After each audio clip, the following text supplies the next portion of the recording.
A man nonchalantly crafts a rudimentary scabbard, yet the result sends seismic shockwaves through every veteran hunter in the room. Even the legendary Ryu Yunha, one of the most formidable hunters in existence, is hit with an uncontrollable urge to claim it for herself. The sheer audacity of the craft leaves the esteemed judges questioning their own sanity, because the razor-sharp edge, forged by his hands, is radiating a suffocating and truly terrifying pressure. Once the system appraised the sheath, this fire-imbued relic achieved the legendary super-rare rank. It possesses the divine ability to store mana and amplify its destructive power several times over.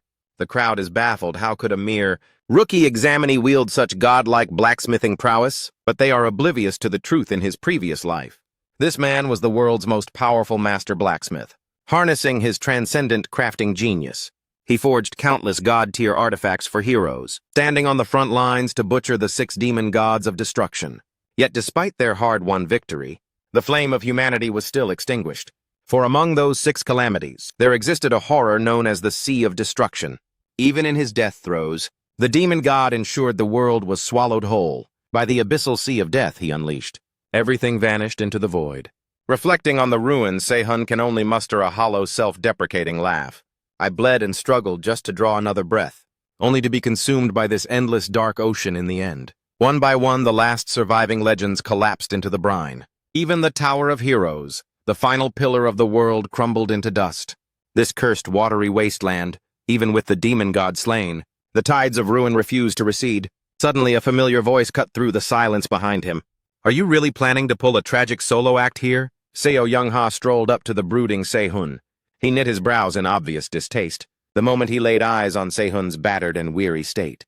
"Anyone caught looking at you would think you're single-handedly carrying the weight of the world." The infamous mad dog Seo Youngha.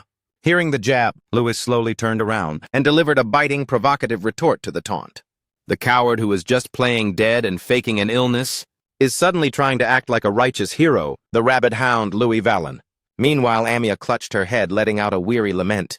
"Good grief, I warned you idiots about this, didn't I? Am I right?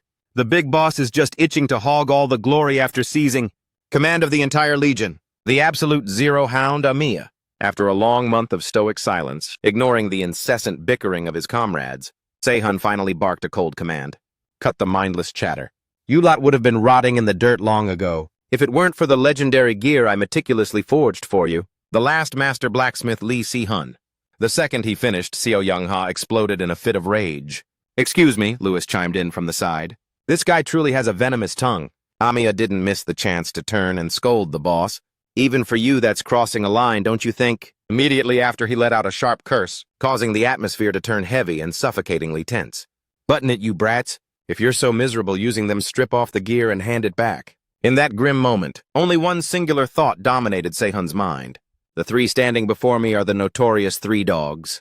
They never fought for the survival of humanity, nor did they kneel to those wretched demons. They were wild cards who lived only by their own chaotic whims, always prioritizing their own greed above the fate of the world. They were the scavengers who lurked on the fringes of the Great War, to reap the profits.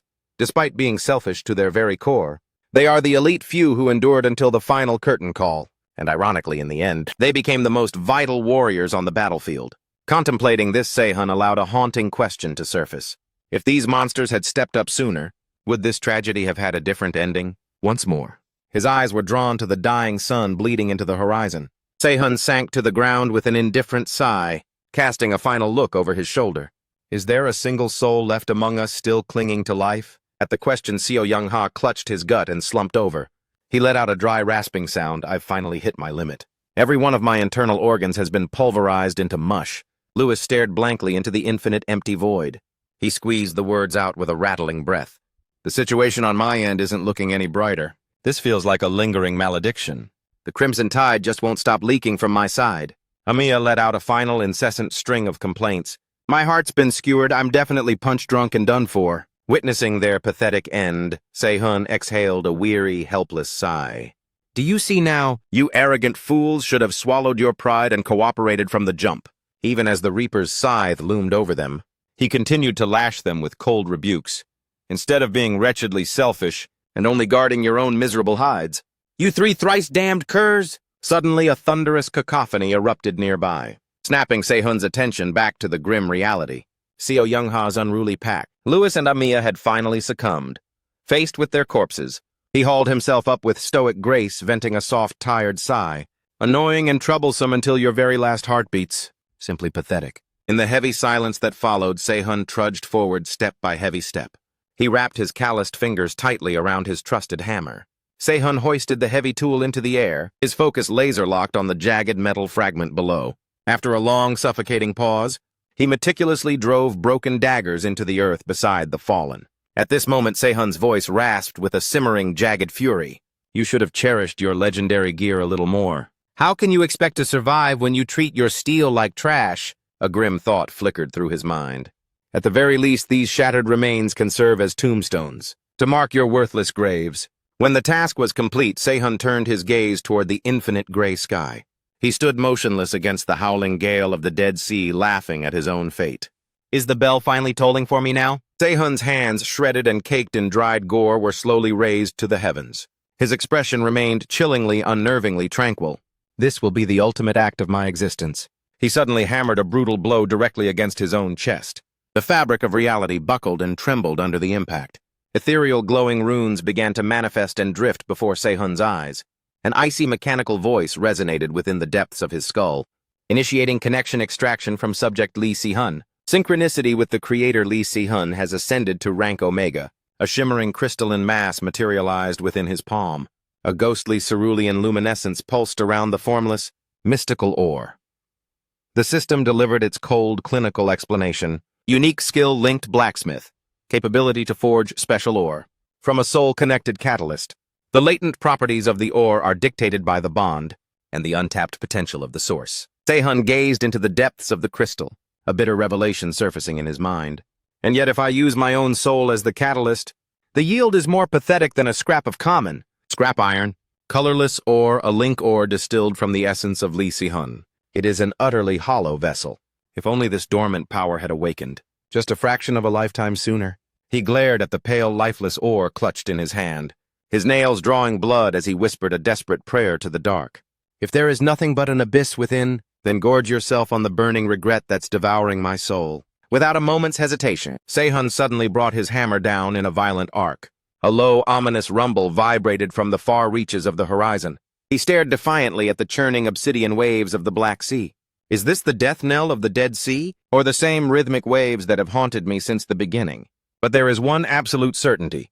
Whenever this deafening roar rings in my ears, at that precise fateful moment, Se-hun frantically unleashed a barrage of hammer blows upon the soul ore. A reckless, transcendent gambit took root in his mind. A masterpiece that defies imagination is always forged, at the precipice of total annihilation. As the hammer made contact with a blinding spark, a celestial pillar of light ignited, piercing straight through the firmament. He brandished the blade high above his head, his voice dropping to a low growl brimming with ferocious resolve. Even at the brink of extinction. No miracle manifested for me, huh? After the words escaped, Se-hun couldn't help but mock his own hope. And here I was foolishly expecting a grand revelation, even when I'm forging the linkstone of my very own twisted soul. Staring at the drab, colorless metal within his grasp, he muttered inwardly, it is still as boring and dull as my life. In its place, I will sever the threads of this existence with my own two hands. In that instant, Se-hun's face suddenly contorted with a jagged tension. His eyes rolled back in their sockets and he exploded into a manic laughter. The sound echoed distortedly across the expanse of the Dead Sea, a symphony that was both deranged and profoundly sorrowful. I truly have descended into total madness, thinking about it, contemplating the end. The solitary act that consumed my final moments was the relentless rhythmic swing of my smithing hammer. In that heartbeat, Se-hun's consciousness plunged into a maelstrom of reflection. As I cast aside that final failed blade, the harrowing truth finally crystallized. The enigmatic roar of the tides that had haunted me since the dawn of my mana awakening. All those years, I desperately grappled with the meaning of that phantom noise. It was no hallucination. It was the encroaching herald of the Sea of Destruction. He squeezed his eyes shut, regret crushing his chest like a colossal mountain of iron. His lips quivered with the bitter sting of remorse. If only I had deciphered that omen just a fraction sooner. Perhaps I should have broken those 3 feral dogs to my will from the start. Then Se-hun snarled a denial no. If I had dedicated my forge to others earlier, even by a mere heartbeat in the grand design, perhaps the tapestry of fate could have unraveled into a different destiny. The reality surrounding Se-hun suddenly buckled and warped. a titanic spectral image of a primordial artifact manifested in the void. A mechanical decree vibrated through the air. A spiritual manifestation of the artifact has stabilized. Unique trait original mental image regression is initiating full synchronization. Amidst a deluge of blinding radiance, a tranquil yet unfamiliar voice cut through the chaos. "Examine!" He snapped his eyes open, lungs burning as he gasped for air. His heart hammered against his ribs in a frantic surge of panic. What, am I not dead? Across the room, Assistant Han stared at him with a hollow expression. "Hey, Candidate Lee Si-hun, what in the hell do you think you're doing spacing out?" Hearing that title, Se-hun recoiled in shock. "Examinee! It has been 31 grueling years since I last answered to that name." Then the man's voice escalated into a sharp roar. "Why are you daydreaming in the middle of the most critical entrance exam of your life?" The weight of the words crashed into him, his pupils dilating. "What?" Se-hun scanned his surroundings. The entrance exam. If this truly is 3 decades in the past, could I really be back at Babel?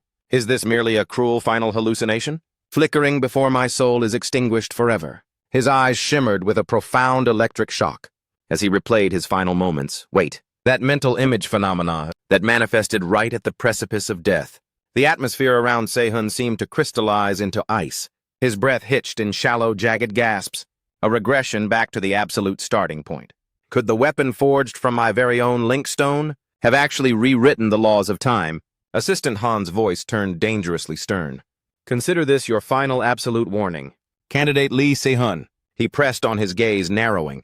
"If you don't lock in and show me some results right now, I'm dragging you out of this hall myself." Jarred by the threat, he nodded instinctively. "Yes, sir." Se-hun stared intensely at the hammer resting before him. Regression. So the impossible has become my reality. His fingers twitched in the air, testing the phantom weight, as if gripping the familiar hilt of an invisible hammer. If I had embraced the genius I was gifted with and started swinging this hammer at the dawn of my youth, could I have averted the apocalypse entirely? Se-hun immediately violently purged the thought. No dwelling on what-ifs is a luxury I can no longer afford. His breathing slowed to a rhythmic hum and his pulse found its steel. His entire being felt as if it were being tempered in the white heat of a true awakening. He stared down at the lines of his palm. Only one singular objective matters in this second life. I must force a new destiny into existence. And that is, as the thought solidified, the corner of Se-hun's mouth twitched into a predatory smirk. He stood tall and defiant in the center of the forge, his piercing gaze blazing like a furnace that had just ignited its first primal flame. His voice was a low vibration that thundered through his mind. "I will protect every single soul I lost." Se-hun's grin widened, sharp and full of lethal promise. A new ambition ignited within his soul. "In this life, I won't just pass the Babel exam, I will conquer it." He hoisted the hammer in a fluid, powerful arc. His eyes ignited with the fire of 1,000 future battles. Subjugating those 3 dogs was merely the prologue. Suddenly, a vibrant, concentrated spark flared up in his forge. Incheon shuddered as a chill ran down his spine. He leaned toward Se-hun's station, drawn like a moth to a flame, his eyes bulging with sheer, unadulterated shock. "That examinee, there's something different about him." He watched mesmerized as Se-hun unleashed a frantic yet precise barrage on the metal. Incheon was pulled forward by an invisible force, his gaze glued to the hypnotic dance of the boy's hands. Utterly incredible. The movements appear deceptively slow, yet the rhythm is flawless. A resonance that rings out with a clarity that is hauntingly pure. He tracked the molten transformation of the metal in Se-hun's grip, unable to mask his rising awe and admiration. This is high-level smithing. In that fleeting moment, Incheon stood absolutely paralyzed, his gaze fanatically locked onto the boy. He swallowed hard in the heavy silence, watching the raw iron groan as it took an impossible shape. Just what tier of transcendent perfection am I witnessing? Simultaneously, Assistant Han's eyes nearly popped out in sheer shock. Did he truly manifest that miracle with his own hands? Witnessing the feat, Incheon let a wolfish smirk play on his lips. A true monster of an examinee has graced us with his presence. Had he submitted his work at this stage, he would have passed with flying colors. But at that exact heartbeat, Se-hun brought his hammer down with a cataclysmic force. A thunderous crack shattered the air, commanding the attention of every soul in the room. Then, in a sickening twist, the exquisite metal disintegrated into a cloud of tiny shards. Assistant Han staggered back, nearly collapsing from the sight. Incheon's jaw dropped, his expression one of pure, unadulterated bewilderment. Later, within the quiet confines of Se-hun's home, he sat staring blankly at a pulsating, radiant object in his palm. Se-hun turned the dense metallic mass over. "It possesses a heavy soul, But is this truly the extent of its latent power? He compressed his lips into a thin line while clinically dissecting the variables. Link extraction. It quantifies the metaphysical bond with a specific target, to manifest ores that defy the very laws of existence. Sehun scrutinized the metal once more, his expression veiled in shadows. The obstacle is my link level. It's still far too shallow, making this impossible to wield with any real lethality right now. Glancing at the glowing status window hovering before him, he let out a hollow, self-deprecating laugh. Furthermore, when measured against the elite Babel freshman, my current combat stats are nothing short of pathetic. Sehun looked toward the ceiling and exhaled a weary sigh. How humiliating. Yet if this weakened state is the toll I must pay for a second chance to rewrite history, then it is a bargain I'd make 1,000 times over. He whispered to the shadows, forcing his racing heart to steady. That's it. Restrain the impulse. Do not let haste be your undoing. Sehun's eyes ignited with a cold, murderous fire at the thought of the future. Demanding more than this at this stage is nothing but the siren song of reckless greed. There is still an eternity left to butcher those bastards from the demon realm. The abominations of the demon realm are a cancer to more than just man. They are a blight upon the very essence of the planet. The grim reality remains that the 6 great demon gods orchestrated humanity's extinction. With terrifying calculated precision, Sehun stared into the empty void, lost in a labyrinth of strategic dark thoughts. If I am to dismantle their grand design, I no longer have the luxury of being burdened by morality or conventional methods. I cannot afford even a single flicker of hesitation when the pivotal moments of the future arrive. That is precisely why I must secure the legendary armaments and the forbidden skills etched into my memories of the past life first. He gave a sharp nod, a silent blood oath to himself.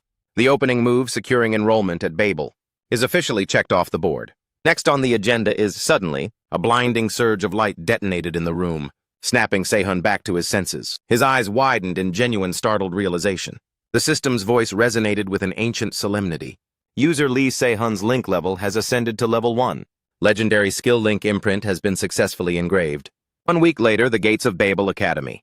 The sprawling fortress of Babel loomed under the harsh morning sun.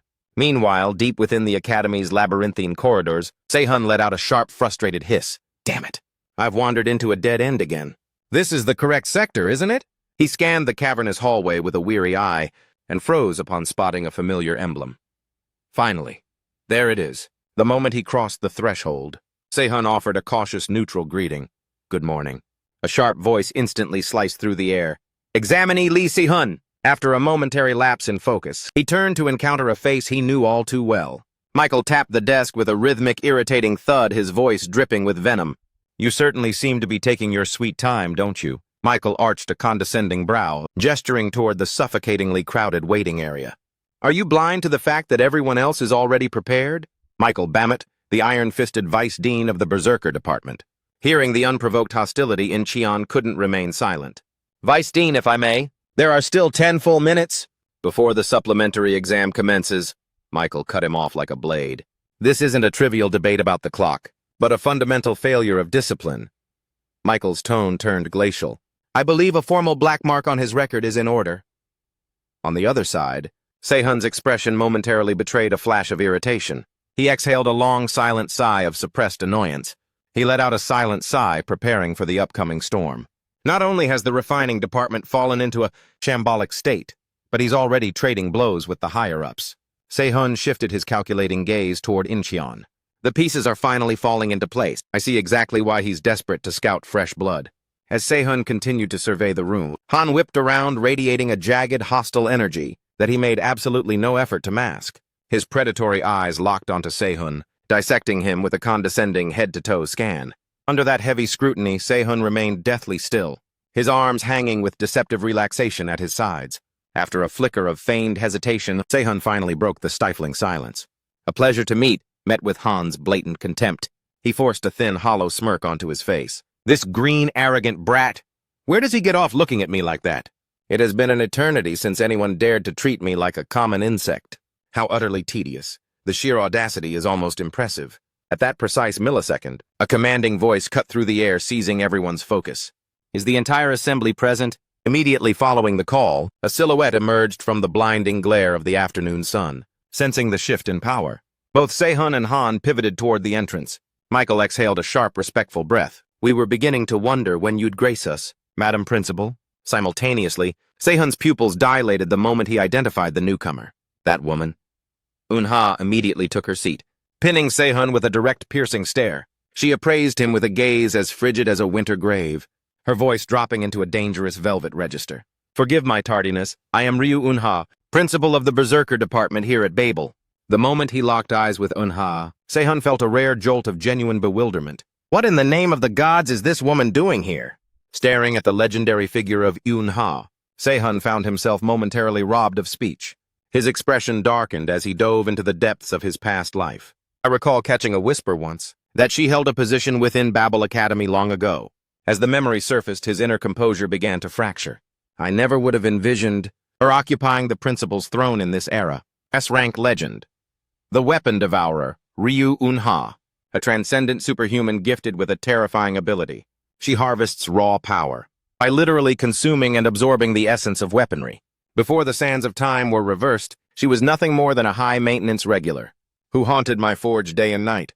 In a flash of memory from a time far beyond this, Unha had appeared before him looking utterly shattered. Her voice had been a fragile whisper, her eyes curving into a hollow smile, masking an ocean of unpredictable, gnawing guilt. I truly regret accidentally devouring your masterpiece." Back in the present, Sehun stood like a statue.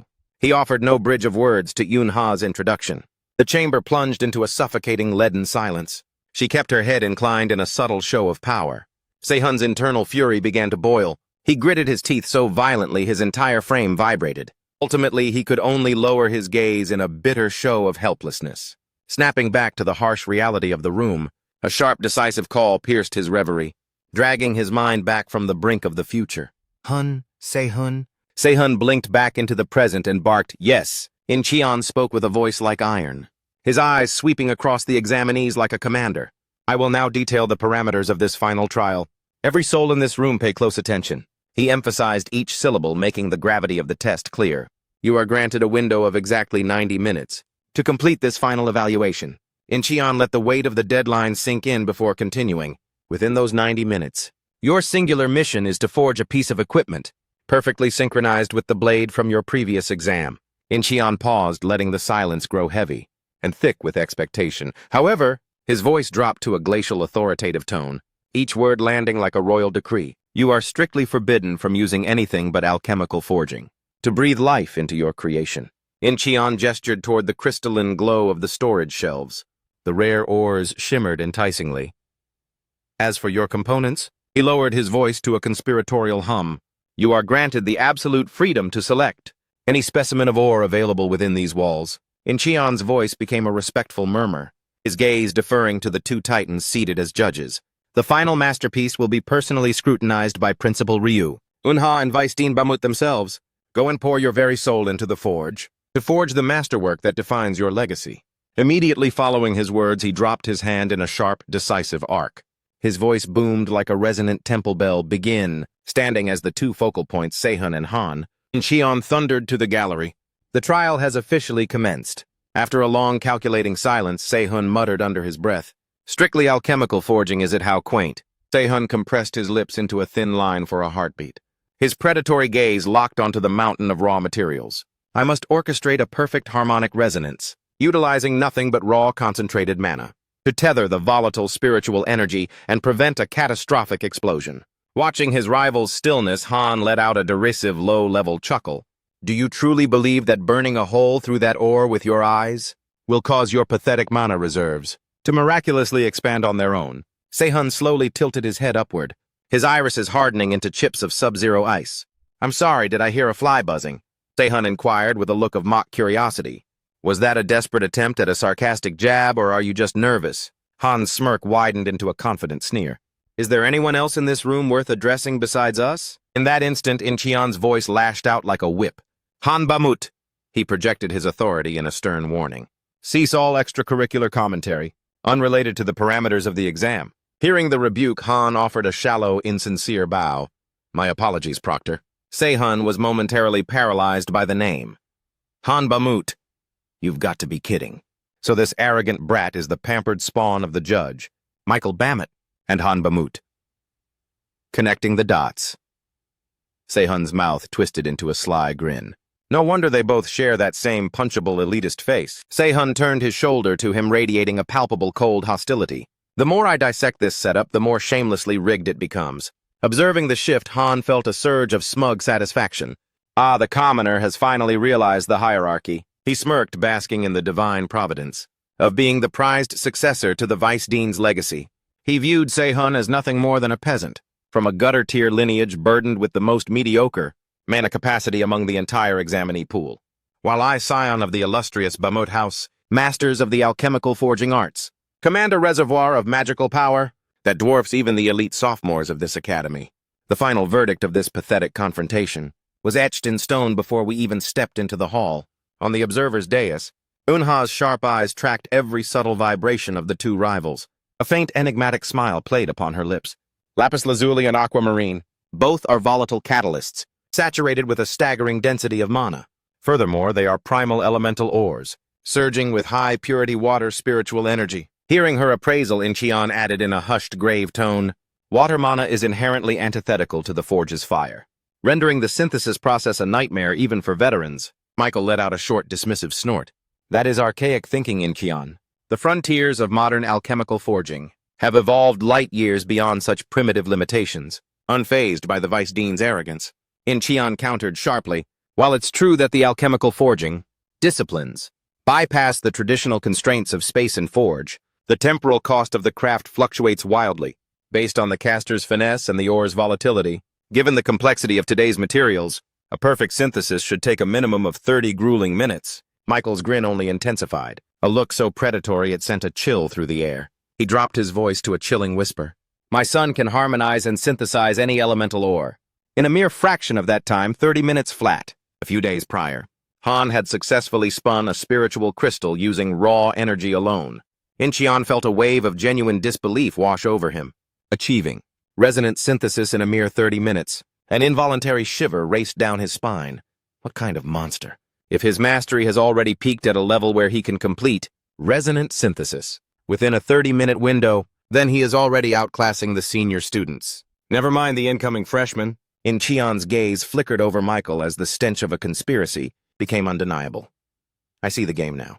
Constricting the forging time for the magic stones, stocking the arena with these specific high mana materials, and mandating the alchemical forging method.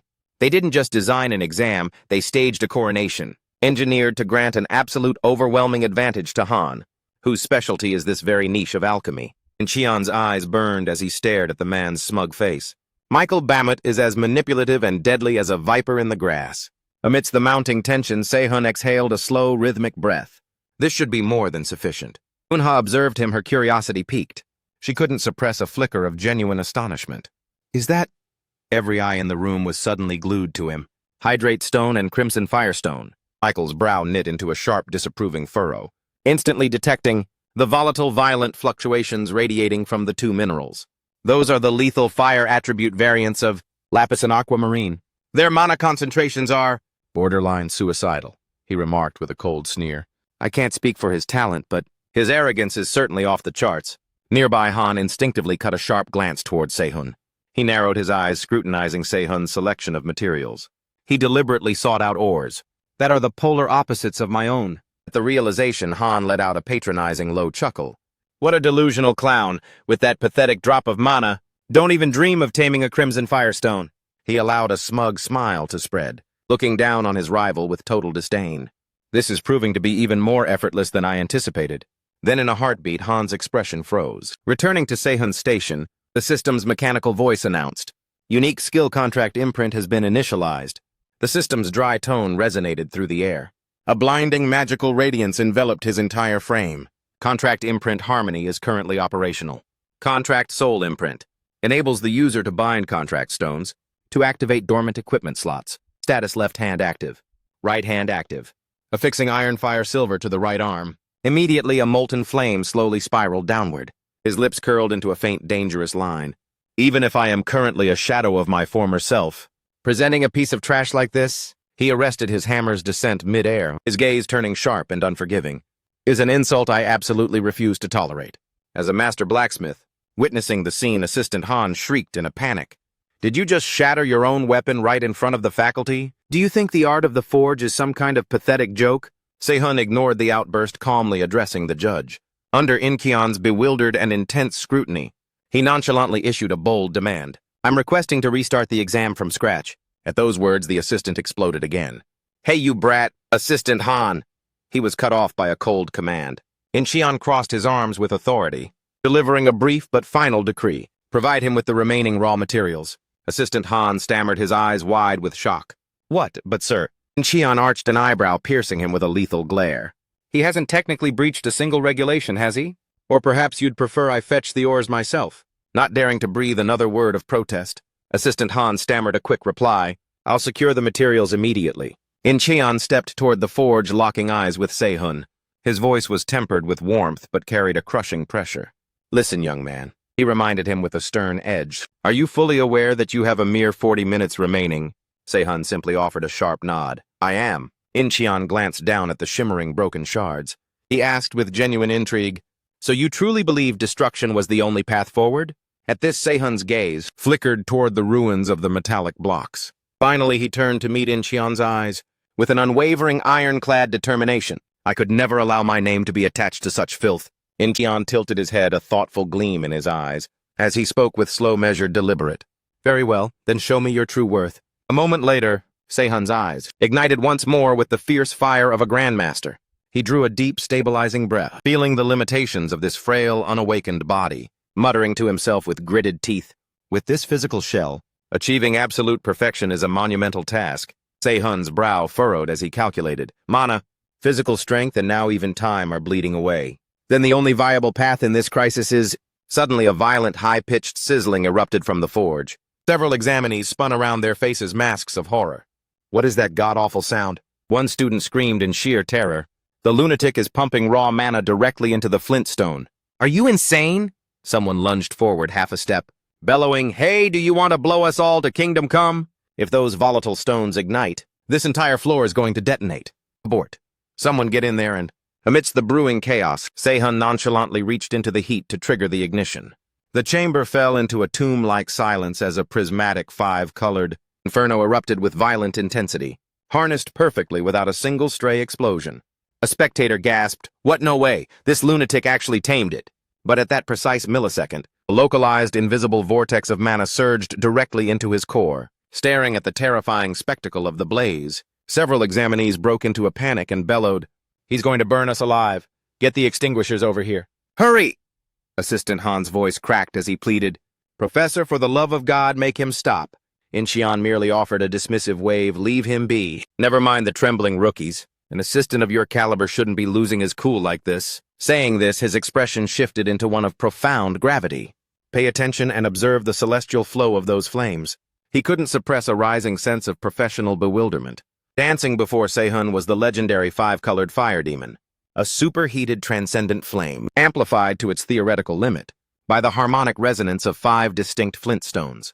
Sehun allowed a sharp smirk to play on his lips, his focus never wavering from the heart of the inferno. It demands god-tier mana precision, but this is an elite forbidden technique, designed to yield maximum lethality even when one's mana is depleted. An examinee stammered, his eyes bulging in disbelief. Why hasn't it blown him to pieces yet? The student beside him whispered with a trembling voice. Wait, could that really be the... Another pointed a shaking finger at the glowing ingot in the forge, and shrieked in absolute shock. The molecular structure of the irons, it's transforming, witnessing the miracle. Incheon's analytical mind quickly connected the dots. So that's his endgame. He's forcing a resonance within the flintstones to spike the thermal output and fundamentally rewrite the properties of the iron ingot. He cast a gaze heavy with concern toward the sweating Sehun. This will undoubtedly slash the forging time by more than half. However, with a measly 30 minutes remaining on the clock, the margin for error is still razor thin. Thinking of this, Incheon reached a grim conclusion. His previous display of smithing was beyond exceptional, but if that's the ceiling of his ability, he'll never cross the finish line in time. Suddenly, sharp crystalline metal shards erupted from the forge, whistling through the air. Seeing the chaos, Sehun smirked his eyes, flashing with a rare predatory brilliance. In the very next heartbeat, Sehun seized the white-hot object with his bare, unprotected hands and plunged it back into the heart of the furnace. Sehun's lungs burned, forcing out shallow, ragged gasps. A fleeting moment later, the rhythmic, deafening thunder of his hammer resumed its assault. Suddenly, Se-Hun's striking arm froze mid-swing. His jaw tightened as he gritted his teeth in agony. Feeling his mana reserves hit zero as he hissed, "Damn it! My mana is bled dry and my protective shroud has shattered. Curse this fragile, unconditioned vessel. The moment this exam concludes, I'm beginning a hellish training regimen." Despite the pain, Se-Hun's palms had split open and begun to spray. A slick coating of fresh blood began to paint the handle of his tools. In that agonizing moment, a singular thought kept him upright. I don't have a single second to waste on pain. Driven by sheer, unadulterated will, Se-Hun resumed his frantic, bone-crushing hammering. He silently vowed to grind his very soul into the steel. At that exact peak of intensity, In-Cheon's voice boomed across the hall. 10 minutes remaining. 3 minutes. At the final threshold, he let out a thunderous, lung-bursting roar. The sheer volume sent a physical shockwave through the room. 1 minute, before the echo could even fade, Se-Hun hoisted the newly birthed blade high into the air. In-Cheon bellowed the final command, "Tools down, stop!" Hearing the call, Se-Hun's mouth fell open, desperately fighting for oxygen. He discreetly clenched his hands beneath the workstation, fresh crimson droplets rhythmically staining the floorboards. And in that triumphant moment, the system's radiant interface flashed a golden complete. Legendary Weapon 5 colored fire sword has been forged. Success, you have acquired the skill Flame Artisan Rank C. The status notifications continued to scroll through the air. Evaluation, the quality of the 5-colored fire sword is high. Artifact, 5-colored fire sword grade high, exquisite quality. A curved masterpiece etched with the essence of 5 primal flames. The compressed inferno sealed within the steel reacts violently to the wielder's mana, unleashing a prismatic display of lethality. This relic serves as a testament to the terrifying potential of its creator. The shifting hues and supernatural properties of the blade possess the potential to shift and evolve based on the specific resonance of the mana channeled through it. A spectator stammered disbelief, echoing in their voice. "A high-grade weapon?" Se-Hun interjected with chilling composure. "If you're still skeptical, I suggest you scrutinize the detailed data within the information window." The verdict was undeniable. He had achieved a flawless passing result. Assistant Han erupted in a burst of pure adrenaline, his voice shattering the suffocating tension of the room. "He did it! He passed!" In-Cheon instantly raised a sharp hand for silence. "Contain yourself, boy." The assistant immediately stifled his outburst, lowering his head. "My apologies, sir." The scene transitioned to a private sanctum. It was the personal office of Professor Kim In-Cheon. Inside, the professor cast a pensive, heavy glance toward his guest. Lee Se-Hun sat with spine-chilling posture directly across the desk. He locked eyes with the professor and asked with a piercing gaze, "This time, is this a blade worthy of your official submission?" In-Cheon lingered in a long silence before finally conceding. "For the present moment, yes." He exhaled a weary breath. "Yet you still look profoundly unsatisfied." "Lee Se-Hun, allow me to speak without pretense." In-Cheon's voice dropped into a gravelly, somber register, as if the weight of a dying legacy rested on his shoulders. "This crumbling institution is no longer capable of meeting your transcendent standards." He emphasized each syllable with painful honesty. "It would be in your best interest to withdraw your application." In-Cheon continued in a low, mournful tone. "Babel's name may still carry a hollow prestige, but the refining department has long since ceased to produce anything of true merit." Se-Hun remained a statue, offering no immediate rebuttal. He merely narrowed his eyes, studying the man before him. "That is a grim reality I have already lived through. Babel's refining department is destined to collapse in 8 years, under the crushing weight of its own declining standards. In the original timeline, the prestigious Vulcan Academy will rise from the ashes to become the premier sanctuary for the most legendary blacksmiths on the planet." After a moment of internal conflict, In-Cheon tentatively offered an alternative.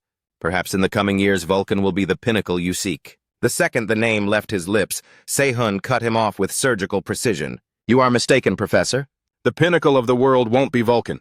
He gestured to himself, his gaze radiating an absolute terrifying confidence. "It will be Babel, because that is where I am about to enroll." In that heartbeat, Se-Hun delivered a solemn declaration. "Professor, your assessment is fundamentally flawed." He stared directly into In-Cheon's soul without a hint of hesitation. "The greatest forge on Earth won't be Vulcan, it will be Babel, the very place I am about to claim as my own." Hearing this audacity, the professor was momentarily rendered speechless, his composure visibly fractured under Se-Hun's intensity. In-Cheon scrutinized Se-Hun with a look that flickered between doubt and a growing undeniable sense of awe. In-Cheon narrowed his eyes into sharp slits, his expert gaze attempting to peel back Se-Hun's layers. His voice took on a slow, challenging edge. If you truly mean to back those words, you'll have to claw your way to the top of the department first. Do you possess the resolve to achieve that? He fired back without a millisecond of doubt naturally, at least among the mere students of this era. There isn't a single soul who can rival my craft. The moment the words landed, Incheon's expression shifted violently. He questioned him with a newfound sternness. Do you even grasp the brutal selection process for the top-ranked freshman at Babel? Faced with the challenge, Sehun rattled off the requirements, with the mechanical precision of a computer. A candidate for the department's throne is selected, via a lethal supplementary duel between the two highest-ranking prospects in the wing. And from that pool of elite candidates, the ultimate top student of the year is crowned. That is the reality I am prepared for. Babel Academy segregates its prodigies into 3 distinct pillars: the combat division, the support division, and the elite technology department Berserker. Within each of these titan pillars, countless specialized majors intertwine like ancient roots. To be crowned the top student of an entire department means you have secured the supreme evaluation across a sea of rival majors, being heralded by all of Babel as a once-in-a-generation talent. Returning to the present, Incheon showed visible signs of inner turmoil. His fists were clenched so tight his knuckles turned white and trembled. Incheon leaned in to meet Sehun's gaze with harrowing intensity, his voice dropping into a register of raw sincerity. I will say this one last time, not as your superior or a professor, but as a fellow blacksmith who has walked this path. He continued with a heavy, dejected tone, even if you seize the throne of this department, you cannot possibly expect to survive what comes next, achieving true greatness as a smith in this graveyard. Take your talents to Vulcan Academy instead. Incheon nodded with somber finality, as if he had already mapped out the boy's destiny. That is the only path toward your true potential. Sehun regarded the veteran standing before him, with a rare flicker of genuine admiration. A solitary thought crossed his mind, prioritizing a junior's future over his own prestigious standing. He truly is a man of rare integrity. After a heavy silence, he once again declared that the environment was irrelevant to his genius. As I previously stated, his eyes ignited with conviction as his voice thundered through the office. Babel. The very soil I am about to tread upon will soon be heralded as the absolute best. Incheon was momentarily paralyzed by the sheer audacity of the claim. The throne where he will ascend as the absolute best. Finally, a sharp smirk tugged at his lips, betraying his burgeoning fascination. Incheon couldn't suppress a sudden boisterous burst of laughter, extending his calloused hand toward Sehun. That is a proclamation that borders on pure delusion. But for some reason I find myself drawn to that fire. He reached out with a steady hand, his gaze burning with newfound sincerity. I eagerly anticipate our collaboration. Witnessing the gesture, Sehun didn't hesitate for a heartbeat, firmly locking his grip within Cheon's. He squeezed the man's hand with crushing intensity. The corner of his mouth curled into a wolfish grin. The feeling is mutual. Spectral glowing runes immediately materialized, directly within his line of sight. A soul link with the target Kim Incheon has been forged. Synchronicity with the creator Lee Sehun is currently at rank 1. Siphoning connection essence from target Kim Incheon, he watched as Sehun's muscles coiled with explosive power. An ethereal object manifested hovering in the center of his palm. A jagged mass of metal materialized, smoldering embers pulsing within as the system detailed its properties. Fire-bearing iron link, grade high mid-low quality, a primordial metal that breathes the essence of eternal fire. It possesses an organic flexibility similar to ancient timber, and can serve as a permanent vessel for dormant flames. Sehun's entire arm was suddenly swallowed by a violent shroud of fire. Witnessing the supernatural display, the other man's face contorted with a jagged, envious fury. What kind of cheap, desperate parlor tricks is that bastard flaunting now? Meanwhile, Sehun remained in a state of hyper-focus, catalyzing the metallic masses with his mana. At that moment, the iron ores began to orbit each other in a frantic, gravitational dance. Seeing the reaction, Sehun let out a sharp smirk, his eyes dancing with a lethal, incandescent spark. At that very moment, Unha's inner circle kept their gazes fanatically glued to his every move. Nearby, Michael arched a skeptical brow. Is he truly attempting to force a resonance? By utilizing the exact same attribute as the raw minerals. What a pathetic amateur. The fundamental law dictates using pure neutral mana to bridge elemental minerals and force them into harmony. He silently passed his final arrogant judgment. If he persists with that primitive brute force method, it's only a matter of seconds before the chaotic magical elements detonate in his face. Clinging to his delusions, Michael sneered. What a complete imbecile. He's about to trigger a catastrophic failure. Suddenly, Sehun lashed his arm forward with violent precision. His limb was instantly encased in a shimmering layer of draconic scales. The entire forge fell into a breathless, terrifying silence. Sehun held his unbreakable posture amidst the heat, reacting to the sheer intensity of the surge. Both Incheon and Eunha instinctively shielded their faces. Meanwhile, Michael's eyes nearly bulged out of his head in pure shock. From where did he summon such monstrous firepower? In that blinding instant, the silhouette of a sword crystallized. The moment the weapon took form, Sehun's lips parted in a cold, triumphant whisper. The system's mechanical chime resonated deep within his mind. You have severed the connection with Iron Fire Silver. Refining and equipment processing are complete. Success. You have successfully forged the fire-accumulating scabbard. Confronted by the impossible feat, Eunha's eyes widened in sheer unmasked awe. Michael was so utterly blindsided that his entire body turned to stone. He felt a tidal wave of bewilderment crash over his senses. Impossible. Did that nobody actually pull off the synthesis? The system interface immediately strobed with a golden light. Artifact fire-accumulating scabbard. Fire-accumulating scabbard, rank rare low grade. A masterwork sheath saturated with high-density fire mana. Capable of containing and magnifying fire attribute. Spiritual energy. Grants access to the exclusive skill blaze. At that same moment, a bead of cold sweat traced a path down Han's temple. He's already finalized the entire synthesis procedure. What kind of god-tier speed is this? He stared blankly at his own trembling palm in total disbelief. Has he truly completed the complex resonance synthesis already? How can any human move with such terrifying efficiency? He stared into his empty hands, his world spinning in shock. Inwardly, he shrieked in a state of pure frenzy, "This is absolute madness!" By every law of alchemical science, those volatile elements should have detonated instantly. The more he dwelled on it, the more Han's composure unraveled into chaos. Or did I fundamentally miscalculate the entire reaction? At that exact heartbeat, Michael's predatory instincts flinched. He let out a desperate, lung-bursting roar. Wait, terminate the process immediately. If you dare to saturate those magic stones with raw elemental spiritual energy, then. He watched in horror as the sphere in Han's trembling grip began to vibrate with a violent low-frequency hum. His vision was suddenly whitewashed by a wall of searing, pressurized heat. In the blink of an eye, the unstable sphere erupted into a catastrophic blast. Jagged, lethal fragments were propelled in every direction. A deafening explosion tore through the silence, leaving the entire hall shuddering under the concussive force. That afternoon, within the scorched ruins of the refining department, the atmosphere shifted back to the center of the hall, where razor-sharp crystal shards littered the blood-stained floor. Nearby, Han stood trembling, his face a roadmap of jagged lacerations.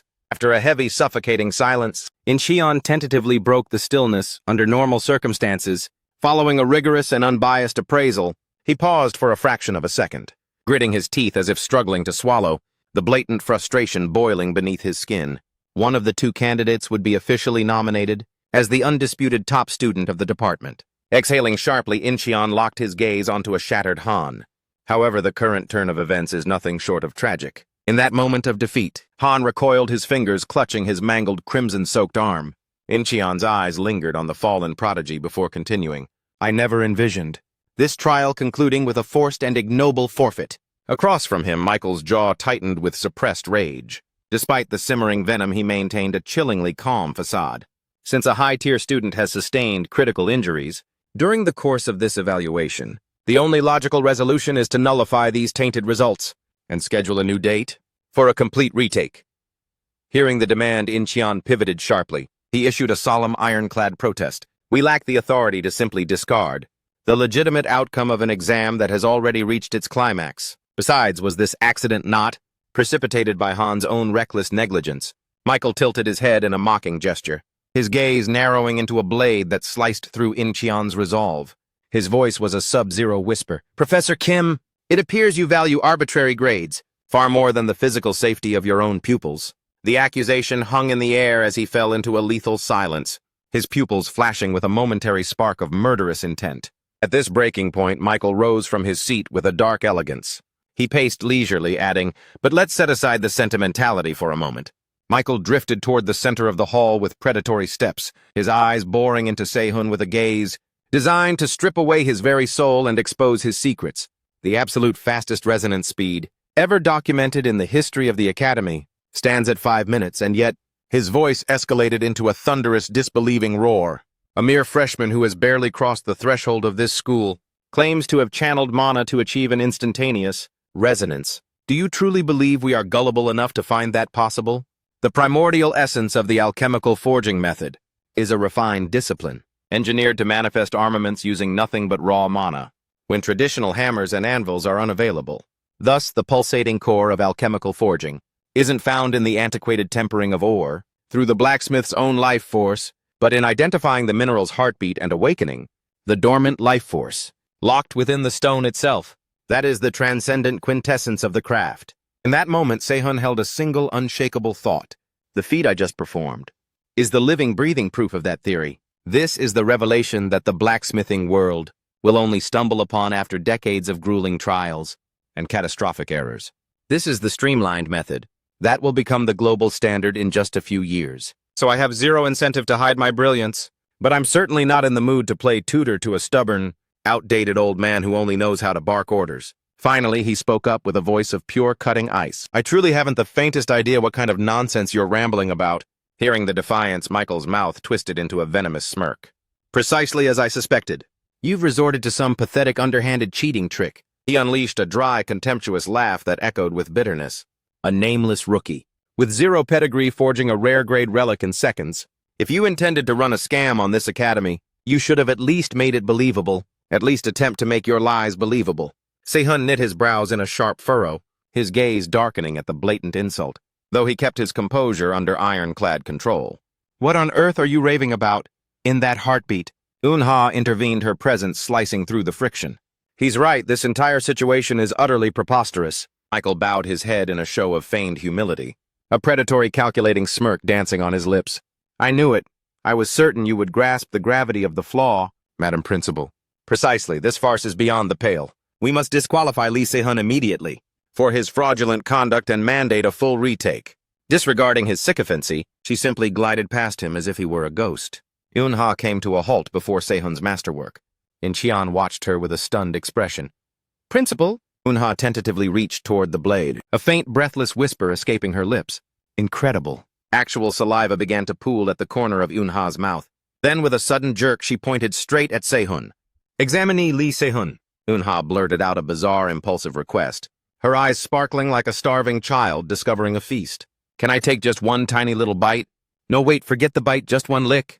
Please, can I just taste it once? The second those words left her mouth, Michael was rendered utterly speechless, his eyes wide with a cocktail of shock and pure bewilderment. In-cheon could only gape at her in a paralyzed daze. Just one lick. Suddenly a thunderous, cavernous growl erupted from Unha's stomach. At that sound, the entire group froze, locked in a moment of awkward silence. Late that afternoon, in the heart of the city, Se-hun leisurely strolled away from the academy grounds. He stood bathed in the crimson fire of the dying sun, a clinical thought surfacing in his mind. As I suspected, the final structural fine-tuning was still a bit amateurish. The level of perfection hasn't touched the ultimate realm yet. Analyzing his work, Se-hun tried to temper his own expectations. Even so, a faint, satisfied smirk played on his lips, his hair dancing in the cooling evening breeze. His expression betrayed a sense of gloating he couldn't quite mask. Just witnessing that snake Vice Dean Bamut, vibrating with impotent rage, had made every ounce of effort entirely worth it. A passerby shot Se-hun a wary side-eyed glance, whispering conspiratorially to their companion, "That guy looks like a total creep with that weird smile." The friend hurriedly pulled them along. "That person is a complete freak. Don't make eye contact, just keep walking and don't look back." Returning to Se-hun's internal monologue, he suddenly stopped dead in his tracks. "Wait, now that I think about it. Bamut. That name resonates with a familiar bitterness. I just can't place exactly where I've encountered it before." Se-hun frantically tapped his forehead, obsessively muttering, "Bamut, Bamut, Bamut." Suddenly, a jagged memory from his previous life flashed before his eyes. Louis whispered with a voice thick with venomous fury, "Back it!" Babel. Those bottom-shelf weapons I purchased. After slaving away at that back-breaking labor, they shattered and exploded without warning. Then he suddenly roared, his voice dripping with agonizing resentment. "That's why I suffered those mana burns, and ended up in this pathetic, broken state. Damn it, if it hadn't been for that man across from him." The past Se-hun just observed Louis with a cold, detached gaze. Snapping back to reality, his footsteps ground to a decisive halt. A chilling realization electrified Se-hun's mind. The name of the incompetent blacksmith who caused Louis Vallen's permanent life-altering disability. It was none other than Bamut. Is it possible that Han Bamut is that very same butcher? Considering the implications, his brow furrowed in a dark scowl. My absolute priority in this regression is to rapidly secure the loyalty of the three dogs. But with the violent dog, perhaps that approach is no longer needed. Se-hun let out a cold, predatory smirk, his gaze shifting into something truly sinister. A ruthless blueprint began to solidify in his mind. Because if I simply neutralize Han Bamut before he runs wild, Lewis will never spiral down that path of ruin. Without warning, the scene cut back to a lecture hall in the refining department. A furious, indignant shout erupted from within. Are you truly intending to let this student Lee Se-hun seize the top spot of our entire department? A faculty representative spoke up, his voice measured but laced with deep-seated doubt. Professors from rival departments joined the chorus. Are you absolutely certain about this controversial decision? The person beside them hesitated. Even if you are hell-bent on it, this is still a bit excessive. Yunha slowly planted both hands on the table, her frigid gaze sweeping across every nervous face in the room. Her voice was a low, dangerous rumble. Does anyone here actually possess the courage to object? An elderly professor offered a slight, hesitant shake of his head, his eyes betraying a flicker of deep-seated doubt. His tone was conciliatory. It isn't exactly an objection. Rather than a protest, Michael suddenly interjected. View this more as a piece of sincere professional advice. He continued with a nauseatingly nonchalant air. Lest you forget, Madam Principal, your tenure in this office has been remarkably brief. At that jab, Eunha's gaze snapped toward him instantly. It was a look of raw, unadulterated fury. Another faculty member chimed in. Indeed, we are willing to concede that the boy's craftsmanship is undeniably impressive, but perhaps a more rigorous, exhaustive re-examination is mandatory. Incheon lunged into the conversation, cutting them off. Professors, you only speak from ignorance because you haven't witnessed Lee Se-hun's fire-accumulating scabbard with your own two eyes. While the external finish may still be raw, one cannot ignore the sublime way the mana is channeled or its flawless synergy with the five-colored. The blazing blade. One of the skeptics couldn't help but marvel under his breath. It truly is a staggering piece of work. Yet to be perfectly blunt, I still question its true practical application on the field. In that moment, Eunha's voice rang out once more. This weapon has likely only achieved 60% of the total completion level that Lee Se-hun originally envisioned, and it is that very imperfection that screams of his monstrous untapped potential. She made sure to hammer home every single syllable. If after bearing witness, the air in the room turned to ice as Eunha slowly leaned forward. Each word fell with the crushing weight of a sledgehammer. To the upcoming exhibition by our top student Lee Se-hun, you still find my decision unacceptable? Then she made a grand final declaration. I will immediately tender my resignation as principal. In the center of the sprawling plaza, Lewis's voice thundered through the amplification magic. The sound reverberated across the stones, as solemn and heavy as an ancient blood vow. 54 years ago, the heavens bestowed the Tower of Heroes upon us to trigger the next evolution of mankind. The atmosphere plunged into a somber gloom, as flickering illusory images began to manifest. The very sky seemed to fracture and bleed. His voice descended into an even deeper, graver tone. In a cruel counterstroke, hell unleashed, the chaos swamp a rot that withered all life it touched.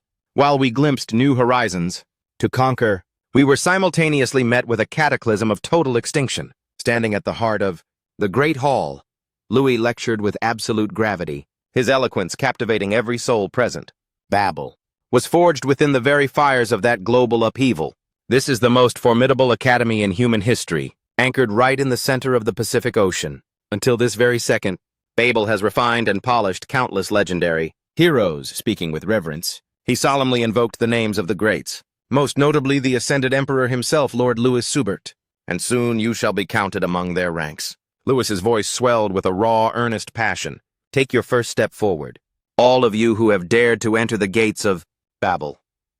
His voice suddenly reached a crescendo, sounding solemn and sacred, like a holy oath sworn on a blood-soaked battlefield.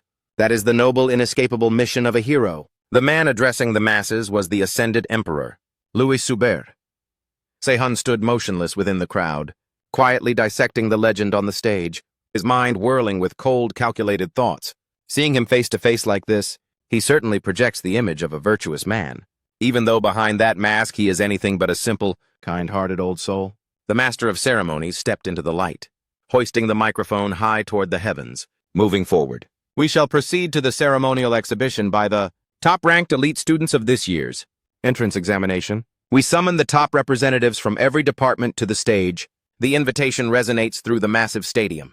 Phalanxes of elite students ascend the stage in a synchronized display of prestige. Sehun tracks their arrogant strides with a detached intensity, his gaze darkening as fractured visions of his previous life bleed through. The top student of the department is it? In my past life, I often found myself questioning the source of such insufferable vanity. Does a mere academic ranking truly warrant such a god complex? In that exact moment, the MC's voice ruptures the air. And now the moment you've been waiting for, the grand skill demonstration shall commence. The announcer scans the arena, a meticulously crafted artificial smile plastered on his face. Watching this charade, the true nature of the game finally becomes clear. Simultaneously, the MC projects his voice to the furthest reaches of the hall. The combat specimen selected for today's high-stakes exhibition is none other than this mechanical masterwork, ladies and gentlemen. On cue, the hulking frame of automaton model number 9 rumbles onto the stage. The second it enters his field of vision, the announcer introduces the beast with feverish excitement. A lethal golem forged in the depths of the royal workshop. The dreaded automaton model number 9. This titan possesses a raw, killing capacity that rivals a seasoned C-rank pro hero. From his vantage point, Sehun's predatory eyes are locked onto the cold steel of model number 9. He lets out a dark, intrigued smirk. A specialized close-quarters combat automaton, huh? Since it lacks any visible weaponry, it likely relies on bone-crushing martial arts and sheer hydraulic force. The MC sweeps a grand gesture toward the arena's iron gates. Leading our demonstration today is the Vanguard representative from the combat department. His voice booms with practiced theatricality. The stage belongs to the reigning prodigy of the August branch, the one and only Jack Myers, the apex of August. Jack Myers. Without a second's delay, Jack and the towering automaton. Model number 9 square off under the spotlights. Sehun narrows his eyes, dissecting the dark-haired youth stepping into the fray. If that's Jack Myers, then he's the third-born scion of the legendary Myers bloodline. Rumor has it he's a complete fanatic who abandoned the blade for his fists. Word on the street is he's a total deviant when it comes to raw martial arts. He chose the path of the brawler over his family's sacred swordsmanship. Looking at his stance, it seems those whispers weren't exaggerated. Right then, the MC bellows, "Then let the carnage across the stone floor." The automaton's optic sensors ignite with a lethal crimson glow. That was the signal for the announcer to shriek. Begin the first elimination match now. The command is still echoing when the machine pivots its metal foot, pulverizing the ground. The automaton lurches toward Jack like a devastating metallic whirlwind. It unleashes a piston-driven heavy punch. Jack contorts his frame mid-air, dodging the blow by a hair's breadth. Undeterred, the machine launches a frantic, blurred barrage of fists at him.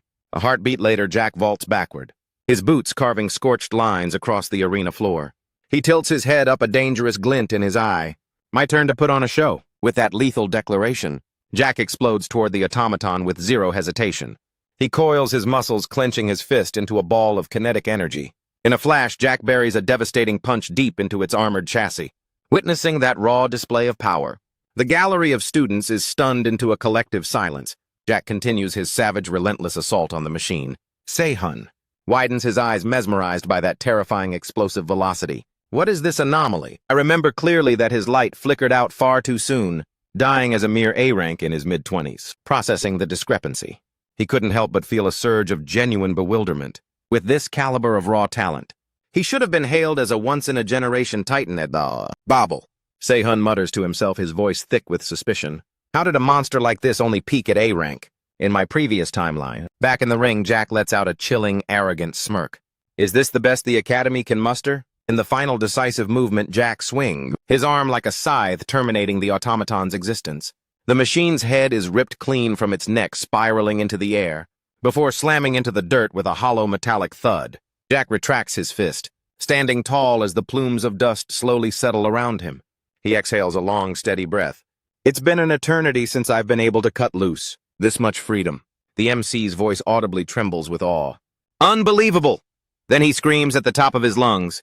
What a masterful and savage display of dominance. All hail student Jack Myers. He pulverized a high-grade automaton, boasting the raw power of a C-rank hero in a single breathless heartbeat. The MC pivoted back toward Jack, his professional facade crumbling into genuine awe. Clearly, the sheer caliber of Agus's top-tier representative exists on an entirely different plane of existence. From the sidelines, Sehun's brow knit into a slight frown, his mind racing with calculation. That monster just detonated a massive explosion of hype, starting right from the opening curtain.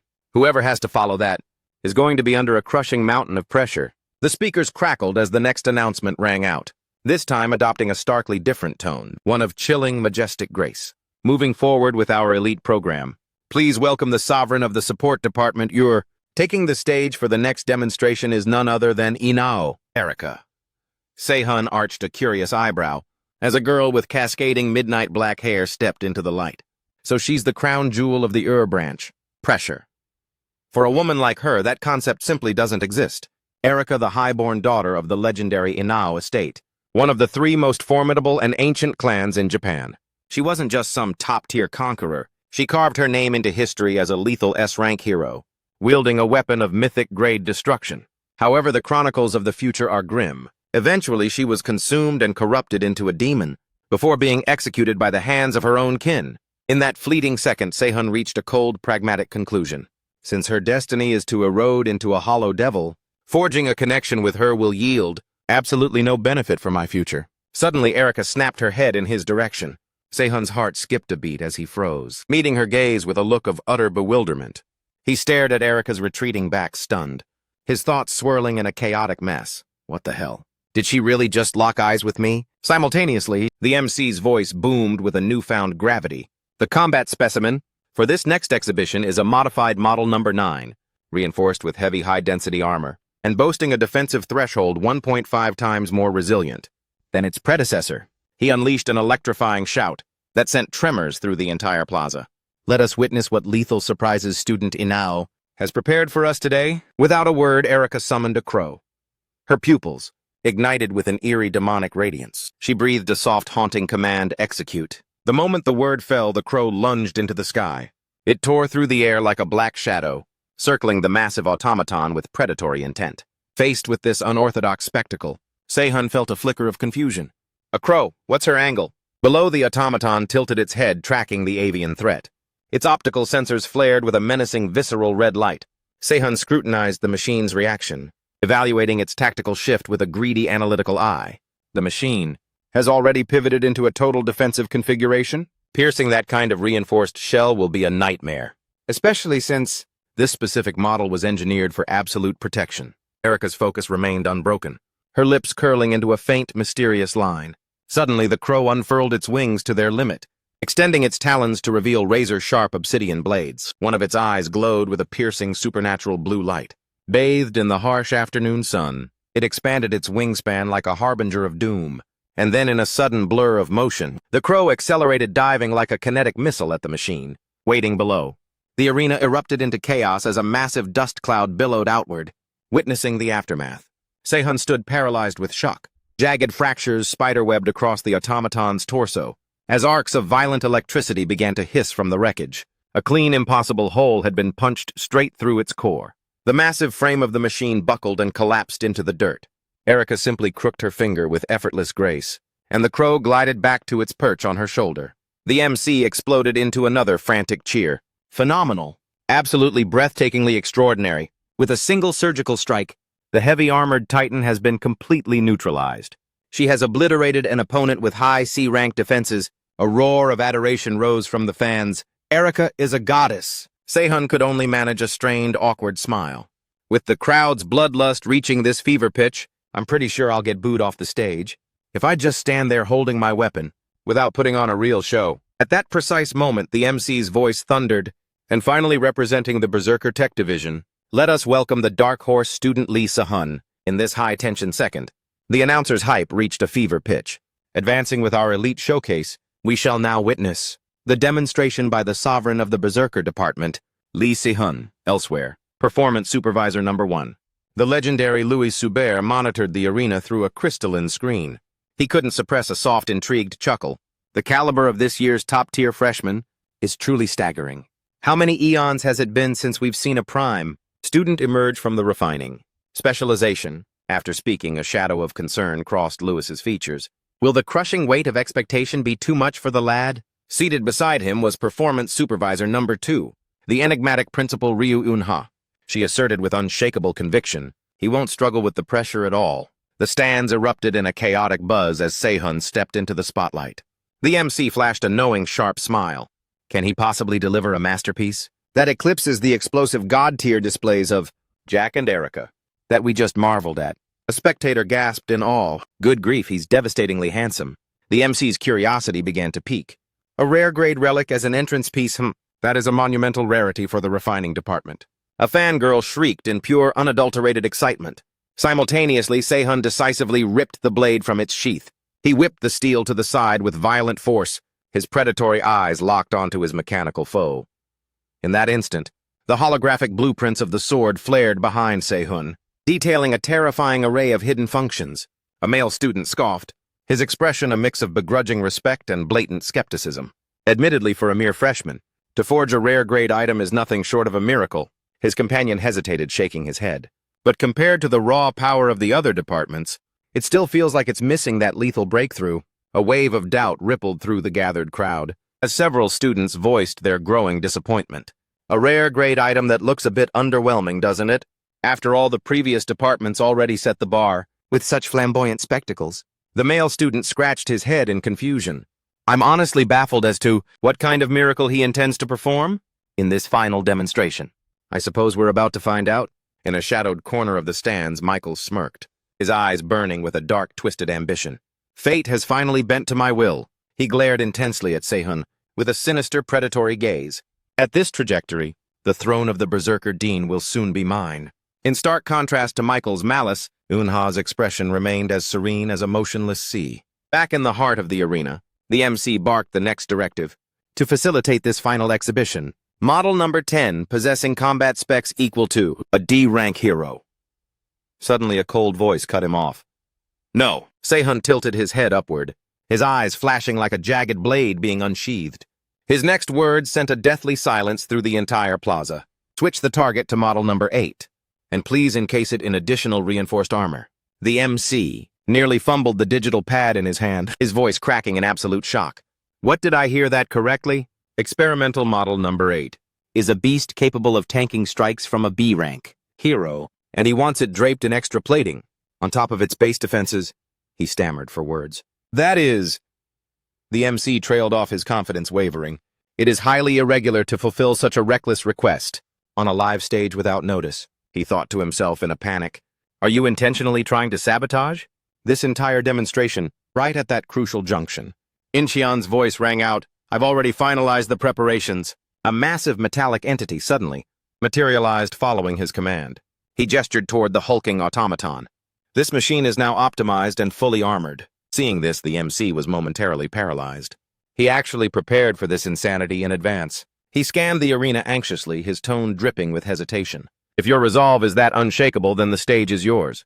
In that same heartbeat, Sehun pivoted to lock eyes with Incheon.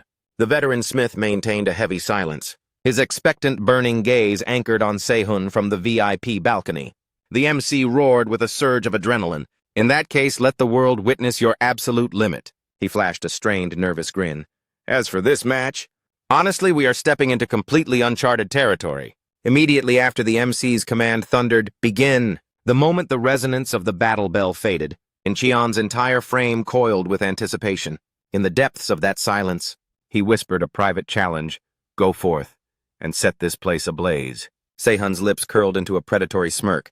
With pleasure, he cast a fleeting glance toward the high stands where Incheon sat watching, a spark of amusement dancing in his eyes.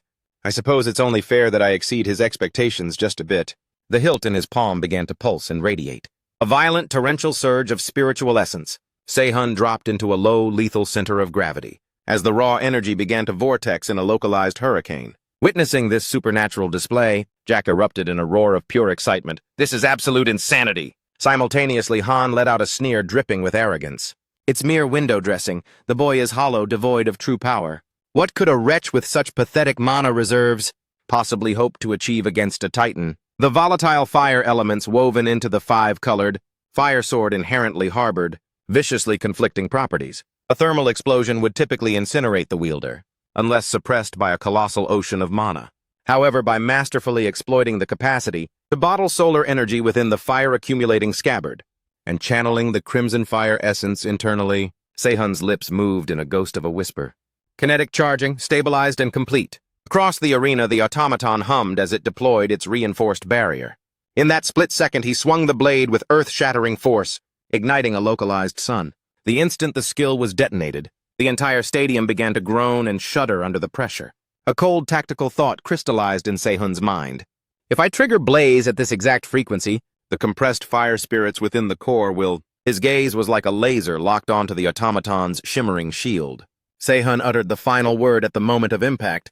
Detonate with the fury of a dying star. High in the observation deck, Michael's face drained of all color. The horrifying realization of Se-hun's true power finally sinking in. The MC's jaw went slack in a state of pure, unmasked shock. What in the name of the gods is this madman trying to pull? After a long, suffocating eternity, the wall of billowing dust finally began to clear. Se-hun slowly guided the blade back into its sheath, exhaling several sharp, ragged breaths of exhaustion. Once the steel clicked home, Se-hun traced the scorched path of his slash across the pulverized arena. Perhaps I overdid the output just a fraction. Sensing the unfolding catastrophe, the MC's voice rose with frantic urgency. Technical recovery and containment team. Report to the Central Hall immediately. This is not a drill. He then scrambled to make the final announcement. Following that devastating display, the demonstration is officially concluded. Moments later, the rhythmic click of high heels echoed through the hallowed Great Hall. Inside, Se-hun waited with an expression of mild confusion. The moment she entered, Yunha offered a subtle, respectful bow. My sincerest apologies for the delay. After summoning you here so abruptly, I had to personally oversee the clearing of the arena wreckage. Se-hun scratched his neck with an awkward, lopsided grin. Please don't give it a second thought. If anyone should be apologizing, it's me. I'm sorry for causing such a catastrophic scene in the middle of the Central Hall. He lowered his voice to a humbler register.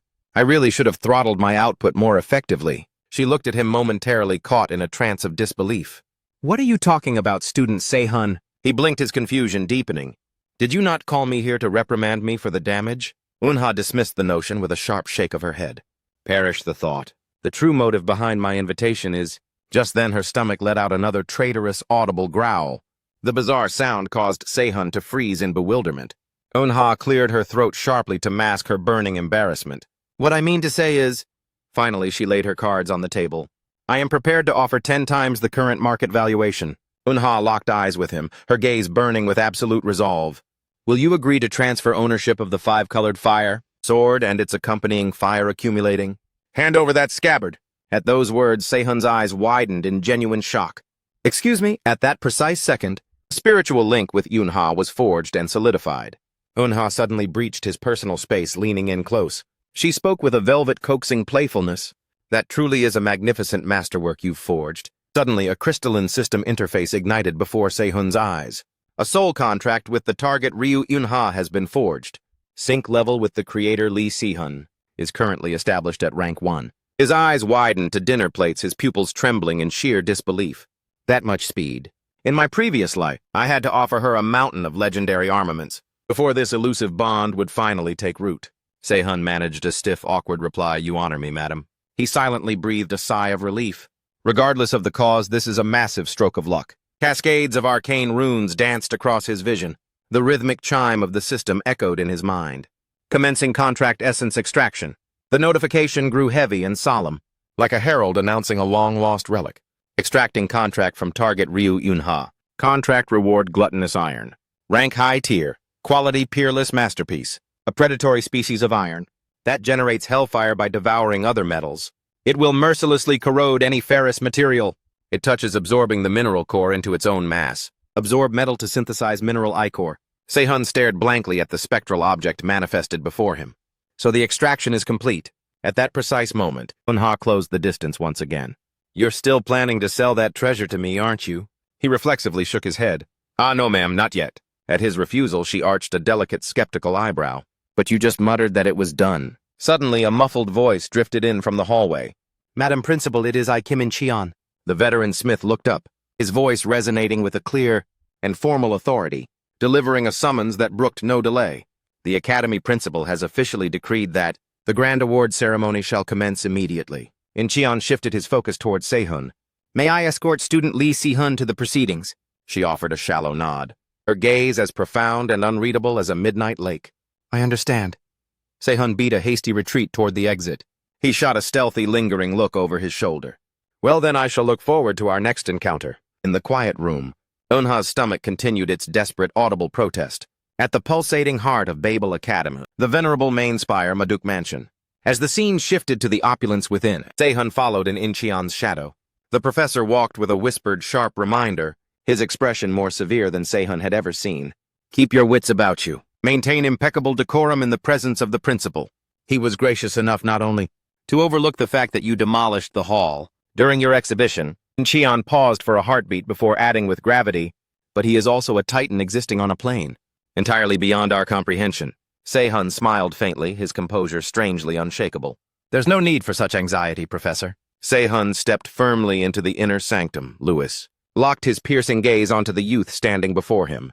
You must be the talk of the school, Lee Se-hun, the ascended emperor. Academy Principal Louis Suber.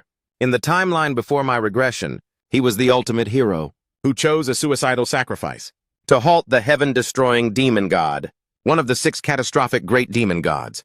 The harrowing image of his final stand suddenly flickered through Se-hun's mind. A surge of profound, genuine respect welled up in his chest. He truly is a flawless perfectionist. Louis broke the silence. The armaments you showcased today were without exception absolutely mesmerizing. He suddenly let out a heavy contemplative sigh. I cannot say I am without a shred of regret, but I harbor immense expectations for your future. At that word, Se-hun felt a jolt of shock. Regret. His pride churned like molten slag in a high-heat forge. Despite all my mental preparation, I still feel the urge to hurl the 5-colored fire sword and its scabbard straight back into the coals for a total rework. Pay it no mind. Just then Lewis extended a hand of grace. As a testament to your extraordinary talent and grit, I shall bestow upon you 2 grand rewards. He fixed Se-hun with a serious, penetrating look. Tell me, young Smith, what is it your heart desires? Se-hun's eyes narrowed in a flicker of disbelief. For the first time, a trace of genuine shock fractured the unshakable mask of his composed face. 2 separate rewards. He recovered instantly and replied, his voice ringing out with absolute clarity and zero hesitation. I seek treasures, capable of expanding my mana reserves and augmenting my cognitive processing speed. The moment the request left his lips, Lewis traced a sweeping arc through the air with his hand. 2 ancient symbols manifested out of the empty void. Se-hun stared at the twin artifacts, the black inkstone. Hero grade, masterpiece tier quality. A crystalline shard bleeding ink-colored light fell from the ether, imbued with the terrifying property of devouring all but the void. It possessed the ravenous power to siphon mana from anything, unfortunate enough to make physical contact with its surface. Dreamy ivory hero grade standard quality. The severed tusk of a Baku, the mythical devourer of dreams. It throbbed with a dense illusory mana, and held the unique power to bridge the ethereal boundary between reality and the subconscious, weaving a direct tether to the dream realm through a specialized source of phantom energy. He stood there momentarily paralyzed by bewilderment. The black inkstone is a legendary gem, certainly, but dreamy ivory is a relic most hunters never see in a lifetime. Se-hun let out a low, satisfied smirk. They're a bit volatile to tame at my current level, but I already have a lethal blueprint for how to weaponize them. Louis observed the youth for a long beat, his voice softening but still vibrating with immense authority. Do these offerings satisfy your ambition? Se-hun offered a respectful, shallow bow of gratitude. They are beyond exceptional, Principal. The moment Se-hun exited the chamber, a disembodied ghostly voice echoed through the hall. What game are you playing at, my lord? The magic mirror voiced its profound suspicion as to why a mere freshman was granted the unprecedented gift of 2 rewards. This act of blatant favoritism is completely uncharacteristic of your usual strict neutrality. Lewis dismissed the mirror's concern with a wave. I bestowed them for the simplest of reasons, because that boy possesses the sheer talent to master them. Upon hearing the Emperor's conviction, the mirror could only vibrate in silent wonder. Is that truly the case? I sense an old, weary soul trapped within that youthful frame. Louis spoke in a hushed, contemplative tone. That realization only further proves that his character carries a depth so profound that even a static reflection like you can feel the weight of it. Louis watched Se-hun's silhouette gradually dissolve into the shadows of the ancient corridor. Furthermore, even with my sight, I cannot fully fathom the true abyssal depths of that young man's potential. The scene shifts to the architectural marvel known as Maduke Mansion. Inside the lecture hall, the air was thick with the incessant chatter of elite students. A classmate approached Han with a fawning grin. Hey Han, where are we heading for the lunch break? He shut down the invitation instantly without a second thought. Count me out. I have a private lunch engagement with Senior Hogwarts today. The student's jaw hit the floor in pure shock. A meeting with the third-year ace of the Berserker department. Han shrugged it off with practiced nonchalance. Our families share a long-standing history, so these high-level summits are quite common for me. He mentioned he had some crucial strategic advice regarding academy politics to share, so I can't exactly keep a top ranker waiting. The student leaned in, desperate for a connection. Then if it's not a bother, could I tag along? At that precise moment, Se-hun stepped into the room. He pierced Han with a gaze as cold as a mountain grave. The second the class noticed Se-hun, the room plunged into a dead silence. His eyes remained locked onto Han with predatory focus. Han instinctively felt an icy shiver race down his spine. What's with that unsettling, hollow stare? Witnessing Han's discomfort, Se-hun smirked. It seems the reality of his standing is finally setting in. Watching the scene unfold from a distance, tension thickens across the classroom. Han ground his teeth together, his fragile pride bleeding. Damn it all. To be humiliated by a low-born gutter rat like him. The heavy classroom doors swung open with a violent crash. Incheon marched in with a commanding rhythmic stride, his piercing eyes scanning the room like a drill sergeant. Silence, everyone take your assigned seats immediately. He surveyed the room with clinical precision. Good. It appears no one was foolish enough to be absent. Incheon addressed the silent class. As this marks the beginning of our curriculum, we shall initiate the term with formal self-introductions. He solemnly presents the raw material. This alloy is a rare, volatile substance, is famously known as mirror alloy. Its sensitivity to mana is 10 times greater than that of any ordinary ore. Consequently, if you funnel your essence into it like this, at this point Incheon punctuates every word with gravity. The weapon envisioned in your mind's eye will manifest with effortless precision. In that same heartbeat, Se-hun gazes at him with profound admiration. It's clearly no stroke of luck that he's ranked among the top 100 master artisans on the planet. Even back when I was inspecting the contract stones, I could already sense its essence. This man is a generational talent. Incheon pauses for a strategic beat, his voice dropping to a low philosophical hum. Due to its hyper-reactive nature, it is notoriously difficult to wield in actual combat. However, it mirrors the depths of the subconscious, forcing the wielder to confront their true unmasked self. He suddenly projects his voice across the hall. That is the singular reason why equipment forged from mirror alloy is titled Shattered Alter Egos. The introductions for the refining department will be defined by the creation of these alter egos. Finally, Incheon leaves them with a stern reminder: your final masterpieces will be exhibited in the main building for an entire week, so pour your absolute soul into this craft. The sea of students roars in unison. Yes, sir. Se-hun's gaze lingers on a nearby male student. He calculates the cost internally. Each fragment of mirror alloy must be valued at well over 10 million won. That is classic high-budget Babel style. Even a simple greeting is obscenely extravagant. Meanwhile, Han flinches as his grip tightens on the sword. Observing this, Se-hun lets out a weary, endless sigh. Good grief. Se-hun turns away, exhaling in pure helplessness. There isn't a single soul in this room. Who possesses the most vital spark of talent? Right then, Incheon calls out one last name. And finally, Lee Se-hun. He snaps to attention instantly. Present, Se-hun mulls over his next move. Since I've already secured the top spot in the department, there's no longer a reason to cloak my true capabilities. A daring, provocative idea strikes him like lightning. If I'm going to make a statement, then Se-hun's pupils ignite with a flare of dark ambition. I might as well go all out and shatter their expectations. Suddenly, a thunderous explosion erupts within the confines of the classroom. At the same time, a student tosses out a snide remark. There's quite a mob congregating over here. I suppose Lee Se-hun's charisma is to blame. He continues in a biting, mocking tone, thick with repressed irritation. It's honestly pathetic how everyone keeps hyping him up, claiming he's on some different level or whatever, when the truth is, he's still just a green first-year student. The person beside him nods in total agreement. Exactly. The student leans in closer, whispering venomously. That's precisely the point I was going to make. The two look up at the mysterious object on display. Incheon's voice suddenly reverberates through the hall. Although a highly irregular anomaly occurred during the forging process, specifically the spontaneous absorption of 19 nearby mirror alloys, we have concluded that this phenomenon itself is a testament to the innate genius of Lee Se-hun. Therefore, we've chosen to exhibit it in its raw, original state. A male student lets out a sharp, cold laugh. A sarcastic voice cuts through the murmur of the crowd debating the logic of the display. That was clearly just a fluke, triggered by some fluke skill or a lucky glitch. His companion gestures dismissively toward the artwork, eyes brimming with skepticism and bitter envy.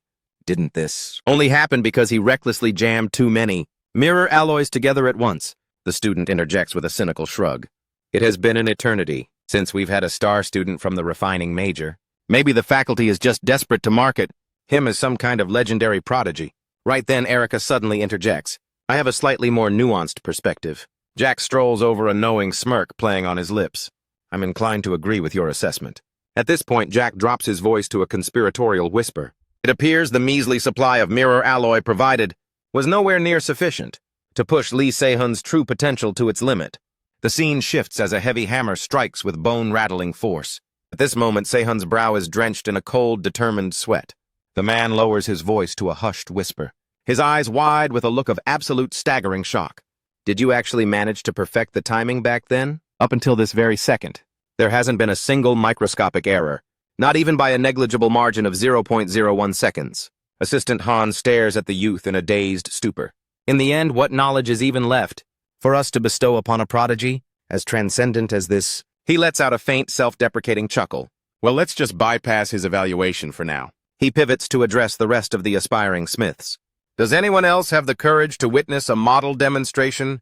A while later, Assistant Han announces, that's enough for today. Class dismissed. On the other side of the forge, Se-hun's gaze remains obsessively locked onto the hammer. Then he stares with predatory focus at the jagged metal remnants scattered across the table. Without a flicker of hesitation, Se-hun hoists the heavy hammer high once more. Assistant Han suddenly interjects. Are you intending to smash that masterpiece into dust? He halts instantly and offers a sharp, polite bow to the assistant. The man approaches, delivering a stern, professional reminder. We are obligated to surrender these items following this week's forging rotation, so ensure you don't compromise their integrity. Se-hun tilts his head, a spark of confusion in his eyes. We're required to hand them over. Assistant Han wears a weary, cynical expression. Naturally. Where exactly do you imagine?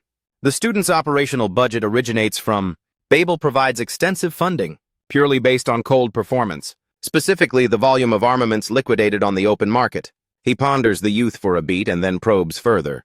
So tell me what exactly is fueling your dissatisfaction? At this very moment, is it your physical stamina or your current mana threshold?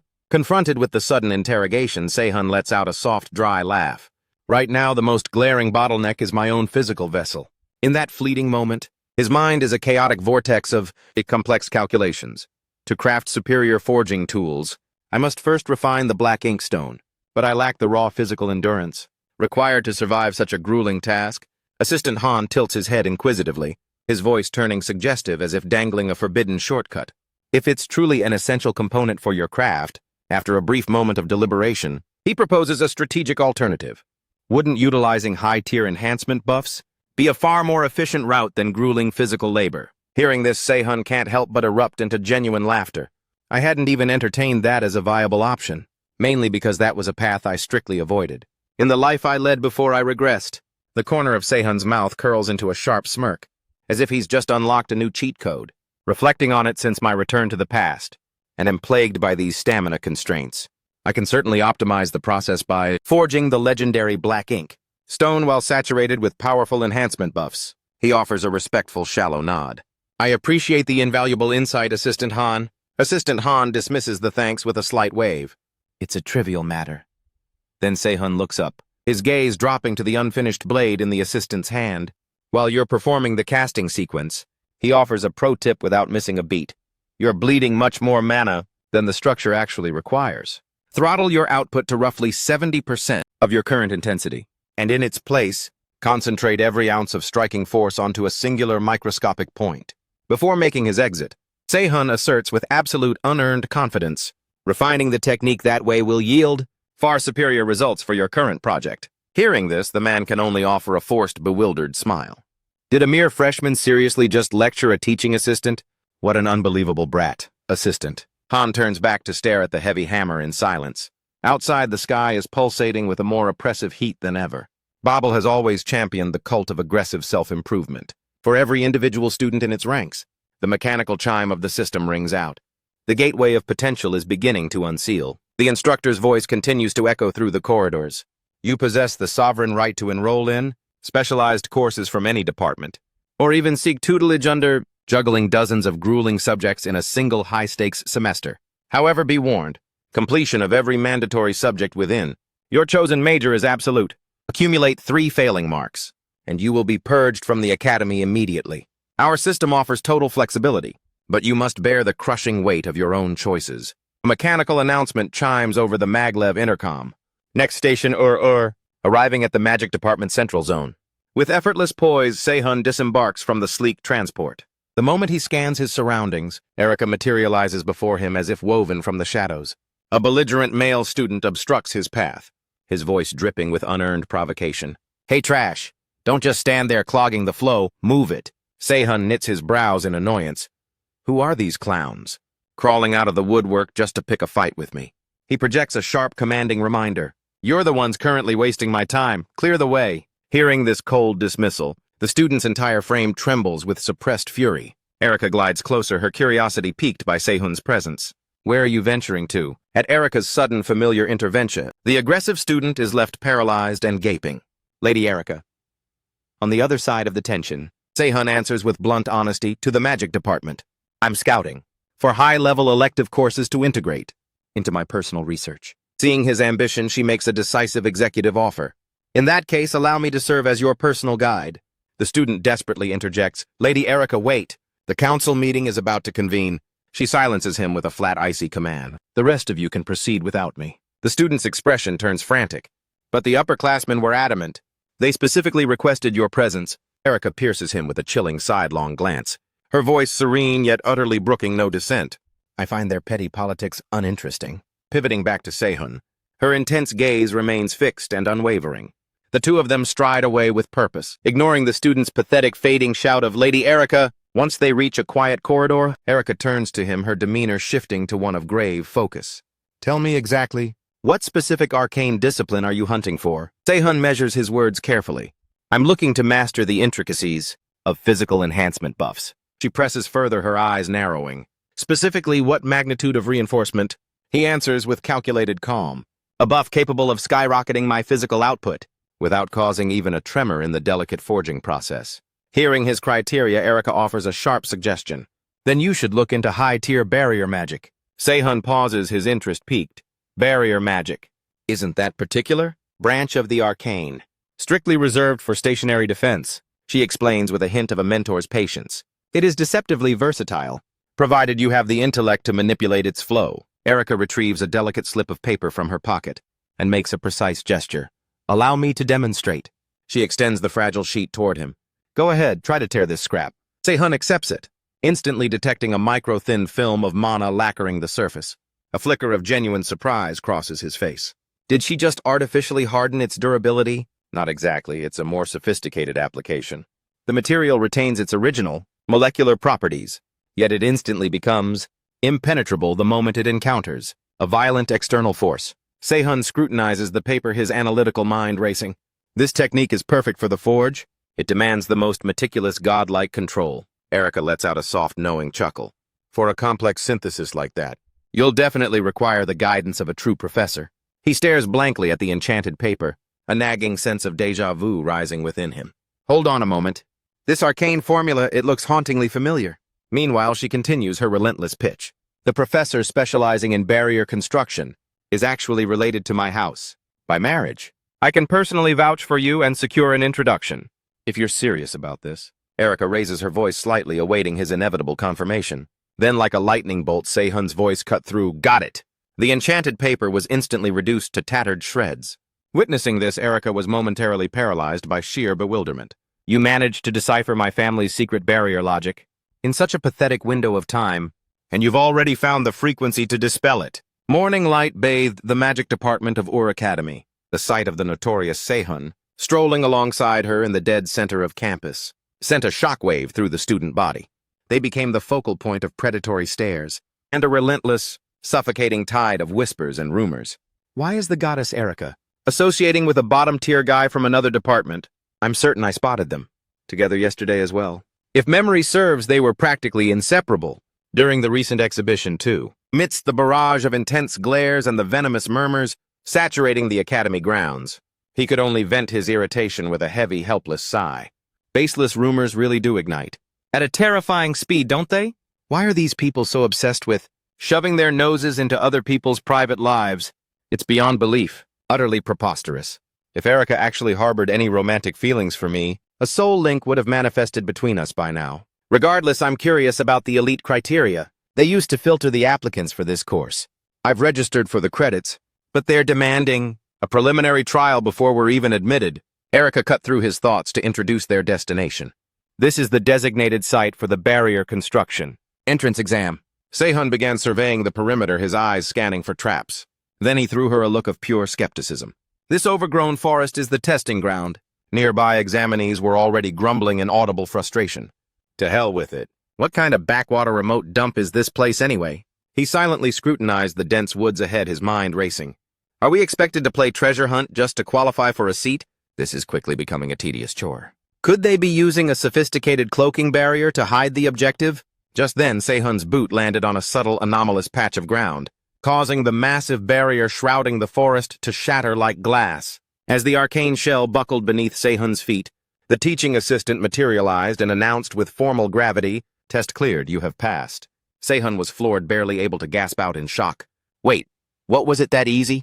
He glared up at the teaching assistant, standing by the podium with an expression of profound doubt. The prestigious daughter of that house is showing interest in our department's most promising student, Professor Robert Perry, the reigning authority on barrier construction at Magic Department. The assistant thrust a digital tablet forward. Yes, sir, just look at the roster.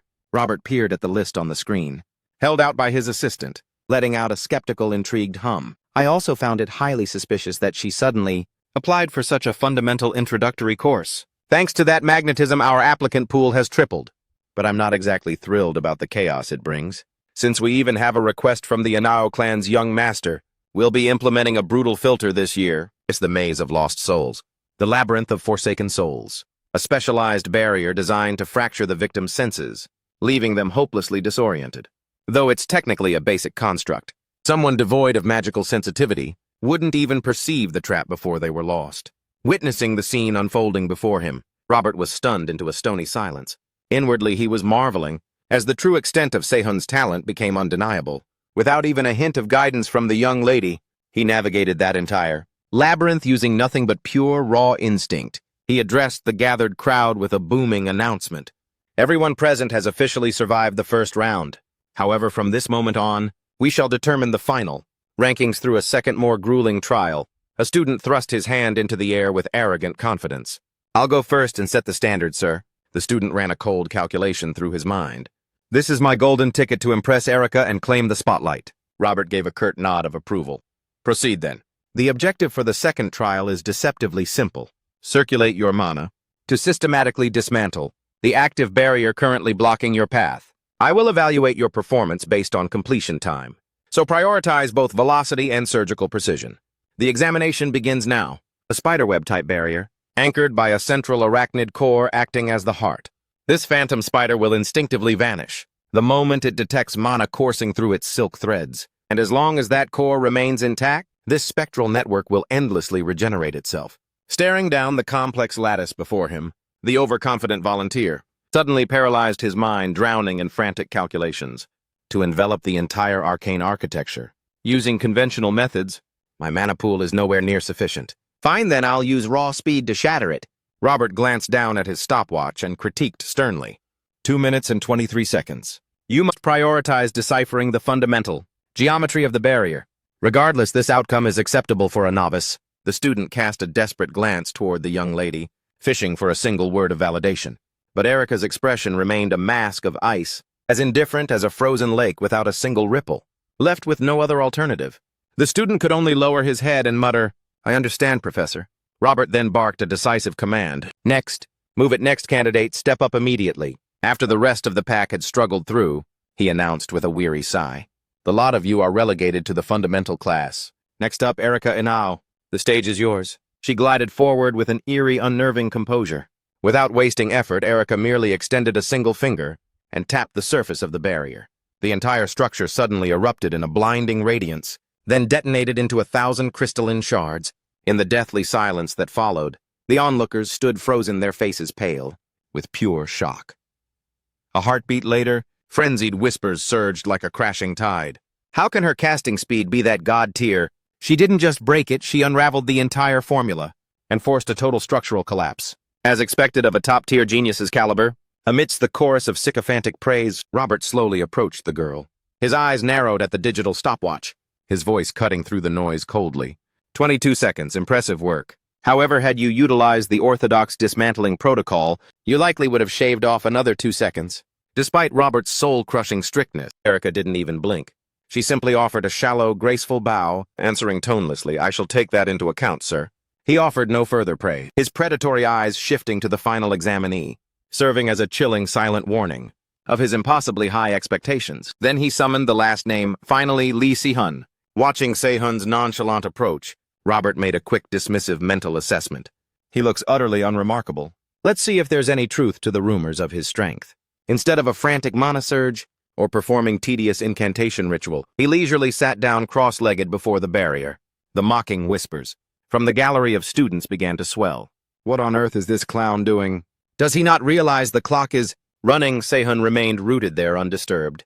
His focus didn't flicker for a millisecond, his mind intently stripping away each structural layer of the shield. The energy signature of this barrier possesses properties strikingly similar to the black inkstone, specifically that pesky self-repair loop that kicks in if the impact fails to hit the critical threshold. Therefore, to successfully forge that grade of stone, a blacksmith must synchronize every vibrational impulse simultaneously, with mathematical precision. Robert's patience finally hit its breaking point. He stormed forward to interrogate the boy. "What kind of pathetic stunt are you trying to pull?" "Hey, I'm speaking to you." Erica's voice rang out sharp and authoritative, cutting him off. "Leave him be." At her command, the professor could only grind his teeth in silent frustration. Robert retreated, his lips pressed into a thin white line, and in that absolute heavy silence, Se-hun's cognitive gears were grinding at maximum velocity. So if I invert the flow like this, can I permanently stabilize the impulses? The latent force anchored within that stone, instead of dissolving or shattering like a typical failure. The instant his fingertip grazed the nexus point, the entire barrier erupted into a localized inferno of violent flames. Amidst an atmosphere thick with suffocating shock, Se-hun spoke in a flat, mundane tone, as indifferent as if he'd just tidied up a minor mess. "It's finished." With this hurdle cleared, he calculated internally. The path to forging the black inkstone is finally wide open. Se-hun rose to his feet, striding through the smoldering debris with total apathy, as if the barrier's very existence had been a trivial annoyance.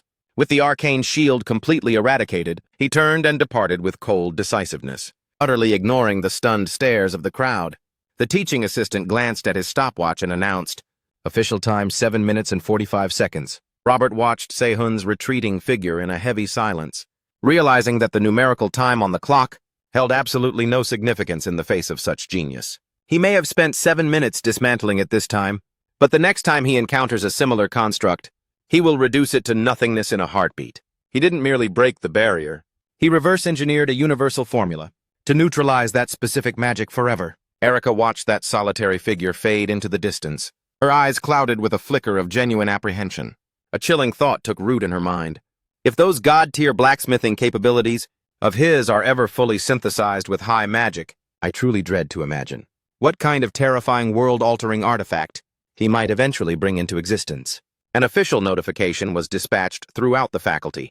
An urgent application has been submitted for intermediate forging art, utilizing hero-tier materials by the freshman prodigy, Lee Se-hun, in accordance with the mandates of Forge Safety Regulations. Per Article 8 of the Forge Safety Regulations, any qualified faculty members wishing to supervise, please register your intent immediately. The instructor stared at his monitor, musing to himself, "I wonder how many high-ranking smiths will actually bite this time." Suddenly, a deluge of priority messages flooded his inbox, leaving him paralyzed in sheer astonishment.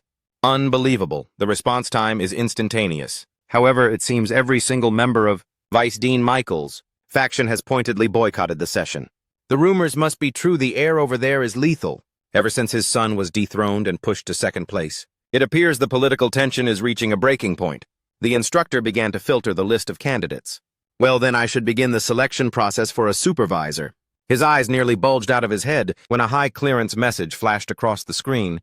The principal has issued a direct decree stating that she will personally preside over and supervise the intermediate forging session for student Lee Se-hun. Suddenly, Eun-ha appeared out of thin air and spoke. "It has been a moment, student Lee Se-hun." He froze, his heart jolting with a massive surge of adrenaline. "You're an incredibly busy woman, yet you personally journeyed all the way here for this," she replied with cool nonchalance. "As the principal, I felt it necessary to witness your true caliber with my own eyes." Se-hun avoided her piercing gaze and muttered a soft reply. If the situation has escalated to this level, I'll simply have to pour my entire soul into the craft. With that resolution, he immediately plunged into his work, the first phase of refining the black inkstone. In theory, there are numerous ways to process this material, but the most perilous and demanding technique is the nightfall process. The smith must immerse the stone in a void, completely devoid of light, then use surgical mana to extract impurities from the ore. The ink-like shadow spreading through the stone like water. During this delicate stage, a single microscopic tremor in mana synchronization will cause the stone to instantly crystallize into useless inert slag. It might sound straightforward in principle, but in the heat of the forge, it is a task no different from reweaving the very fabric of matter itself. She remained anchored in absolute silence, tracking Se-hun's every rhythmic motion with predatory focus. While his hands moved with poetic fluidity, Se-hun's mind began a cold, ruthless calculation. Is 1/4 the absolute peak I can achieve? If I push past the threshold and compress it further, its final performance would be too pathetic to utilize. Phase 2. He began to manifest a brilliant incandescent flame directly from the hollow of his palm.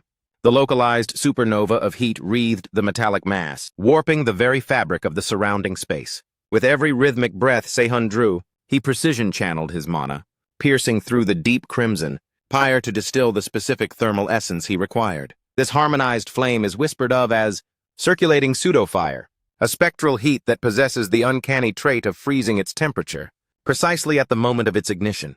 Phase 3. Wielding a hammer slick with circulating. Pseudo-fire to lash the dense inkstone with tectonic force. The golden rule is to never grant the metal a moment's rest, until the structural deformation finally yields to the absolute will of the flame. Transfixed by the dancing blood-red tongues of fire, Unha watched with a pensive, heavy gaze. Even if he possesses an immunity to the heat, it doesn't mean he's a stranger to the agony. Just how much of his own soul is he grinding away in there? He brought the hammer down in a relentless rhythmic assault, driven by a strange feverish obsession. While the thunderous ring of the anvil shook the forge, in a shadowed, secluded corner of the campus, Erica stood in stony silence, still anchored there, waiting for Se-hun. Despite the breathtaking display of Se-hun's selfless devotion, Unha remained nearby, looking spectacularly unimpressed. She just stood there, letting out long, drowsy yawns. Her entire aura was one of utter exhaustion and listless boredom. 4 grueling hours of non-stop forging had bled away. The volatile properties of the inkstone, having gorged themselves on the flames to their breaking point, finally began to undergo a metamorphosis. He let out a jagged sigh of relief and noted, "It's done. The structural instability has finally stabilized." He liquefied the processed inkstone and funneled it into the custom mold he had meticulously prepared. The weary fog on Unha's face evaporated instantly, shattered by a look of pure, unadulterated shock. Her mind raced in confusion. Casting. He's opting for casting over traditional forging. The elemental properties will surely corrupt, due to the abyssal darkness lurking within that mold. What kind of madness is he entertaining? Phase 4. Just as Se-hun prepared to initiate the final sequence, Unha's voice cut through the heat to halt him. Stop, ignoring her sharp, commanding intervention. He didn't hesitate for even a microsecond. Inside Se-hun's mind, there was only a torrent of rapid-fire numbers and complex, magical blueprints flowing like a river. He forcibly throttled the volatile shifts within the inkstone, using a sophisticated barrier-shattering formula to weave a permanent mana circuit into its core. In that razor-thin window of opportunity, as the mana circuit fused during the stone's fleeting moment of transformation, the chaos suddenly froze into a perfect stillness, revealing the roar of the forge died instantly, unveiling the artifact in Se-hun's hand. The finished masterpiece. It was an ink spider bracelet shimmering in a deep abyssal black that seemed to swallow the light. The moment the accessory took its final shape, a sharp mechanical chime rang out, piercing the heavy silence of the forge. A crystalline system notification window ignited before his eyes. Eternal Item Ink Spider Bracelet has been synthesized to shatter the shackles of prejudice. A bold, unwavering challenge that spares no one is a fundamental necessity. Though the material's latent potential hasn't been fully bled dry, the blacksmith's genius in forging entirely new possibilities is undeniably first-rate. Acquired skill Black Soul Thread Rank D. Ink Spider Bracelet, grade rare quality masterwork. A specialized bracelet.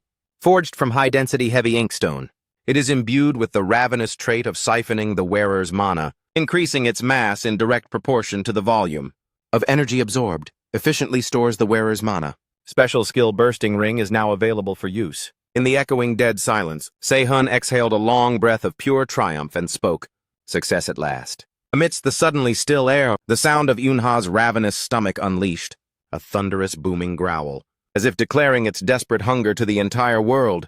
He froze in place, casting a look of blank, bewildered confusion her way, while she turned a vivid shade of crimson with embarrassment, and frantically clutched her stomach, trying in vain to hide her body's loud betrayal.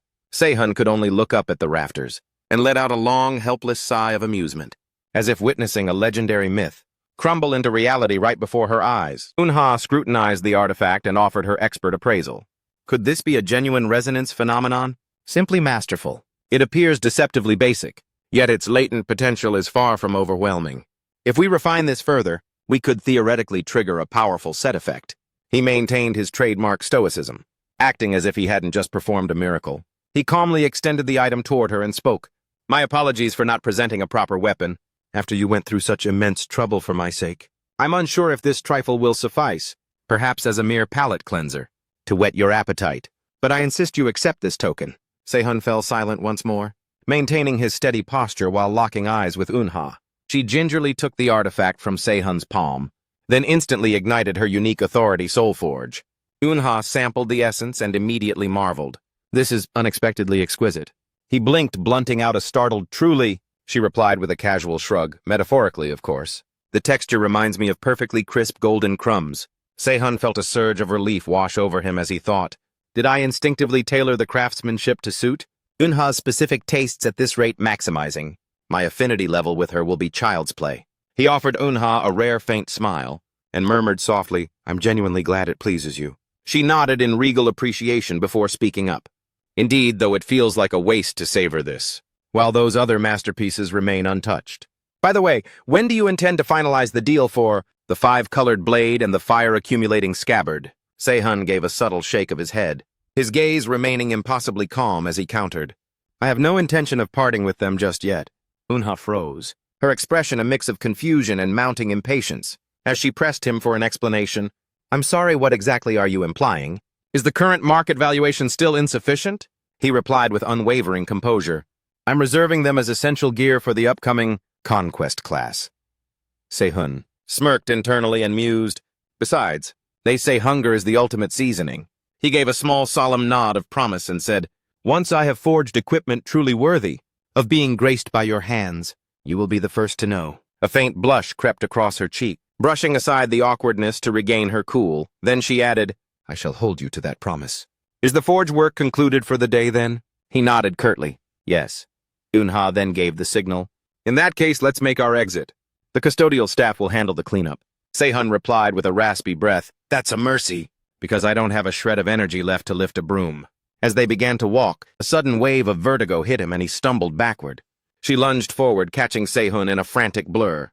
Yunha asked with genuine concern, Are you all right? He steadied his breathing and replied, yes. I'm fine, I simply pushed my physical limits. A bit too far this time. She made a sudden executive decision. I'm taking you to the dorms, unless you happen to be afraid of heights. Sehun replied firmly, hardly.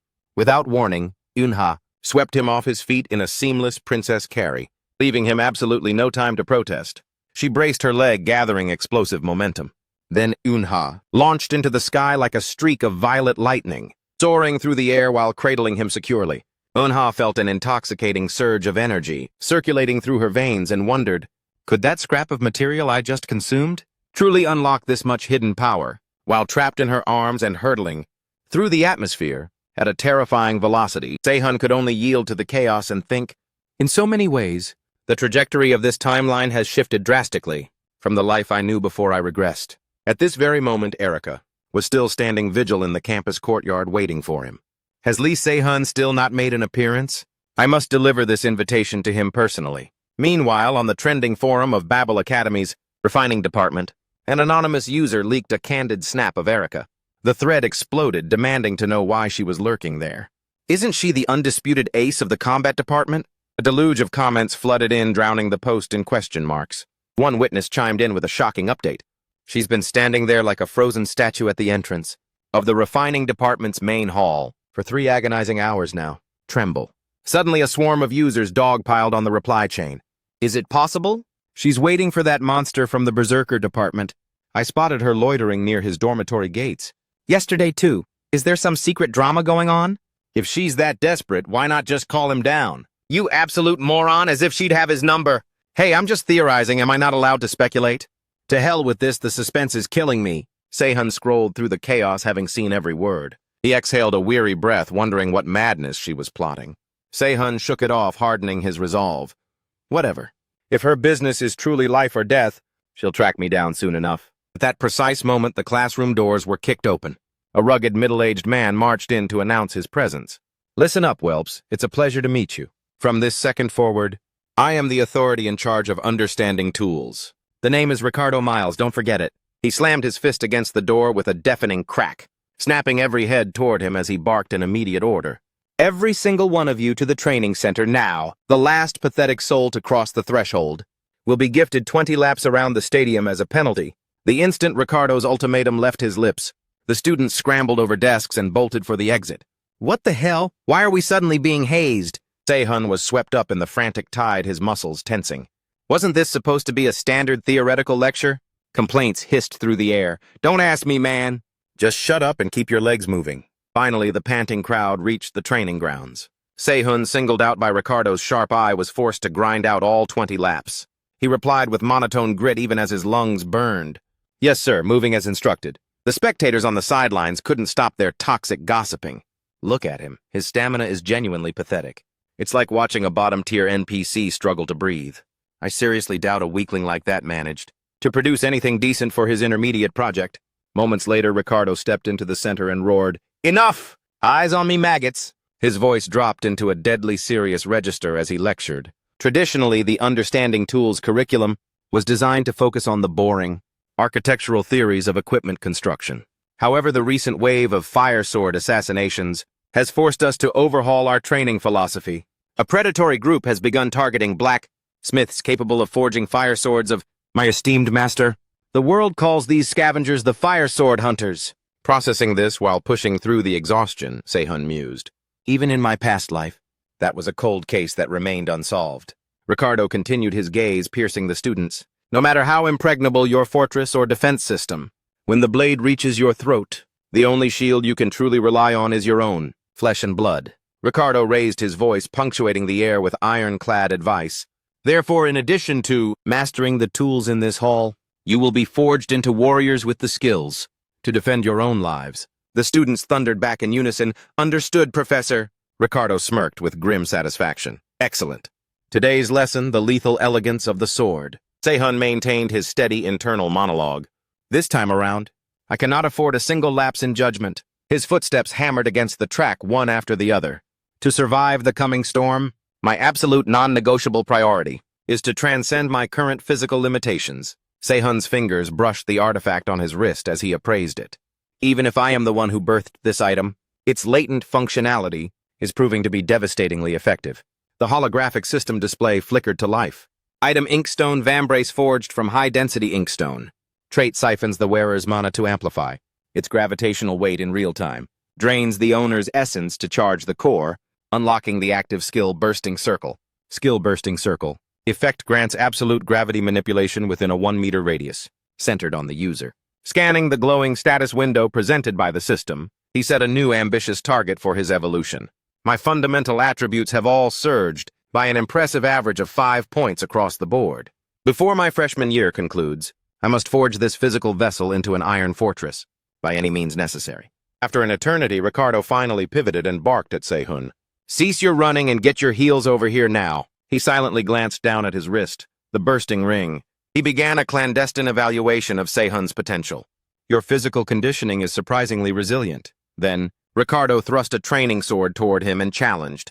Let us gauge if you possess the raw aptitude for the blade. Show me a proper overhead strike. Se-hun accepted the weapon, analyzing its balance for a heartbeat. Fluid movement might prove difficult to execute. Under the crushing weight of the ink spider bracelet, a flicker of hesitation crossed his mind. It wasn't exactly a refined or polished maneuver, but should I risk unleashing that specific form? Finally, Se-hun steeled his resolve and brought the blade down. The spectating students erupted into mocking peals of laughter. He's moving like he's underwater, so slow. The poor guy must be completely drained after wheezing through those 20 laps. Despite the sluggish speed, his striking posture is deceptively flawless. However, Ricardo's internal assessment was worlds apart. No, this is actually terrifyingly precise. The trajectory of your sword path possesses a hauntingly clear sense of purpose. He turned to the boy and offered a critique. However, your internal rhythm is far too frantic. It would be wise to correct this fundamental flaw before proceeding. Sehun's gaze sharpened into a lethal point in an instant. Ricardo's entire frame seemed to shudder instinctively. The surrounding space was bleached into a blinding pure white in his vision. Ricardo's pupils dilated in frozen shock. He stared in utter confusion at the edge pressed against his jugular. Ricardo wondered to himself in a cold sweat. Did I just feel a prick of genuine fear? Standing before a mere technology student, to the point of suffering such a vivid, terrifying hallucination. Then he managed to stammer out a question. Who in the hell taught you that swordsmanship? Sehun offered a faint, cryptic smile, but inwardly he was reeling in absolute bewilderment. How did that ancient maneuver actually find its mark? He used to claim it was just a throwaway technique, concocted on a whim in less than 10 minutes. Sehun drifted back into the recesses of his old memories. Back then, Guangsu would scratch his ear and grumble. I swear I'll settle the tab with you next time. Everyone hits a rough patch with their coin. Why do you have to be such a persistent debt collector? He hadn't ceased his relentless pleading. I'll trade you a secret technique instead of gold. Just one god-tier move. I'll pass it on to you. So please just put the ledger away. Snapping back to reality, Sehun awkwardly rubbed the nape of his neck and fabricated a lie. I simply spend a lot of time studying archival footage of legendary battles between the great heroes. Ricardo remained visibly skeptical. Yet he smiled and inquired about his martial path. Do you truly desire to be forged into a proper swordsman? He made a startling proposal. I will draft a formal recommendation letter for you to enroll in the elite body control curriculum at Agus Center. That afternoon within the Agus complex, Sehun stood amidst the bustling crowd with a blank stare. Guangsu was currently stomping his feet in a blind rage. How many times must I repeat myself? I have absolutely nothing left to bestow upon you. But Jack remained stubbornly undeterred by the outburst. Please don't discard me like this, master. He was a legendary S-rank hero, who had long since retired and become a regular client. Ma Guangsu the man feared as the sword breaker. Sehun found the reality before him difficult to digest. This degenerate who's drunk by noon and drowning in debt is supposed to be a world-class professor. The moment he sensed a new presence, Guangsu snapped, "And who the hell are you?" Sehun presented the envelope. I am Lee Sehun, a first-year student from the refining department. I've been sent here by Professor Ricardo's personal recommendation. He echoed the name back with a flicker of genuine surprise. Ricardo? That old fossil actually recommended you? Jack scrambled to his feet, eager to provide context. That kid is the undisputed top-ranked student of the Berserker department this year. He delivered a brutally blunt assessment, no matter how hard I look at him. He strikes me as incredibly unremarkable. Guangsu narrowed his eyes at Jack. Hey, you! Is your desire to learn from a failure like me truly that deep? He affirmed with burning enthusiasm. Yes, absolutely. Hearing that, he jabbed a finger toward Sehun and proposed, in that case, if you can dismantle this kid, I'll officially agree to take you under my wing. He arranged a sudden death duel between the two. A single exchange match. The first to land a clean, decisive blow on their opponent claims the victory. Guangsu signaled with a lazy wave of his hand. Begin the slaughter. The instant the command echoed through the hall, Jack lunged forward with explosive predatory speed. Sehun stood his ground fingers white-knuckled around his hilt. A flicker of genuine intrigue crossed Guangsu's mind. Is he intentionally relaxing his frame? To maximize his kinetic flexibility. By purging all traces of muscle tension. If that's his gamble, then the most primitive counter is a grappling hold, rather than a straightforward strike. Meanwhile, Jack coiled his power and swung a heavy arm to strike. Guangsu let out a weary, frustrated sigh. This is precisely why I loathe arrogant show-offs. He's too preoccupied with a mental chess match to actually commit to a real fight. He grumbled, boring, what a complete buzzkill. Immediately after, Jack crashed in and snared Sehun's waist. Sehun gritted his teeth, jolted by the sudden impact. What kind of monstrous, inhuman strength is this? Then Sehun steeled his focus. But I have an ace. He ignited the bursting circle skill. Arcane power erupted from the artifact in a blinding, violent flash. In one smooth motion, Sehun successfully turned the tide. He hissed through the sharp sting of pain. Sehun's fist was hovering mere inches from Jack's face, while fresh blood began to drip from Jack's mangled nose. Witnessing the outcome, Sehun smirked faintly and asked, "Looks like my reaction time was a split-second faster, wouldn't you say?" The training hall was instantly plunged into a heavy silence. After a tense beat, Jack finally found his voice. "That counterattack just now, it was truly—" Before he could finish his praise, Guangsu barked an order. "Listen up, everyone. You're all dismissed. Get out. I recall promising to mentor you, only on the condition of your victory. Hearing the rejection, Se-hun sat up and made a bold proposal. Since he tasted defeat at my hands, shouldn't you be focusing your efforts on me instead? He leaned into his role as a provocateur. I never imagined the star pupil of August would be humiliated by a mere student from the Berserker department. Just hearing the story makes you sound pathetic. Jack was visibly staggered by the verbal blow. Pathetic! Guangsu chuckled grimly. He's got a point. Perhaps I need to break this idiot's habits and rebuild him, so he can actually survive a real encounter. Jack spun around, eyes gleaming with excitement. Then, Guangsu cut him off with a sharp reminder. I'll draft a schedule and send it over. Make sure you crawl here on time. The news sent Jack into a state of pure euphoria. He dropped into a deep, respectful bow and exclaimed, thank you so much, Master. Guangsu groaned in annoyance and shooed him away. If you're done groveling, get lost. Then, his piercing gaze shifted back toward Se-hun. He spoke with a low, dangerous edge. I still have some unfinished business to settle with this brat. Once the room had cleared and they were alone, Guangsu issued a blunt request. Demonstrate that sword technique for me again, the one you used to rattle Ricardo. He complied without a moment's hesitation. Understood. Se-hun watched him, every nerve on edge. He lunged forward, the practice blade a blur in his hand. However, in a heartbeat of pure motion, Se-hun's sword was swiped aside and sent flying by Guangsu. He stood there paralyzed as the scathing critique fell. This is a desperate gambit designed to end a foe. At the first opening, Guangsu stated coldly, the concept is brilliant, but your execution is still laughably crude. Do you think it's acceptable for a technique to surrender its weaknesses the second time it's witnessed? He roared with sudden, unbridled fury. Why is he lashing out with such white-hot anger? If anyone had the audacity to teach this trash and call it a finished product, I would personally snap every bone in their body. But the irony was lost on Guangsu. He had no inkling that he was the very man who had taught it. Guangsu exhaled sharply and proposed, just you wait. I'm going to forge a complete combat vessel. Out of this flimsy, pathetic skeleton you call a style, Se-hun asked with a hint of nonchalance. So that means I'm officially enrolled in your class. Right. Guangsu glared back with a look of pure bewilderment. Of course it does, you brat. Relief washed over him as he offered a final bow. Then I'll take my leave for today, Master. The moment Se-hun's silhouette faded, Guangsu cast a sideways glance and grunted. That brat is as rigid as a tombstone. Standing under the open sky, Se-hun let out a sharp, irritated exhale. He struts around with such a noble air, acting as if his after-sales service is a divine favor. Suddenly, Jack intercepted him with an eager greeting. You hold up a second. Startled, Se-hun arched an eyebrow, still lurking around. Jack reached into his pocket and produced a sleek envelope. There's something important I need to hand over to you. Se-hun stared at it blankly. And what is this supposed to be? Jack didn't miss a beat as he explained. A formal invitation to the Noblesse Circle. In short, it's the exclusive playground for the academies. Most elite and prestigious bloodlines. A realization suddenly clicked within Se-hun's mind. Could Erica have been intending to gift this to me from the very beginning? Jack continued with a boisterous grin. The place is crawling with arrogant snobs. But for a guy like you, it's a goldmine of opportunity. Even so, Se-hun felt a flicker of hesitation. I'm not entirely comfortable with blindly accepting such a heavy favor. Jack beamed, waving off the concern. It's only because of you that I secured a spot in that class. So consider this the bare minimum of the gratitude I owe you. Amused by the sincerity, Se-hun offered a thin smile.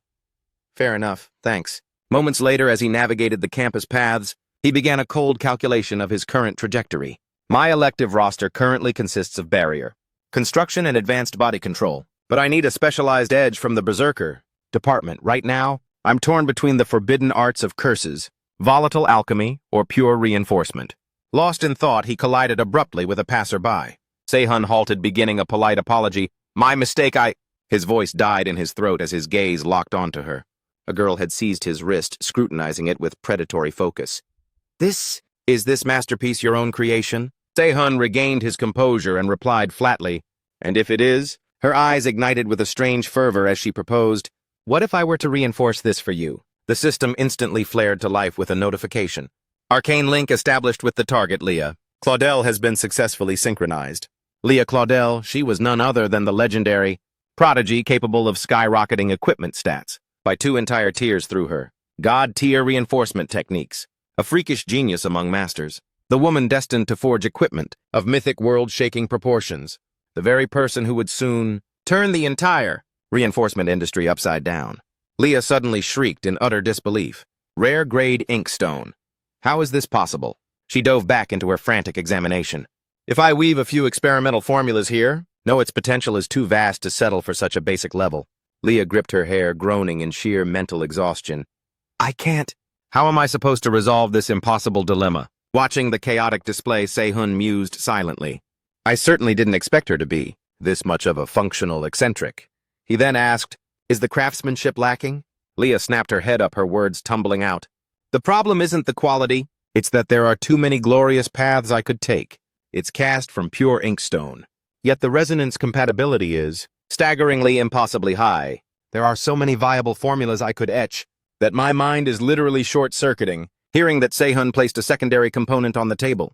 If that's your struggle, then this should tip the scales. Seeing her wide-eyed confusion, he offered a cryptic reminder. There's more to it, Se-hun added with a warning tone. This piece possesses a latent resonance phenomenon, so handle it with the extreme caution it deserves. Leah's excitement reached a fever pitch as she gasped.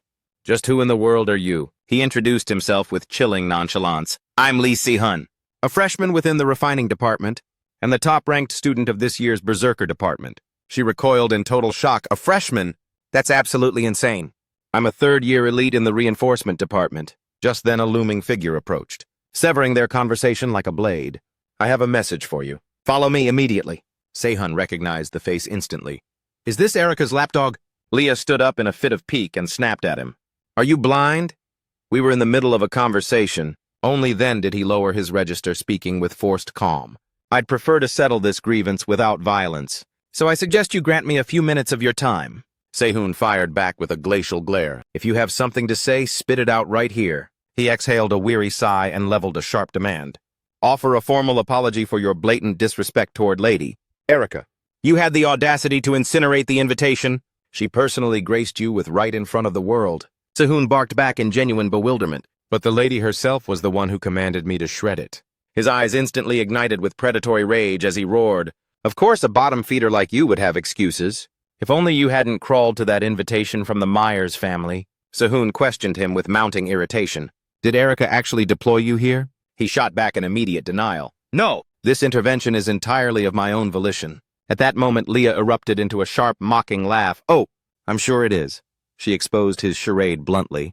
Is there anyone in this academy who doesn't know that you're just the young master's loyal lapdog? The insult sent him into a towering fury. How dare a piece of gutter trash like you? You might be laboring under the delusion that you're some kind of special talent, he sneered, critiquing Se-hun's worth. But the elite noble expert vanguard is teeming with genuine geniuses, who exist on a plane far beyond your reach. However, Se-hun remained unfazed and countered lethally. When you spout such arrogance, are you by chance referring to yourself? Se-hun's words struck him with the force of a thunderbolt. The man roared in a blind frenzy, "Shut your filthy mouth!" Se-hun watched the violent surge of his aura, yet he nonchalantly extended his hand into the storm. With a single effortless grip, he parried the illusory beasts lunging for his throat. A massive surge of mana suddenly evaporated into nothingness. He remarked with clinical interest, just as I suspected. That strike wasn't manifested purely from mana. You utilized short swords as a physical medium to anchor your offensive. Even for mere illusions, they're quite solid, aren't they? The realization made the man stammer in sheer terror. How could you possibly perceive? Se-hun casually twirled the captured weapon and replied, Who can say? He let out a sharp, excited chuckle and marveled. This essence, it tastes absolutely divine. Simultaneously, the system chimed with a cold announcement. Contract Link Gluttonous Iron has been officially synchronized. The man shrieked in absolute despair. My 1,000,001 masterpiece, it's been erased. Se-hun smirked with predatory satisfaction and said, with a high-octane flavor like this, no wonder you were so obsessed with it. The system flashed the data once more. Link Ryu Yunha, Gluttonous Iron, grade absolute high tier, an ancient metal capable of generating immense thermal energy, a variant of iron capable of fueling thermal energy. By devouring and assimilating other metallic ores, it aggressively corrodes any metal upon contact and absorbs their core essence directly into itself. Consumes iron to synthesize mineralized blood. Current durability 78%. Bursting circle. In a blur of motion, Se-hun lunged. He buried a crushing blow directly into the man's solar plexus. Just like that, the assailant collapsed into a heap on the pavement. Se-hun turned back to address Leah with a cool gaze. So, senior, he glanced at her and inquired, Are there any specific lectures in the reinforcement department that you deem worthy of my time? Leah's face flushed a deep, sudden crimson. and she shrieked, "Ancient reinforcement!" And there's a legendarily brilliant senior teaching there, the one named Leah Claudel, after Sehun's departure. The man clutched his midsection in agonizing pain. "Curse him!" he hissed through gritted teeth. "It's impossible." A mere freshman possessing such god-tier combat reflexes. Suddenly Erica materialized from the shadows ahead. "Pardon me. I'd like to borrow that short sword for a momentary inspection." He jolted in shock and stammered, "Lady Erica!" "Since when have you been observing?" The subordinate frantically offered the weapon to her. "Of course, here it is, my lady." Erica scrutinized the blade in her hand and warned icily, "There is no need for you to breathe a word of this specific encounter to my brother. Who can truly say? As for the patriarch, I shall handle the private discourse with him personally." He scratched his head in sheer bewilderment and muttered, "Understood, as you command." Erica scrutinized the aftermath in a heavy silence, just as I suspected high-tier equipment utilized as an arcane medium. It even bears a sophisticated anti-theft seal etched into the core. A flicker of genuine disorientation clouded her mind. Is it possible that he synthesized a custom countermaneuver entirely on his own? Fusing his innate logic with Professor Robert's theories, Erica's thoughts spiraled around one name, Lee Se-hun. His raw aptitude for forbidden blacksmithing techniques might very well transcend the limits of S-Rank. I must immediately recalibrate my assessment of his magical synchronization to a minimum of A-Rank. A sudden crystalline system alert materialized. Synchronicity established with target Erica Inao. Psychological link successfully forged. The notification left Se-hun utterly perplexed. What the hell is happening now? His mind raced with suspicious speculation. Was she lurking in the shadows observing? When I dismantled that pathetic lackey, Se-hun weighed the captured blades in his palms with a sigh. Well, at the very least, I've walked away with some decent compensation. 10 blades are still missing from the set, aren't they? Leaving them in this state is a bit amateurish, but if I weave them together with the Black Soul thread, they'll become a lethal addition to my arsenal.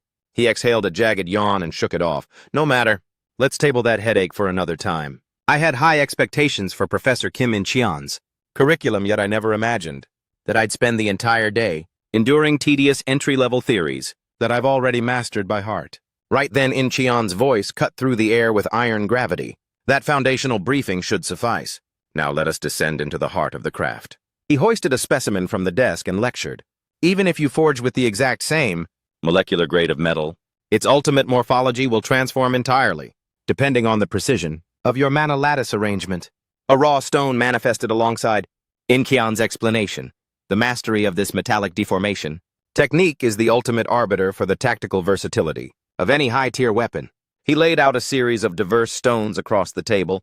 Then with a gesture, In-cheon reverted them to their primal iron hue. He asserted with absolute conviction, that is why, if you have dared to walk the path of the Master Smith, you must gain absolute dominion over the hidden potential of the metal, vibrating beneath your touch. In-cheon unveiled the gauntlet for today's session. We shall now practice the art of structural deformation on these iron bars. He signaled for the distribution of the materials and issued his strict requirements. Firstly, utilize your mana current to etch a precise fissure, exactly 3 centimeters in depth, dead center of the iron bar. This alloy has been hyper-refined to react violently to any structural shift, so any lapse in focus will lead to immediate failure. Se-hun made a silent, calculating appraisal. So it seems that beneath the surface, he hasn't entirely discarded magic-integrated forging methods. In-cheon barked out the command, "Your window of opportunity is 10 minutes. The trial begins now." Confusion rippled through the ranks as students fumbled with the iron. Why is this alloy resisting me so aggressively? Frustrated murmurs filled the forge. The structure is warped, I can't force it back to its original state anymore. Amidst the chaos, 2 figures stepped forward in unison. Se-hun announced with flat indifference, "I am finished." Han shot him a sharp look and reported, "I have also completed the task, Professor." In-cheon's eyes sparked with grim satisfaction. "Impressive work. The 2 of you shall advance to the secondary training phase." He immediately presented a far more intricate challenge. "I will now project a complex arrangement diagram. Attempt to synthesize it perfectly." Han glanced at Se-hun with a burning competitive fire. "My execution speed and structural integrity are identical to his. I will not let him outshine me this time." In-cheon continued his lecture with relentless focus. "The next evolution involves this specific geometric lattice." He surged forward to execute the task with sky-high confidence. "My moment to transcend has finally arrived." Han's heart hammered with a sense of impending triumph. "I'll execute this with such surgical perfection that every jaw in this hall will hit the floor." However, the moment he signaled his completion, Incheon's cold voice rang out, Han Bamut. Revert that iron bar immediately, back to its primal original state. Han's blood turned to ice as he stammered, Professor, come again. As he desperately attempted the reversal, panic began to bleed into his movements. Wait! Why is the metal resisting me like this? Han watched in helpless horror as the delicate lattice of mana flows within the bar shattered into chaotic static. Observing the failure, Incheon spoke with clinical finality. That iron bar lacked the structural integrity to survive the deformation you so recklessly forced upon it. In simpler terms, it proves that your fundamental processing logic was fatally flawed from the very first spark. The student gasped in a state of shattered confusion. But I followed the blueprints to the letter, executing every command exactly as you dictated, Professor. Incheon lowered his gaze, his tone dripping with gravity. What I emphasized, what you failed to grasp, was that you must achieve absolute synchronization with the inherent slumbering potential of the metal. Incheon didn't pull a single punch in his critique. If you lack the finesse to restore the disrupted mana architecture, then what you've done isn't deformation. It is the brutal, irreversible degradation of the equipment. It introduces a catastrophic variable that poisons both the grade and the combat performance. So I suggest you crawl back to the basics and study this tonight. Crushed by the weight of the truth, Han bowed low and replied, I will engrave your wisdom into my very soul, sir. He shot a venomous side glance toward Sehun, desperately hoping the other boy had missed the core principle. Finally, he scoffed internally, there's no way. The guy probably just fluked his way through while daydreaming. However, in a defiant flash of brilliance, Sehun succeeded. It's actually yielding to me. He effortlessly reset the iron bar to its pristine original form. The display left the entire class in a state of paralyzed shock. What in the world? Didn't the professor just declare that a physical impossibility? How can a mere freshman pull off a miracle like that? Even Incheon found his composure wavering in bewilderment. Candidate Lee Si-hun, would you be so kind as to perform that complex deformation? Maneuver. For me just one more time. Sehun thought with a pang of helpless annoyance. Damn it, I've accidentally triggered a massive misunderstanding. He offered an awkward, deflective explanation. This only worked because this specific alloy was hyper-refined for student training purposes. If I were handling a standard industrial iron bar, this method would result in an absolute collapse. Watching the boy's humble deflection, Incheon experienced a sudden jarring epiphany. I see. It was only viable due to the hypersensitive properties of this specialized refined iron stock. He descended into a vortex of deep analytical thought. Utterly inconceivable. To think that even I, with all my years of experience, overlooked that vital detail. The legendary high-tier conqueror, and the undisputed titan of the forge, the holy fire Lee Kens, the man who established the ironclad laws of smithing during his reign as an apex S-rank hero, and through the long decades that followed, not a single soul has possessed the genius to disprove them. The sacred deformation formula, venerated as the heart of every blacksmithing soul on earth, the absolute truth of steel. Weighing this reality, Incheon felt his confidence in the status quo tremble. There is no logical way he found a secondary path, unless he's seeing something we aren't. Should I dare to believe that the impossible is actually attainable for this mysterious kid? Sehun turned away, his mind calculating the fallout. If he catches on to my true methods again, that'll be the second time I've blown my cover today. Outside, the sky was bleeding into a deep, bruised twilight. Incheon cleared his throat, snapping the tension. Our session concludes here. You are all dismissed, except for Lee Si-hun. Would you mind staying behind for a moment? He halted mid-step and asked, Certainly, Professor. Is there a problem? Incheon produced a rare shimmering item and spoke.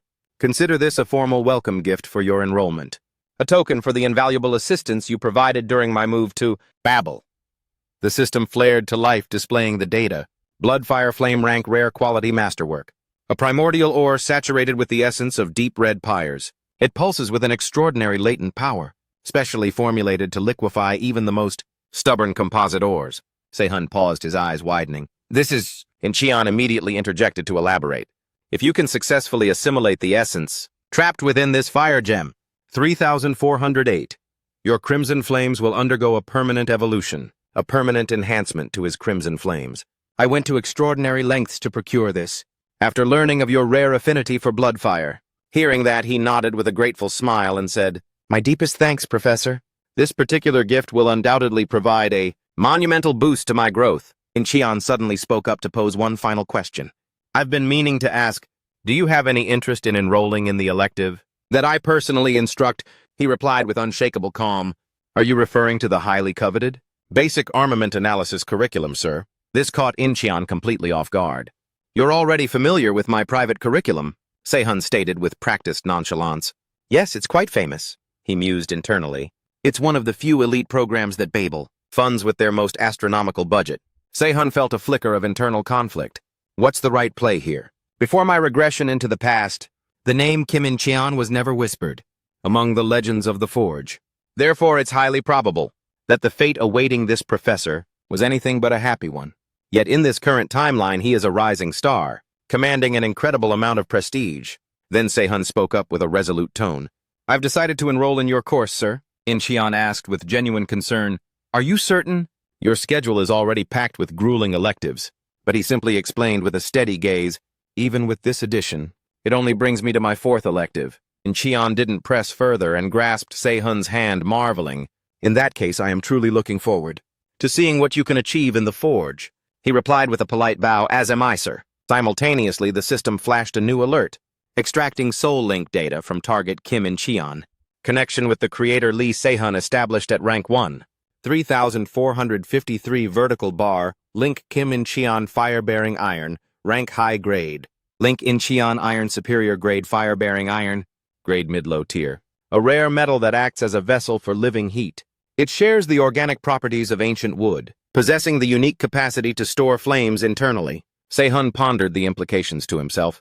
If a master possesses the skill to extract metal even from a living human vessel, that implies they can also forge and temper the human anatomy itself. When divergent types of elemental mana clash within a single body, they trigger a catastrophic internal conflict. Because such instability is lethal for a blacksmith, demanding absolute surgical precision, relying on a single attribute that mirrors one's innate talent, has become an unbreakable unwritten law. However, my existence is an entirely different anomaly. The internal mana used to suppress this searing heat is being systematically depleted and redirected. Once my vessel is purged, my mana will begin to siphon the very essence of the crimson flames within.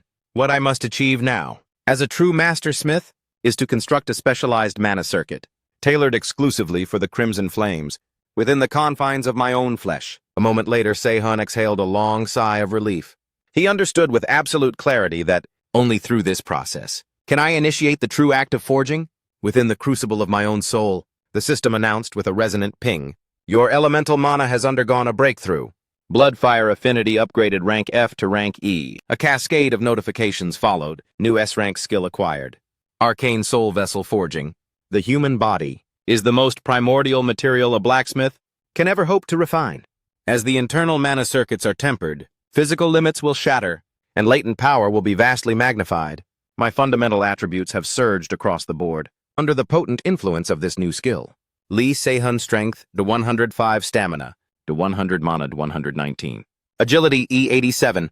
Sehun clenched his jaw, musing. So this is the power of spiritual body forging magic. Is it? He flashed back to the struggles of his previous life, vividly remembering Leah's sharp interrogation.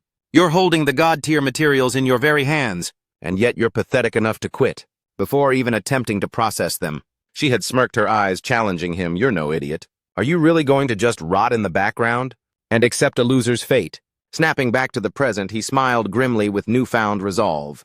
She was right. I must ruthlessly exploit every single advantage at my disposal, regardless of who stands in my way, ally or enemy. In this timeline, I refuse to leave even a single trace of regret. Deep within the towering stone monolith, a booming voice echoed. Today marks the final tempering of the armaments you've been agonizing over during these past sessions. Understand that these finished products are slated for distribution both within the academy and to the elite frontiers beyond. A fiery-haired instructor stood before the class, arms akimbo.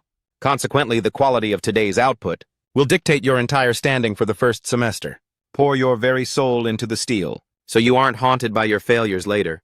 Do I make myself clear? The students thundered back in perfect unison. Yes, sir! Sehun scrutinized the raw iron in his grip, his mind calculating.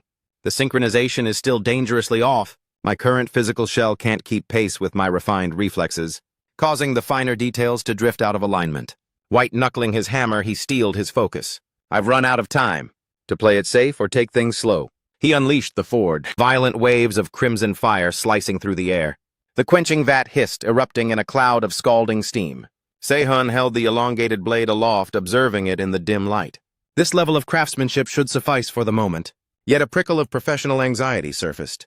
With the remaining grains in the hourglass, perfecting the rest of the batch will be a nightmare. If I settle for mediocre average results, I might secure a modest budget increase. He pressed the steel against the grinding wheel. But when the smoke clears, bleeding my soul into a single, flawless masterpiece is the only path, worth taking. His hands became a blur honing the metal. He stood frozen in a trance of absolute lethal focus. A haunting resonance began to vibrate in Se-hun's mind, a sound that whispered of the coming apocalypse. His gaze narrowed, locked onto the shimmering edge.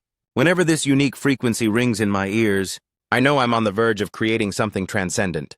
He poured every ounce of his being into the final edge. This isn't merely a temporary edge, but a blade whose lethality is etched deep into the very fabric of its own shadow. Brilliant sparks dubbed white light erupted from the anvil. The forge's intent solidified into reality. Weapon longsword, white light has reached completion. A master smith's legacy is always carved. A true master of the forge always unveils his masterpiece. Into the most fundamental of tools, the prowess of a true artisan, who can push base materials to their absolute limit. To forge a legendary edge is undeniably top tier. A system prompt flickered before his eyes. Skill mastered white light flow rank C, 2 radiant blades materialized with their legendary stats. Longsword white light, rank rare quality masterwork. An exquisite longsword, boasting a blade as pure and cold as fallen snow. The edge is honed to a molecular sharpness, stabilized by a mana lattice, that grants it near indestructible durability and a terrifying cutting potential. A flawless work born from the hands of a blacksmith with peerless technical skill. Special trait cleaving power surges when mana infused. Se-hun gripped the hilt of his masterpiece and let out a weary breath. Considering I was working with mere common iron, this outcome is more than acceptable. Hope flickered in his eyes as he admired the steel. The god-tier techniques I wielded before my regression are finally starting to resurface, piece by agonizing piece. Behind him, 2 knights clutched their standard-issue swords in shock, their composure crumbling into tears of awe. I absolutely loathed this lingering sensation. Perhaps I should seriously consider cutting my losses and dropping out. Saturday morning, the break of a new day. While the crimson-haired youth sat in a quiet cafe, his gaze anchored intensely to his smartphone screen. A familiar voice pierced the silence. I genuinely find it hard to fathom that you're so desperate to witness my reinforcement artistry again. Se-hun scanned their surroundings as they paced forward. Well, to be perfectly honest, I've developed a keen interest in your foundational mechanics. This sector seems rather congested, wouldn't you say? Leah, navigating the path beside him, mirrored his observation. Don't let it rattle you. My sanctuary is tucked away in a far more secluded district. The pair trekked toward a tranquil, sprawling farmland as he questioned the journey. Isn't this trek getting a bit excessive? Did you honestly expect it would be easy? To witness my personal craft in the flesh. How's this for a reveal? She guided him toward the August hardware store. We've arrived. This is the place. She stepped inside and bellowed at the top of her lungs. Grandma! Her voice thundered through the shop. I'm here! Helena, perched inside, dug at her ear with a sharp scowl. I'm not deaf yet, you brat. There's no need for that banshee wail. Se-hun trailed behind, maintaining a stoic front as she grilled him. And who's the stray you've dragged along? Your boyfriend. Leah stepped in front of him and snapped back. As if not in a million years. A faint smirk finally ghosted across his face as she continued. He's the top-ranked prospect of the Berserker department, a fresh recruit from this year's intake. The old woman huffed in response. Babel must truly be circling the drain, if they're scouting runts who look this fragile. Then Helena heaved herself up from the cluttered table. The name's Helena. Se-hun finally broke his silence. I am Lee Se-hun, a freshman specializing in the refining department. She seemed to lose her patience instantly. Cut the tedious pleasantries. Get to the forge and make it quick. The backlog has reached the ceiling this week, thanks to the influx of these green freshmen. Leah averted her eyes and let out a weary sigh. Yeah, I get the message. She gestured toward a heavy door in the rear. The sanctum of my workshop lies this way. Gazing at the relics scattered across the room, Se-hun mused to himself, that old matron. Her hidden depths are far more profound than I anticipated. He followed her, meticulously dissecting every detail. It's a complete enigma to me. Why would a master of her caliber be wasting away, running a dusty hardware shop in the middle of nowhere? She strode ahead, sorting through materials with a curious eye. The workload really has become a mountain. A vibrant, kaleidoscopic tray was presented on the workbench. Behold the reinforcement color palette. And these are catalysts ground from high-grade magic stones. He stood with arms crossed, casting a discerning eye over the tools. I'm aware the industry standard is 8 primary hues. yet she manipulates them with such staggering diversity. Then he voiced his realization. So is your primary directive. To resurrect fractured reinforcement circuits. Using this specific medium, Helena snatched up a paintbrush. Precisely. She balanced a pan in one hand and a brush saturated with the palette in the other. This way I can harvest coin, while refining my reinforcement skills to my heart's content, without hemorrhaging money on raw materials. The chromatic lines began to pulse with ethereal light from the base of the vessel. Under her guidance, the mundane was transformed into the magnificent. Sehun watched in contemplative silence, thinking, I sought this place out, because it was clear she was drowning in a professional stagnation. A jagged memory resurfaced. Someone once stood before him sneering, a hollow, washed-up relic, who chokes on every evaluation, and can't even defend his title at the top of the ladder. The vision of Helena, deadlocked on her brush and the metal, triggered a flash of insight within him. Just as I suspected, seeing it firsthand has confirmed it. I believe I've diagnosed the root cause, and formulated the cure for her slump. With his objectives met, he pivoted to depart. The capacity to lose oneself entirely in the craft is a formidable talent in its own right. He stopped before a rustic wooden table, hands buried in his pockets. A singular artifact on the surface snared Sehun's attention. This will synchronize with the mana lattice, to trigger a unique transcendental resonance, to manifest a truly devastating special effect. He leaned in, eyes narrowing, to dissect every microscopic detail. Regardless of the circumstances, it has been an eternity since I last etched the white light onto a blade. My palms are practically electric with the urge to begin. Helena stood behind him, her gaze heavy and skeptical. Go ahead, show me. She maintained a sharp scowl as she loomed over him. Assuming you actually possess the competence to pull it off, just pluck any scrap you like from that heap over there. He shot a quick glance back, a realization flickering in his mind. I get the distinct impression she's testing me with this busywork. He turned his head to survey the tools at his disposal. If I'm granted access to a specialized whetstone of that magnificent caliber, then I'd be a fool not to push my limits. His focus locked onto the target with predatory intensity. His fingers coiled firmly around the hilt. She stood as a silent sentinel behind him, arms crossed in observation. You're seriously betting your pride on that particular item? Sehun ran a thumb along the edge, feeling the steel's pulse. Indeed. Judging by the uniform wear and the fact that the primary axis hasn't suffered a single degree of distortion, I can tell this belongs to a true master who treats their blade as an extension of their own soul. He stood before the workbench, weighing the whetstone with a sharp eye. As for this particular sharpening stone, it's a rare variant where the mana particles are compressed with absolute flawless uniformity. With a catalyst like this, I can push the structural integrity of the steel, even if I hone the edge to a razor-thin extremity. Finally, his hands blurred into motion with surgical precision, guiding the knife onto the stone with expert grace. Helena stood rooted to the spot, a massive question mark burning in her mind. Is this kid truly just some green freshman? Who walked through the gates this year? 3,737. Leah materialized behind them and let out an ecstatic shout, making her bolt upright. Leah lunged from behind and cheered excitedly, giving her a violent start. It's finally done, Victory. Only then did she snap out of her trance, blinking in realization. Good grief, Grandma, when did you even sneak in here? Helena didn't even bother to turn around. I've lost track of time myself. This girl is a hopeless case, honestly. She stepped forward to flank her granddaughter, peering over the work. You were hovering here trying to find a flaw in your junior's technique, but instead you walked right into a masterclass. Didn't you now? Helena shoved her away with an annoyed grunt, her pride wounded. You zip it and give my ears a rest. She shifted her gaze toward Sehun, who stood in quiet hesitation. Is that the extent of your work? He offered a faint, knowing smile and replied, This is the absolute peak of what my current body can manifest. Next time I'll ensure the result is truly transcendent. Helena sheathed a sword with a sharp click. Fair enough. Now both of you clear out. Get yourselves home. Leah hooked her arm through his as they exited, casting a final glance back. She's just being a prickly old grump. Pay her no mind, let's go. Back inside the workshop, she stood with hands on hips, staring at the spot where he had labored. Suddenly, a man draped in a sharp, formal suit hammered a heavy rhythm onto the door. Sis, are you in there forging another masterpiece? Helena glared at the entrance and grumbled, Keep your voice down, you ape. He sheepishly rubbed the back of his neck, grinning in embarrassment. The back orders are piling up like a mountain range. And what about the custom kitchen knife? He spoke with a trace of impatient urgency. When are you finally going to wake up and abandon that culinary hobby at the restaurant, huh?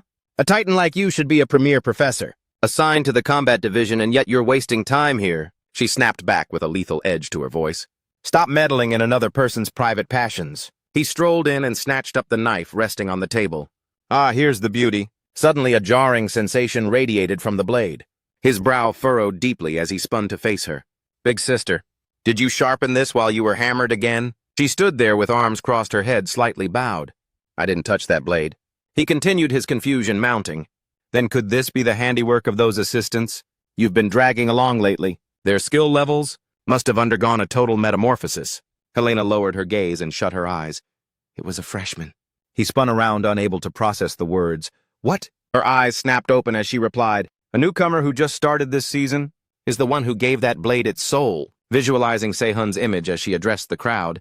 Just what on earth is that kid's true identity? Stepping outside, Sehun asked, could that elderly woman at the scrapyard actually be a former titan of the refining department? Leah walked alongside him and replied, that's right, a living legend. Word is she retreated from the world 5 years ago and relocated to Agus to open that humble little shop.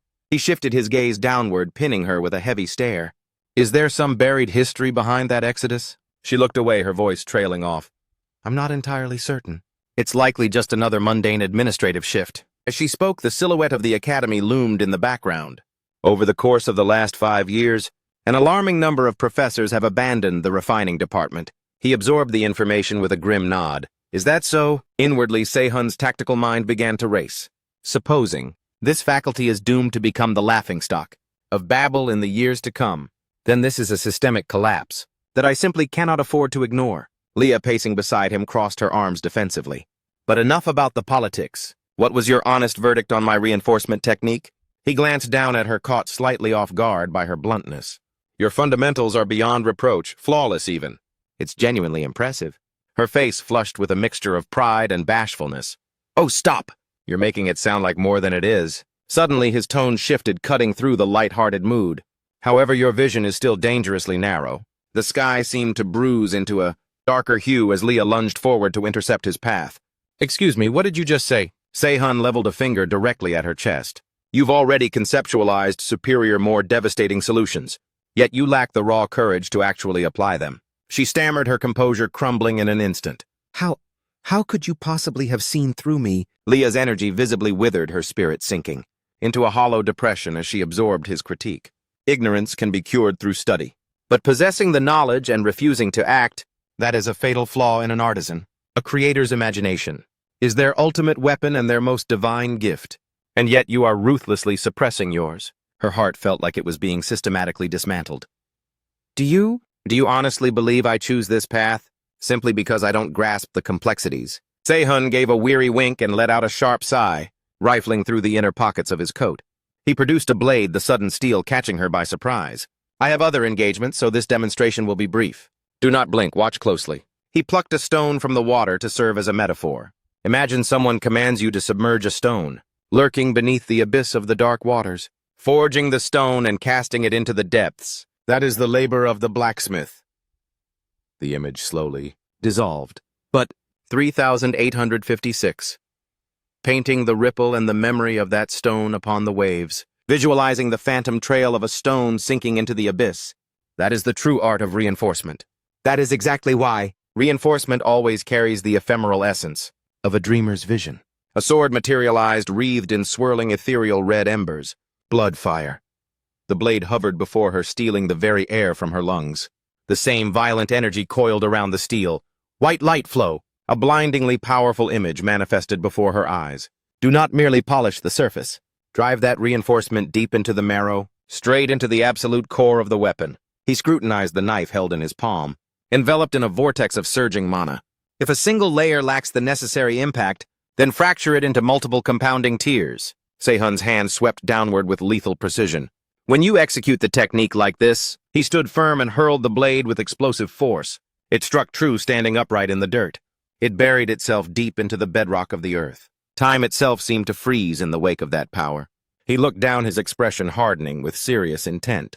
While I cannot claim this follows any conventional reinforcement doctrine, if it's Leah we're talking about, observing her as she rested a hand against her chin in a trance, his conviction deepened. Geniuses of her caliber usually forge their own destiny, even in their moments of deepest doubt. Suddenly, Leah snapped out of it, pointing frantically behind him. Junior, you have to let me borrow that piece for a second. Please, I'm begging you, let me have it. She dropped down, tugging on Sehun's arm with desperate strength. I swear I'll perfect it to a god-tier level and return it. Please, please, please. A bead of sweat rolled down his neck as he surrendered the item. It makes no difference to me, but if you're taking that one, you might as well take this, too. She leaped into the air in a burst of pure, unadulterated joy, looking as if she had just discovered her soulmate. Thank you. You're a lifesaver. I could literally kiss you right now. She vanished in a blur, leaving him standing in the silence. Sehun let out a long sigh of relief as the system notification chimed. Establishing soul link with target Leah. Claudel. Synchronization level with the creator Lee.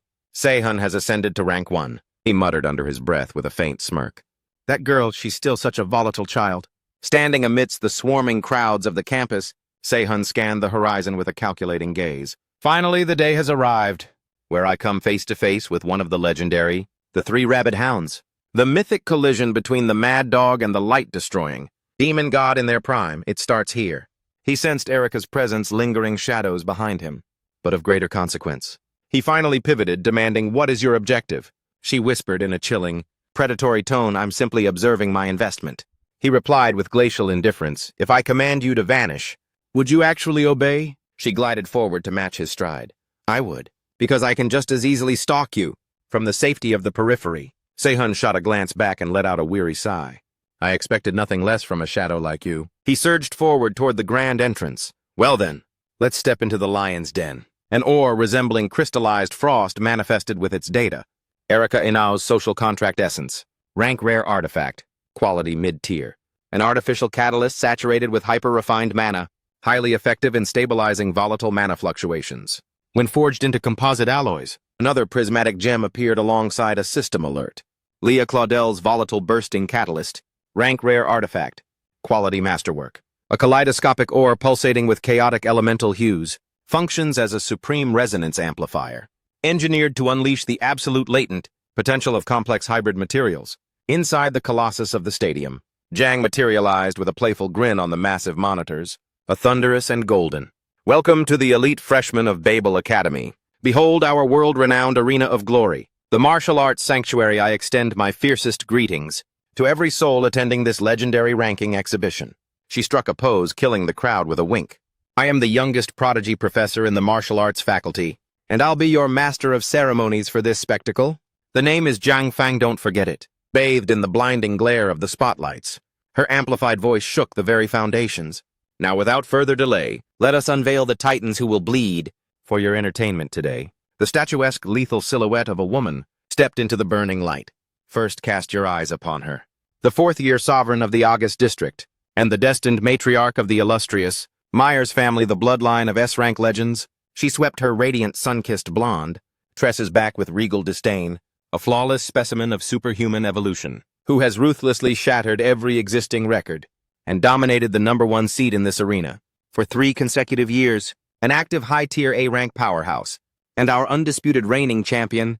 The breathtaking visage of the warrior girl was revealed. She is the venerated sword saint, the youngest conqueror to ever stand atop the forbidden summit of the tower. The hero Arya Mayer. The audience erupted in a deafening, frenzied roar. From the high VIP balcony, Sehun and Erica watched unmoved. "Arya-senpai, take my soul with you. Arya-senpai is literally divine." Jang kept the energy electric. "And introducing the first warrior brave or foolish enough to challenge our sovereign in the pit today." The beam of light pivoted with violent speed. A man with a massive, heavy blade strapped to his back emerged. A living monument of Korean martial prowess. The sole heir to the devastating fire-wheel scattering spear. The 3rd-year ace of the spearmanship department. And a lethal frontrunner for the arena's elite top 10. Sehun peered down, his eyes narrowing in anticipation. At last our paths finally converge. The challenger stood firm, radiating the savage aura of a mad dog. Jang screamed his name to the heavens, Yong Seong Ha. With every explosive swing of his stia, the encroaching flames were severed just inches from the earth. Arya on the opposing side danced through the chaos with lethal grace. She delivered a punishing strike that sent him skidding backward. He gnashed his teeth, fighting the mounting agony to remain upright. His knuckles turned white as he gripped the railing for support. Arya's eyes ignited with a cold, terrifying, predatory intensity. Then the inferno began to spiral in predatory circles, billowing like a shroud of death all around her. It appeared as though the flames were possessed, hungering to incinerate Seong-ha. Watching from the high rafters, Sehun mused to himself, even taking his youth into account. His current output falls pathetically short of the legend.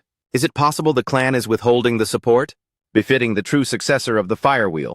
The Calamity Scattering Spear. Seong-ha shifted his spear to a rear guard, sinking into a lethal stance. Several elements of his form feel dangerously hollow, but the most glaring anchor dragging him down is the equipment he's forced to wield. Suddenly he cast the weapon aside and coiled his muscles to lunge. A cold, razor-sharp edge grazed the microscopic space beside his jugular. Seong-ha froze, a look of hollow bewilderment washing over him, as the tip of the steel kissed the skin of his throat. Then the tension left his frame and his shoulders slumped in defeat. It's over. I've lost Arya. Lowering her blade, she offered a small, knowing smile. You fought with honor. Rest now. The gavel of fate struck. The duel had officially reached its end. The undisputed victor is Arya Myers. The two titans stood silhouetted together on the grand stage. Jang, clutching the microphone on the far wing, seamlessly continued her narration. Next, we shall transition into the post-match interview with our two phenomenal combatants. That was the intended itinerary. However, our esteemed student, Young Seong-ha, has requested an early exit due to urgent personal matters. She masked a playful smirk with her hand and let out a light chuckle. Facing the rank 9 monster immediately after a loss would be a nightmare even for a veteran like me. Seong-ha slipped into the shadows, vanishing just as the blinding spotlights converged on Arya. In his absence, how about I reclaim this empty slot with an exclusive live Q&A session featuring your favorite commentator? The arena erupted in a desperate, enthusiastic roar. Yes, anything. Sehun, observing the exodus from above, narrowed his eyes and thought. That man is radiating a truly foul, volatile aura. He stood abruptly, prompting Erica to snap her attention toward him. You're abandoning the spectacle before the climax. He buried his hands in his pockets and replied flatly, yeah, I've never been a fan of that specific brand of theatrical slaughter. He didn't look back as he walked away. Just look at her, preening under the lights as if she craves the worship. Erica turned back toward the arena, a flicker of concern crossing her face. She exhaled a breath of silent relief. At least his objective wasn't a confrontation with my brother. But why is his irritation so palpable? Suddenly, a silken voice resonated right beside her ear. A fascinating freshman, isn't he? Arya was already there, her gaze fixed on the exit Sehun had used. Her amber eyes shimmered with a faint, burgeoning hope. I believe I may have finally found the one. Seong-ha sat in a state of grim meditation in the park, neighboring the martial arts arena. Sehun approached with ghost-like footsteps, thinking to himself, in this timeline, Young Seong-ha is still breathing, still healthy. Seong-ha was mentally replaying the instant he unleashed those desperate fractured surges of power. Even if his temperament is as feral as a rabid dog, he was a cornerstone of the original Suicide Squad, and the very last soul to sacrifice his existence to drag the demon god of ruin into hell. Standing in the stillness behind him, Sehun thought, since the rot hasn't fully set into his heart yet, perhaps acquiring the resonance, stone will be a simpler task this time. The warrior's brow furrowed as he lowered his head in a scowl. You're the one who was lurking during the exhibition match, aren't you? Sehun, posture relaxed with hands in his pockets, replied. Correct. I saw enough to draw a conclusion. Seong-ha's head tilted back just enough to acknowledge the intrusion. The fact that you tracked me to this sanctuary suggests your prowess isn't as bottom tier as you look. Seong-ha pivoted with a predatory glare. Oh, it's you again! What business does the ace of the berserker department have in a place like this? Sehun remained unmoved, noting the rising tension with concern. Why is he so eager to draw blood? Then he spoke with level authority. I sought you out, in the hopes that we could reach a mutual understanding. The other man snapped his gaze back to the horizon, dismissing him. Vanish before I decide to make it permanent. Sehun took a slow, deliberate step forward. What I'm offering is purely for your benefit, senior. Seong-ha coiled his body, his voice dropping to a dangerous growl. Perhaps my words were too complex for you. So listen closely, for this is the end of the conversation. I have always possessed an utter loathing for weaklings. Sehun stood his ground directly in front of the mad dog. Specifically those pathetic worms who can't survive for a second without a leash, and those wretched souls who, delusionally fantasizing that your pathetic parlor tricks can stand on equal footing with my pedigree. Consequently, whatever drivel you intended to spew, turn around and crawl back. A single venomous sentence left him momentarily stunned. You bottom-feeding blacksmith, recalling the arrogance Seong-ha had displayed in a past life, crawl back to your forge and stick to casting scrap metal. Learn your place, and rot exactly where you belong. The insult failed to leave a lasting mark on Sehun. Compared to the era when he was feared as the mad dog, his current behavior is actually remarkably polite. Sehun's patience finally evaporated, already weaving a complex spell in his palm while musing. Looking at that insufferable attitude, It's clear that diplomatic words alone won't settle this dispute. Seong-ha shot a lethal glance over his shoulder. So you're determined to choose the hard way, huh? He stepped toward the center of the mana surge and barked. I have one final truth to drop on your head as well. What Se-hun uttered next left Seong-ha paralyzed. The legacy of the firewheel scattering spear is destined to be extinguished by your very own hands. Enraged, Seong-ha lunged forward with explosive blurring speed. Clenching his fist, he unleashed a violent surge of raw power. The devastating punch he aimed at Se-hun's skull was intercepted by an invisible absolute defensive force. A system notification flared to life at the exact moment he was hurled backward by the kinetic backlash. Contract bond gluttonous iron has been successfully ignited. 4,135. His brows knit together in a mask of sheer disbelief. He scowled, submerged in total jarring confusion. Did this brat just neutralize a strike? Fortified with my peak mana, dancing embers began to swirl around Seong-ha as he locked a predatory gaze onto Se-hun. He truly justifies his reputation as the apex student of his department. Perhaps he has finally earned the right to stand and address me as an equal. His aura intensified, the air growing heavy with heat. However, the lethal trajectory of the scattered fire still remains absolute. Behold the true terrifying power of the legendary firewheel scattering spear. Everything concludes right here. The two titans charged a collision of sheer will. Se-hun conjured what looked like a miniature sun, only to hurl the concentrated inferno at Seong-ha. Thick, acrid smoke billowed, masking his movements. He emerged slowly from the haze, while in the distance, Seong-ha stared in paralyzed shock. Impossible! Why are the embers that strictly obey only my mana resting tamely in his palms? He remained silent, his approach radiating a terrifying pressure. Did he dismantle my technique and hijack it already? Suddenly, a cluster of redirected flames hissed past his neck. He stared forward, his mind screaming. This absolute bastard, the formidable Seong-ha, wreathed in his signature violet energy, sank into a martial stance. Se-hun couldn't suppress the grim thought.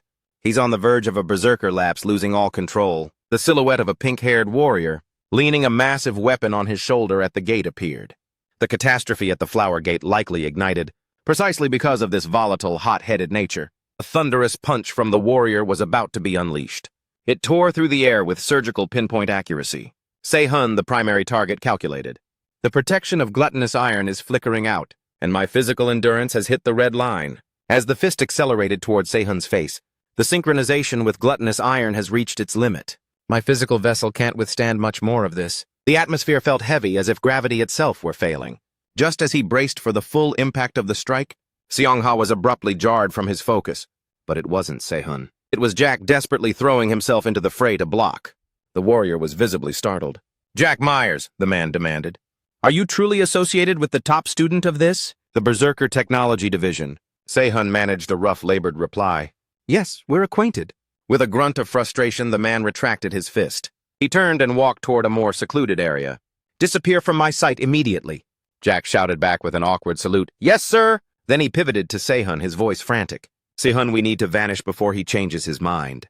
He cast a final glance at Seong-ha, who looked pale with unbridled fear.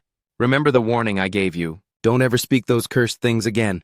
Now move it, get out of here." On the other side, Seong-ha stood in the silence, haunted by his own thoughts. Just now I allowed my surging emotions to override my restraint, and ended up throwing a reckless punch. A mere hair's breadth more, and I would have irrevocably tarnished the prestige of the firewheel, the legendary scattering spear, and brought profound shame upon my master. His gaze dropped heavy with internal conflict. On the bustling street, Jack marched ahead of him, fuming. "What in the hell were you thinking? Daring to provoke a high-ranking senior like that? If I hadn't intervened to de-escalate that disaster in time, you'd likely be a corpse on the pavement right now." Se-hun inclined his head, exhaling a slow, steadying breath. "Me, as if killing me were such a simple feat." Jack shot him a look of pure concern. "What did you just mumble?" A digital notification flickered into existence before his eyes. A spiritual link with the target. Young Seong-ha has been successfully forged. He spoke aloud, his voice cool. "Back there, I was merely testing the waters with a hollow threat." Yet deeper calculations were already churning in his mind. The immediate priority is to extract the link stone, recalling Seong-ha's notoriously violent and explosive combat style. Nevertheless, the legend I once knew was undeniably the mad dog. Young Seong-ha, a beast of pure instinct. If he's still this soft and restrained in this era, the raw potency of the link stone might be compromised. I need to engineer a scenario to force a surge in the link level with Yong, the warrior Seong-ha. Then he glanced at Jack, a sharp thought crossing his mind. Still, this guy is proving to be a surprisingly versatile tool. He casually inquired, "Is that hand of yours injured?" Jack flashed a wide grin, pointing to a jagged wound on his palm. "It's nothing. My hands have always been tough as tempered steel." Se-Hun scrutinized him, a skeptical thought rising. Tough hands. What an absurd exaggeration. Jack pivoted toward him, his expression shifting. More importantly, he gestured with a sharp, accusatory edge. What precisely were the words you uttered? Regarding my sister back at the arena, he was momentarily caught off guard. You mean the great Arya Myers? Jack nodded aggressively. That's the one, Se-Hun answered without missing a beat. It was a trivial observation. I simply noted that she carries herself with a touch of arrogance. Jack clutched his skull in a fit of absolute paralyzing terror. What? No wonder she's been relentlessly pestering me with an interrogation about your background.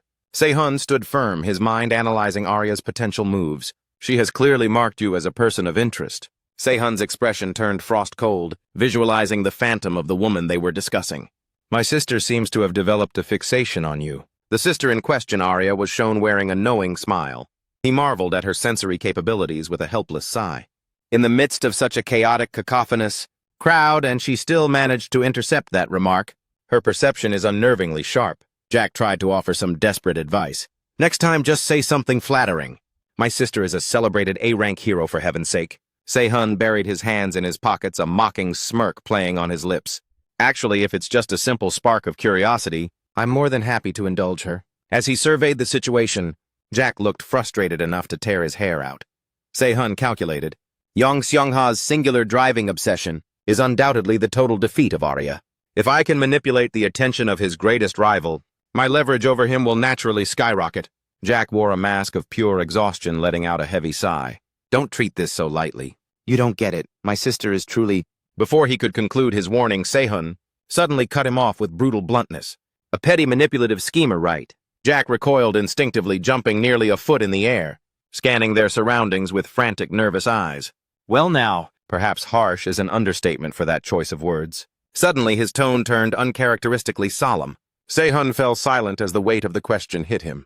But why do you harbor such a deep-seated grudge against my sister? A vision of a girl clad in gleaming armor, crowned with flowing blonde hair, wielding a devastating pitch-black blade. The legendary sword Saint Arya Myers, standing with an aura of regal, untouchable authority, confronting a tide of monsters without flinching. This was once a hollow, soulless husk of a sword. Beneath the abyssal black sheen of the metal Arya, unfurled her ethereal wings and raised the blade to the heavens. But one day, that celebrated sword saint vanished as if she had never existed. And the shadow who emerged in her wake was the same person who had cannibalized the dark legacy of a demon god, to forge their own path of destruction. The celestial light-shattering demon god. In the darkening shadows, Se-Hun let out a faint, glacial smirk. Just one look at her face confirms she's a harbinger of chaos. With that, he pivoted and walked away with a languid, rhythmic stride, waving a hand with supreme indifference. I'm out. Jack stood rooted to the spot, paralyzed, his mind reeling as he struggled to process the sheer audacity. What in the hell just happened? Suddenly, a sharp vibration signaled a notification pinging from the depths of his pocket. Illuminated by the harsh glow of his phone, a message materialized from none other than his formidable sister, Arya Myers. It seems you've befriended a very compelling individual. Give me a full debrief later, understood. As he digested the words, a violent tremor of dread shook his frame. Does she honestly expect me to act as the sacrificial lamb between the two of them? His pupils dilated and the color drained from his face. A second message from Arya flickered on the screen, dripping with a dark predatory undertone. Your petty and calculating elder sister would like to request a tiny favor. Jack stood desolate on the street, looking like a ghost as he read the text. God damn it, I'm dead. The scene cuts to the following morning, within a sprawling lecture hall at Babel Academy. Se-Hun sat amidst the student body, massaging his shoulder to dull a sharp, radiating ache. Did I push my limits too far yesterday during that skirmish? With the mad dog Yong Seong-ha, Han seated directly in front of him spoke through a tight expression. The schedule for the interdepartmental exchange is nearly finalized. Rich clutching a cane and piloting a miniature mechanical vehicle stormed into the hall and barked, "Silence all of you!" He maneuvered to the front of the podium, brandished his cane like a scepter and delivered his introduction. I am Professor Rich Dova. I'll be overseeing your advanced major-specific modules for the duration of the next 14 days. Understand this, my curriculum is strictly focused on high-level attribute refinement. A wave of visible terror washed over the students. the second their eyes locked onto him. A single chilling thought echoed through the room. It's the professor infamous for being an absolute psychopath. Chris spoke with a gravity that demanded total attention. Before we dive into the theory, I have a vital announcement. This is an opportunity you cannot afford to squander. Your research assignments are due on my desk by next Thursday. First on the roster, David. The student jumped as if struck by lightning and shouted, "Yes, Professor, present and accounted for." The diminutive Chris held a scroll of parchment, perched comfortably within his motorized chair. And the final name on the list, Lee Si-hun. At the mention of his name, he stood with military precision. Han, sitting ahead of him, cast a sidelong glance downward. Is everyone holding their breath to see the massive funding he's about to rake in? 4,362. The student beside him was plagued by the same bitter realization. The neighbor shared that exact same envious thought. I have a gut feeling. The budget he secures will be triple the pittance I received. Rich suddenly projected his voice with crystalline clarity. Regarding your specific allocation, Se-hun, the official figure, has not been disclosed yet. The statement hit Se-hun like a physical blow, leaving him stunned. Excuse me, sir, what does that mean? He had let his hair fall over his eyes in a deliberate veil, weary of the constant superficial critiques, claiming his previous style was a relic of the past. Chris remained an island of tranquility, absently stroking his snowy beard with a thoughtful hand. Because the level of mastery in the artifact you submitted presents such a staggering anomaly, shattering all prior expectations. The administration has mandated it be placed for public auction to the second-year elite. This coming Wednesday, he continued to outline the unprecedented logic. Consequently, your final budget will be determined by the closing bid of that auction. Exercise patience. Your reward will be commensurate with your skill. Se-hun remained motionless, his brow furrowing as he analyzed the play. Is this a calculated move by Vice Dean Michael to corner me? Did he intentionally derail the standard process? To isolate my work? His mind was a whirlwind of tactical suspicion.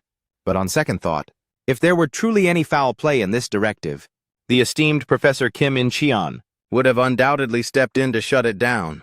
He straightened his posture and gave a concise nod of acknowledgement. I understand the procedure, sir. I'll await the results. Rich's expression was no longer menacing. He simply signaled for the lecture to commence. On this very day, specialized curriculum will dissect the complexities of residual mana. A truly exceptional elite has graciously volunteered to facilitate this intensive practical demonstration. Witness, if you will enter. The figure emerging was none other than Seong-ha.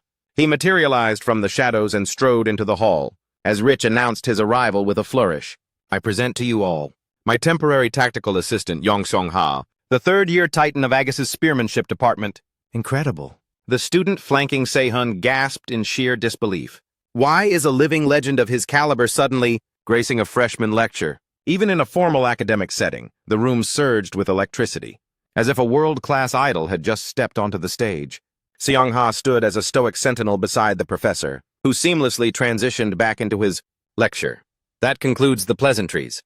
Let us master the core theoretical mechanics before we descend into the fires of practical application. Luminous circular spheres pulsating with mana were projected.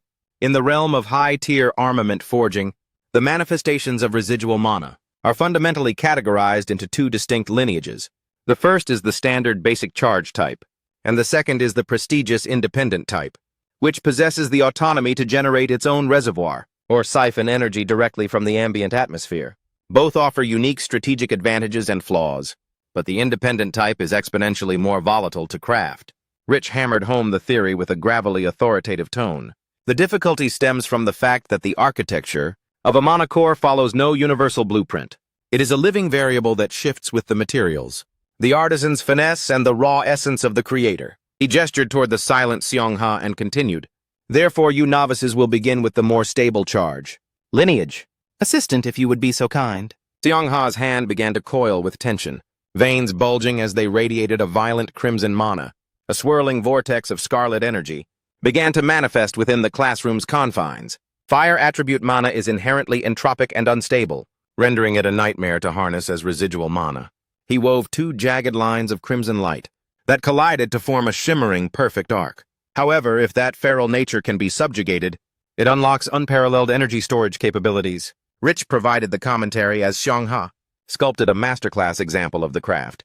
An exquisite specimen of this delicate equilibrium is being demonstrated by our guest right now. Witnessing this feat of precision, Han was paralyzed with shock. He can manipulate fire elemental mana with such surgical grace. The neighboring student was equally awestruck. Just stabilizing a single forge flame is enough to drain my entire focus. Rich brandished a device from the podium. Since fate has seen fit to provide you with such a masterful benchmark, you would be fools not to exploit this opportunity. Deliver your completed prototypes by next Thursday. His stringent criteria were etched clearly upon the whiteboard. Required objective: residual fire element mana storage core, encapsulating the imagery of a blazing fire wheel.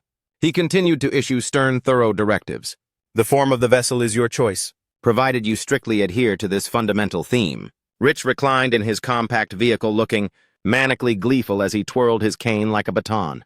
At last, scurry along to the refining chambers at once. One more thing. Ensure you are garbed in the appropriate protective gear. Once the professor departed, only Xiongha remained an island of calm. The students surged to their feet in a collective wave. This is the moment. The young Han, along with several other hopefuls, harbored a singular ambition, a once-in-a-lifetime chance to gain favor with Senior. The elite Yang Xiongha, he approached with an eager hand outstretched. A true honor to meet you, Senior. He maintained a humble posture, ready to present his credentials. I am Han. Before he could finish, a suffocating murderous aura exploded from Xiongha. Get out of my sight. Han didn't dare breathe another word, retreating in total humiliation. Yes, understood.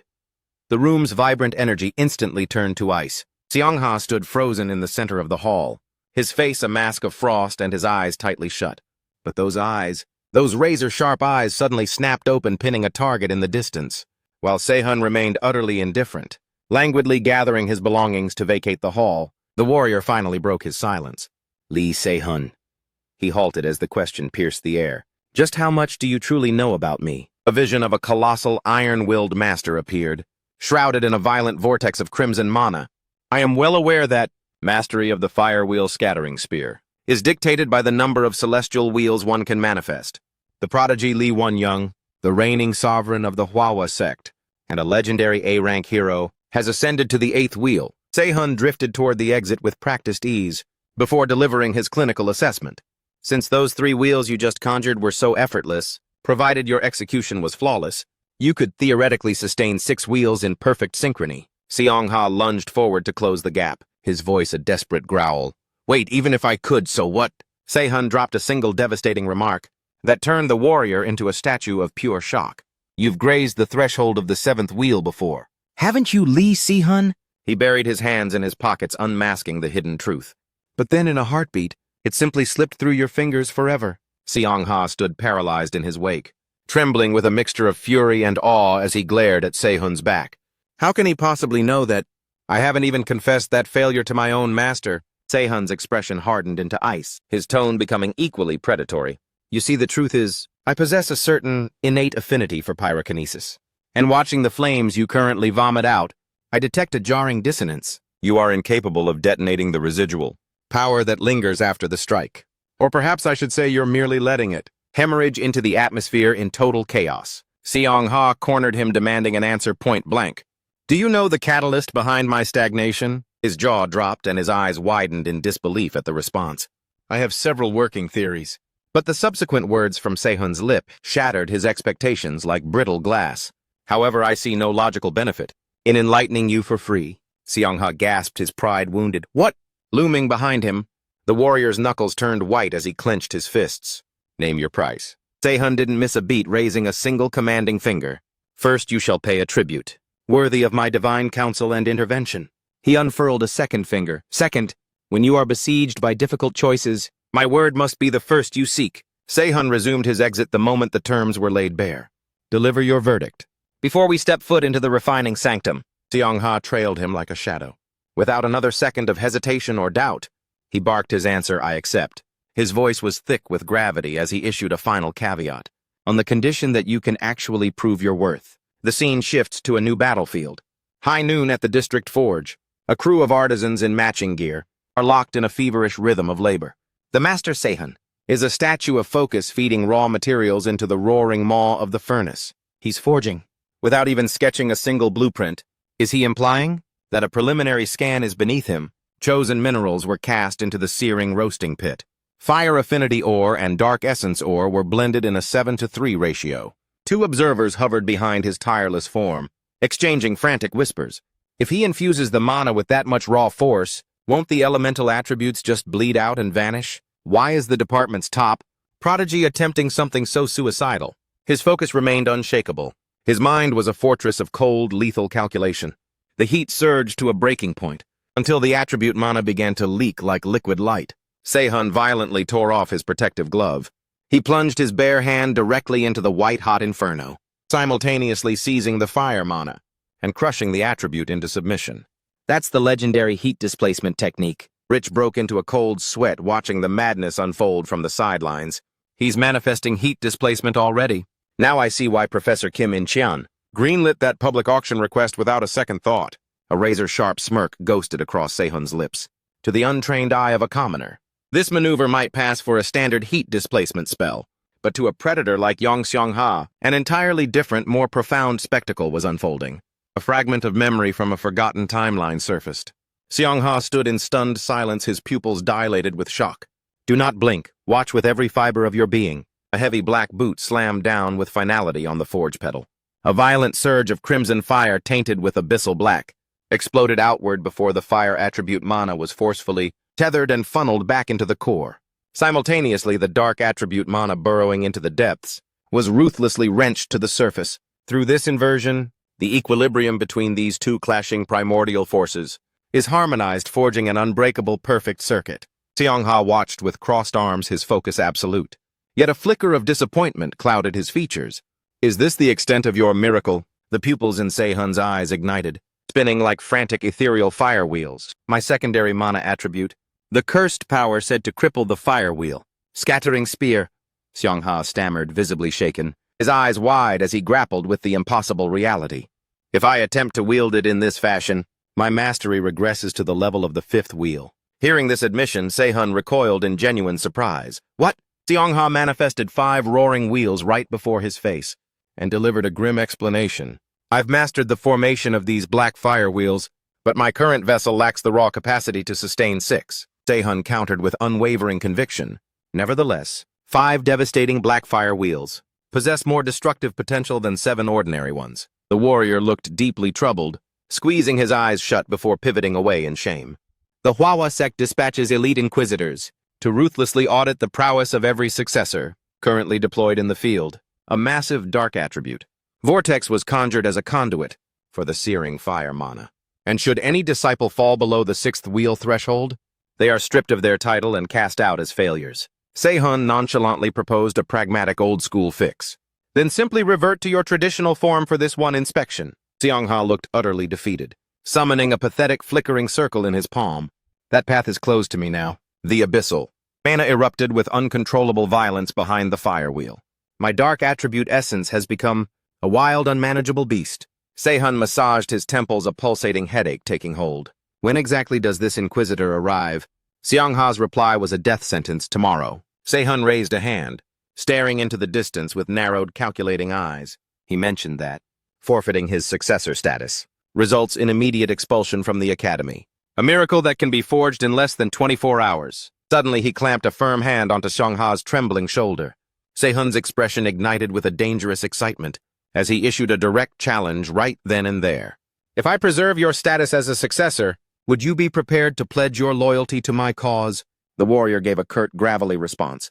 Without hesitation, Sehun's gaze turned predatory. Excellent. A slow grin spread across his face as he produced a hidden prize, a shimmering red blackstone.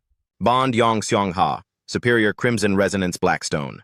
Quality Apex. A rare dual-natured ore, where fire and shadow mana exist in volatile symbiosis.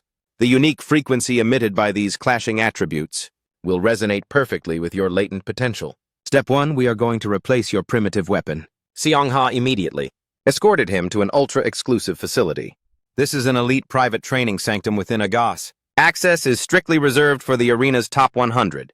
Or the absolute top 30 prodigies of the department. Sehun stepped inside and let out a scoffing sigh. Typical high society show-off. He tapped the glowing blue console with a finger. The environment interface is customizable here, correct? I'm going to make a few necessary adjustments. The two of them stood in the center of the room, watching the digital world dissolve and reform around them. Sehun observed the new landscape and began to tease. The Hwawa Sect. Are you truly that homesick senior? The warrior explained with a rare calmness. It was a gift from my master, so I only inhabit this digital ghost once in a while. Se-hun gripped the blackstone, his eyes reflecting its inner fire.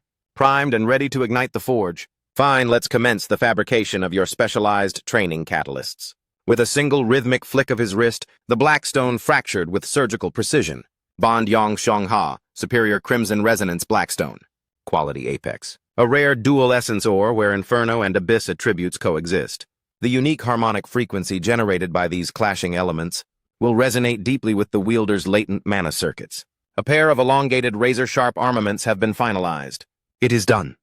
Xiong Ha gripped the dual spears, his brow furrowing with a hint of skepticism. Mastering a single spear was a lifetime of awkward struggle. And now you expect me to dual-wield these monsters? Se-hun, however, remained a statue of absolute composure. This configuration is optimal for partitioning and governing. Divergent mana attributes simultaneously. Se-hun stood defiantly with his hands on his hips, barking orders like a seasoned commander. From this moment forward, manifest a solar flare with your left hand, while bleeding raw dark attribute essence through your right. The warrior recoiled, visibly jolted by the suggestion. Just let it bleed. Se-hun nodded, precisely, no restraint. Xiong Ha closed his eyes, centering his volatile spirit. When they snapped open, his gaze was lethal. Clutching the twin spears, he executed a blurring, predatory spin. Xiong Ha suddenly jerked to a halt, realizing that the shafts of the spears were hemorrhaging raw, unbridled energy. Baffled by the phenomenon, he hoisted the spear, scrutinizing the pulsating steel. What was that surge just now? Se-hun pointed a calm finger at the weapon and dissected the failure. 4,736. Your focus wavered, allowing the dark essence to contaminate your left hand. You inadvertently let the dark attribute mana breach the fire circuit. He felt the chaotic vibrations radiating from the haft. When clashing elemental attributes collide and leak, the resulting instability is inevitable. In your specific circumstance, the flows are so discordant they are actively cannibalizing one another. It's the consequence of a lifetime spent ruthlessly suppressing your dark attribute heritage. Se-hun snapped a runic stabilizer onto the warrior's wrist. Once you acclimate to channeling, both diametric forces in perfect tandem, ascending to the elusive sixth wheel, will be a mere formality. Keep this tether active throughout your drills. Xiong Ha stared at the glowing bracelet and smirked. You certainly have access to some high-tier toys, don't you? Without another word, he drove the spears through the air, cycling through a relentless barrage of combat stances. 3 grueling hours of uninterrupted training vanished. Se-hun watched from the periphery with a satisfied grin, tracking the rapid evolution of his student. His rate of adaptation is nothing short of monstrous. Is it truly? Because this regimen was architected by his own future self in his prime, sensing every microscopic cell in his body vibrating. With the ambient mana source, let us see the true limits of the talent. Your past self has been hiding. The cadence of breath, the ripple of muscle, the subtle lethal shift in his center of mass. The mana frequency surged through his nervous system and detonated at the spear's tip. Xiong Ha caught his intense stare and asked with a gruff curiosity, "What's with that creepy look on your face?" Se-hun rested his chin on his palms, adopting a mask of feigned innocence. "Me, I'm simply harvesting essential data for the next phase." The warrior took a momentary reprieve. Wiping the sweat from his cheek, he paused as a thought struck him. "This data, you need it to forge the actual weapon I'll wield." Se-hun leaned back in his chair with casual confidence. "This is technically for a class assignment, so temper your expectations accordingly." Xiong Ha snorted and looked away with feigned indifference. "As if I'd actually pin my hopes on a weapon, forged by a mere freshman brat." Se-hun didn't rise to the bait, instead casting a knowing glance toward the warrior. Xiong Ha brought both spears down in a violent, crushing arc from above. "Tell me, why is maintaining your successor status worth all this agony?" He didn't break his form, offering a hollow-clipped response. "My master's will is for me to lead the sect." He stood still, letting the spears droop toward the floor, his voice dropping to a cold, haunted whisper. "Therefore, as his loyal disciple, I am merely the instrument of his ambition." The legendary figure who had plucked the orphan, Yong Xiong Ha, from the gutter and raised him, was an S-rank titan and the founding sovereign of the Hwawa sect. As depicted in the faded photograph on the sanctuary wall, the screen flickered, displaying the face and name of that legendary figure, Yong Jin Hyun. In the echoes of the past, he stood as a pillar beside Yong Xiong Ha, offering both a gentle hand and the wisdom of a master. Though his peerless strength was stripped away after a forced retirement, caused by a crippling injury, his legacy as a mentor and a surrogate father remains absolute, allowing him to wield unquestionable authority over this hot-headed youth. Se-hun leaned back, closing his eyes as a wave of nostalgia hit, replaying the pivotal moment their paths first intertwined. Let's try to maintain a peaceful alliance, shall we? Link level 3. Fine by me. Seong-ha cut a sharp glance toward him from the corner of his eye, his voice laced with suspicion. Why bother helping me at all? Se-hun's expression darkened, his brow knitting together. He shut his eyes tight, diving deep into the abyss of his memories. A desolate, scorched wasteland, where the rot of corruption had devoured forests and cities alike. The sovereign 6 demon realms, territories consumed by the suffocating chaos swamp, now teeming with high-ranked demonic abominations. Se-hun shifted his weight, leaning forward with a predator's focus, his gaze locking onto the warrior. I intend to spearhead an infiltration into every one of those hellscapes. To survive that suicide mission, I require elite guardians to serve as my shield, and I need the rarest materials to forge the god-tier armaments I'll be bestowing upon those who follow me. He didn't hesitate to flash a casual mocking okay gesture. You certainly don't lack ambition.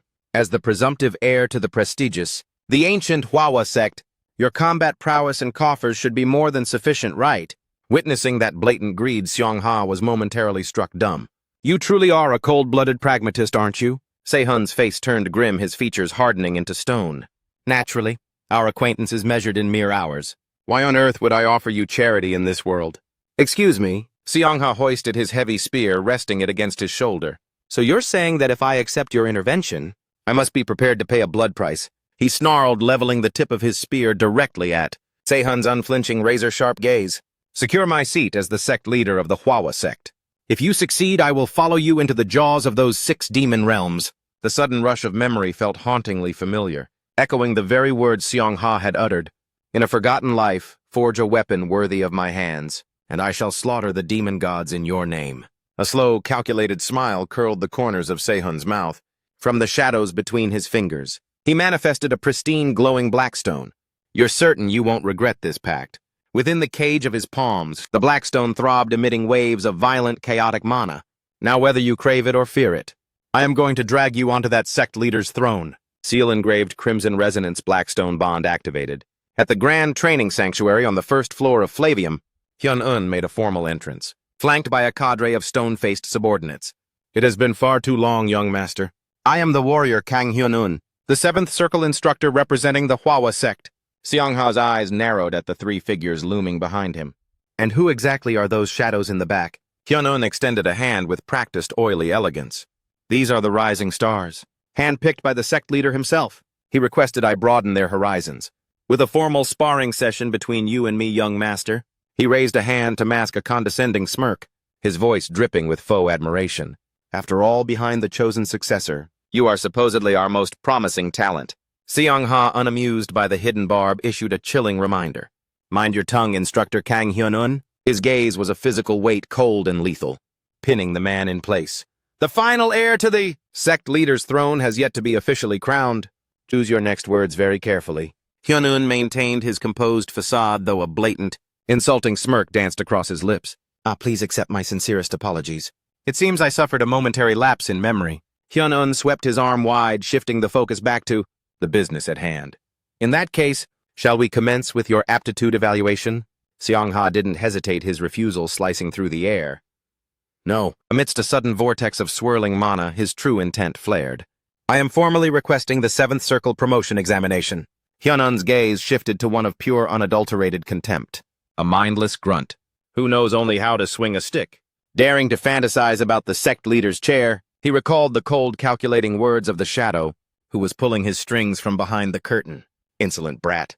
If that brat Seong-ha is delusional enough to challenge the 7th Circle, then crush his spirit and bury him thoroughly.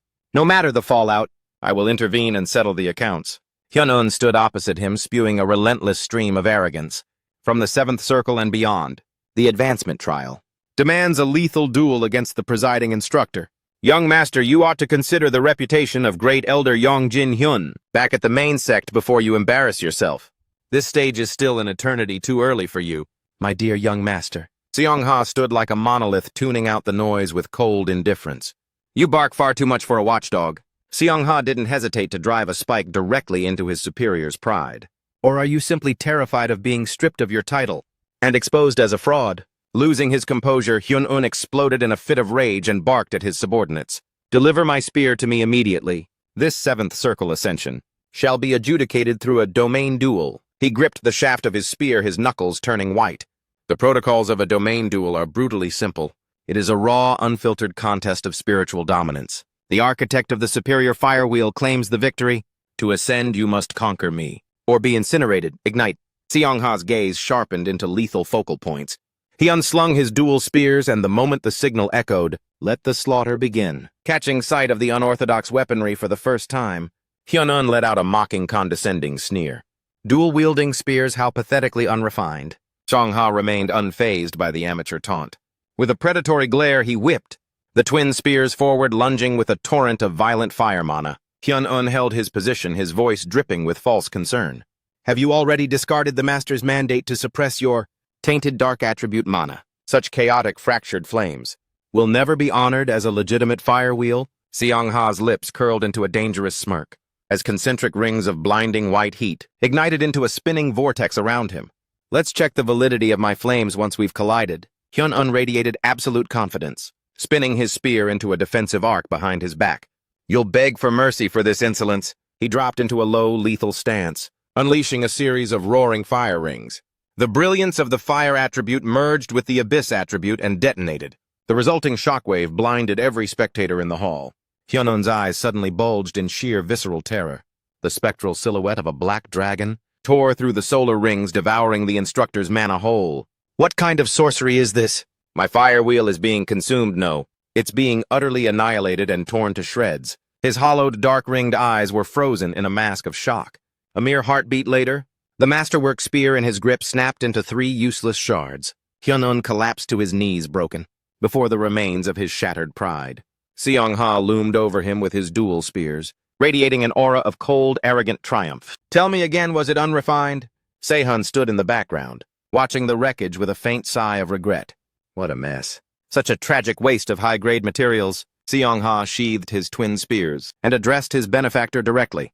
Once the promotion ritual concludes, I will be formally anointed as a high instructor of the legendary Hwawa sect and recognized as its legitimate sovereign successor. Sehun tilted his head, his curiosity piqued. And how do you intend to seize the sect leader's throne? Seong-ha cast a sharp glance toward him. 2 absolute mandates must be fulfilled. First, I must ascend to the 8th circle pinnacle. Second, I must secure a total consensus from the majority of the reigning instructors. Sehun crouched down, sifting through the jagged shards of the broken spear. Even if you ascend to the heights of the 8th circle, do you truly believe you can force their submission? Seong-ha answered with ironclad conviction. I will beat that consent out of them in the arena, so their opinions are irrelevant. However, the final trial won't be a mere domain duel, so it won't be as effortless as today's execution. Hearing the warrior's resolve, Sehun stood up and shoved his hands back into his pockets. Well, I doubt it will take much time for a monster like you. Seong-ha stood tall at his side, gripping his spear with newfound purpose. You speak as if I've already won. Sehun gave a nonchalant shrug. I only state, what the data proves is an absolute certainty. Just look at the blood on the floor today. He shot back a sidelong glance, a provocative, cheeky grin tugging at his lips. From this moment on, you'd better start calculating exactly how you intend to settle the debt for my services. Seong-ha exhaled, closing his eyes to maintain a mask of stoic calm. A subtle, confident smirk played on his mouth as if the challenge amused him. Just name your terms and tell me what's required to clear the ledger. Whether it's raw currency or legendary materials, I'll procure anything within the scope of my influence. His voice dropped to a gravelly, lethal octave, his expression hardening with absolute resolve.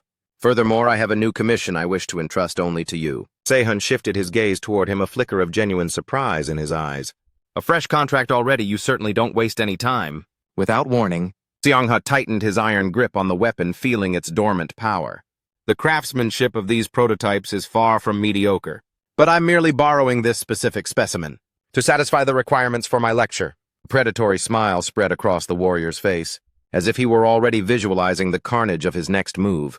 If he can forge masterpieces like these, in a mere handful of hours, I am genuinely electrified. To see the caliber of the next spear, that leaves his furnace. Seong-ha delivered a heavy, companionable thud to Sehun's shoulder. Forge me a killing tool that feels like an extension of my own soul. Sehun walked with a sluggish, bored stride beside the exuberant warrior.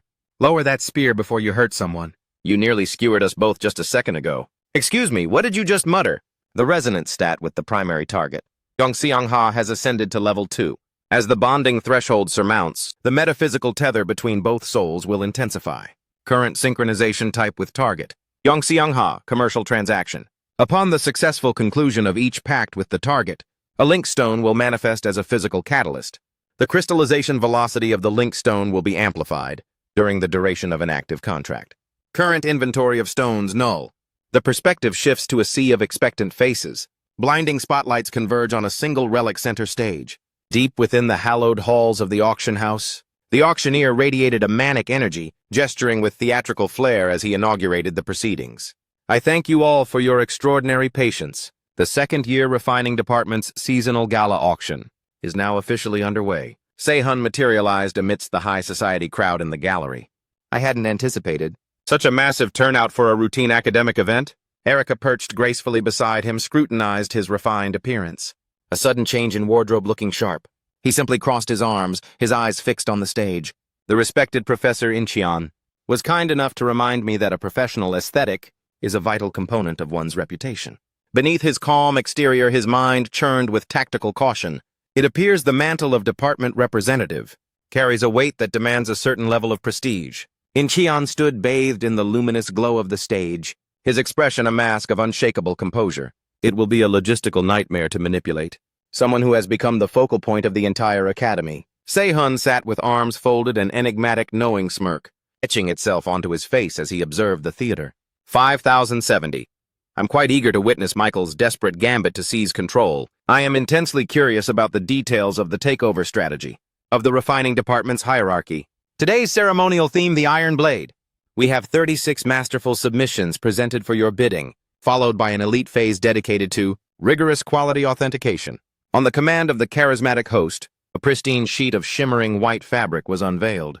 This legendary textile is known as seolgyumpo, woven from the refined essence of the S-Rank white tiger's hide.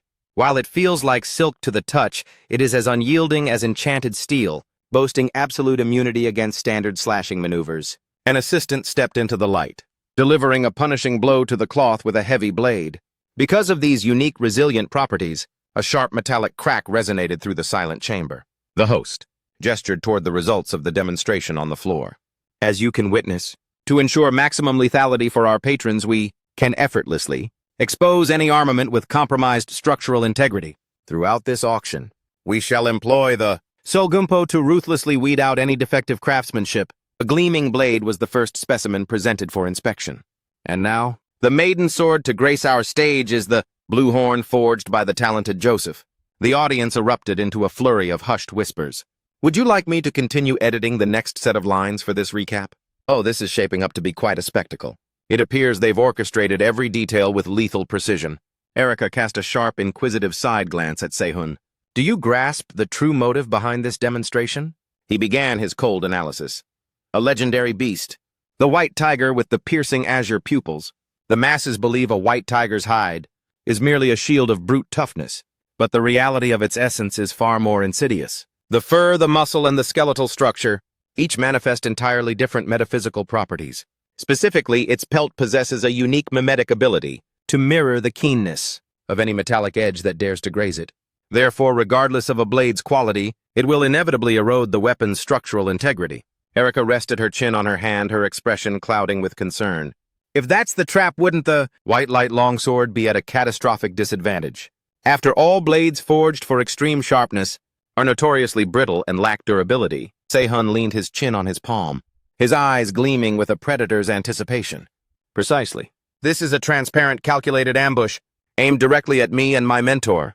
Kim Incheon, if the blade shatters under this test, the advising professor's professional reputation will be burnt to the ground along with mine. But that failure only applies to those who lack the soul of a true master smith. Center stage. The auctioneer brought the gavel down with a thunderous crack. Sold, the 25th blade goes for 4,000,001. The final masterpiece was unveiled under the spotlights, and the host's voice reached a fever pitch. And now for the grand finale, lot number 36, from the prodigy representative of the first-year class. Candidate Lee Sehun, let the gauntlet of quality verification for the white light longsword commence. The moment the blade, honed to a lethal surgical edge, bit into the white shroud, a violent explosive shockwave erupted from the point of contact. The tester white-knuckled the hilt, throwing his entire weight into the strike. But the blade suddenly wrenched itself free from his grasp. Michael, watching from the wings, felt his heart stop as his face drained of all color. That's impossible. The white light longsword remained deadly sharp, with only the microscopic tip having succumbed. What kind of monstrous craftsmanship just defied the laws of nature?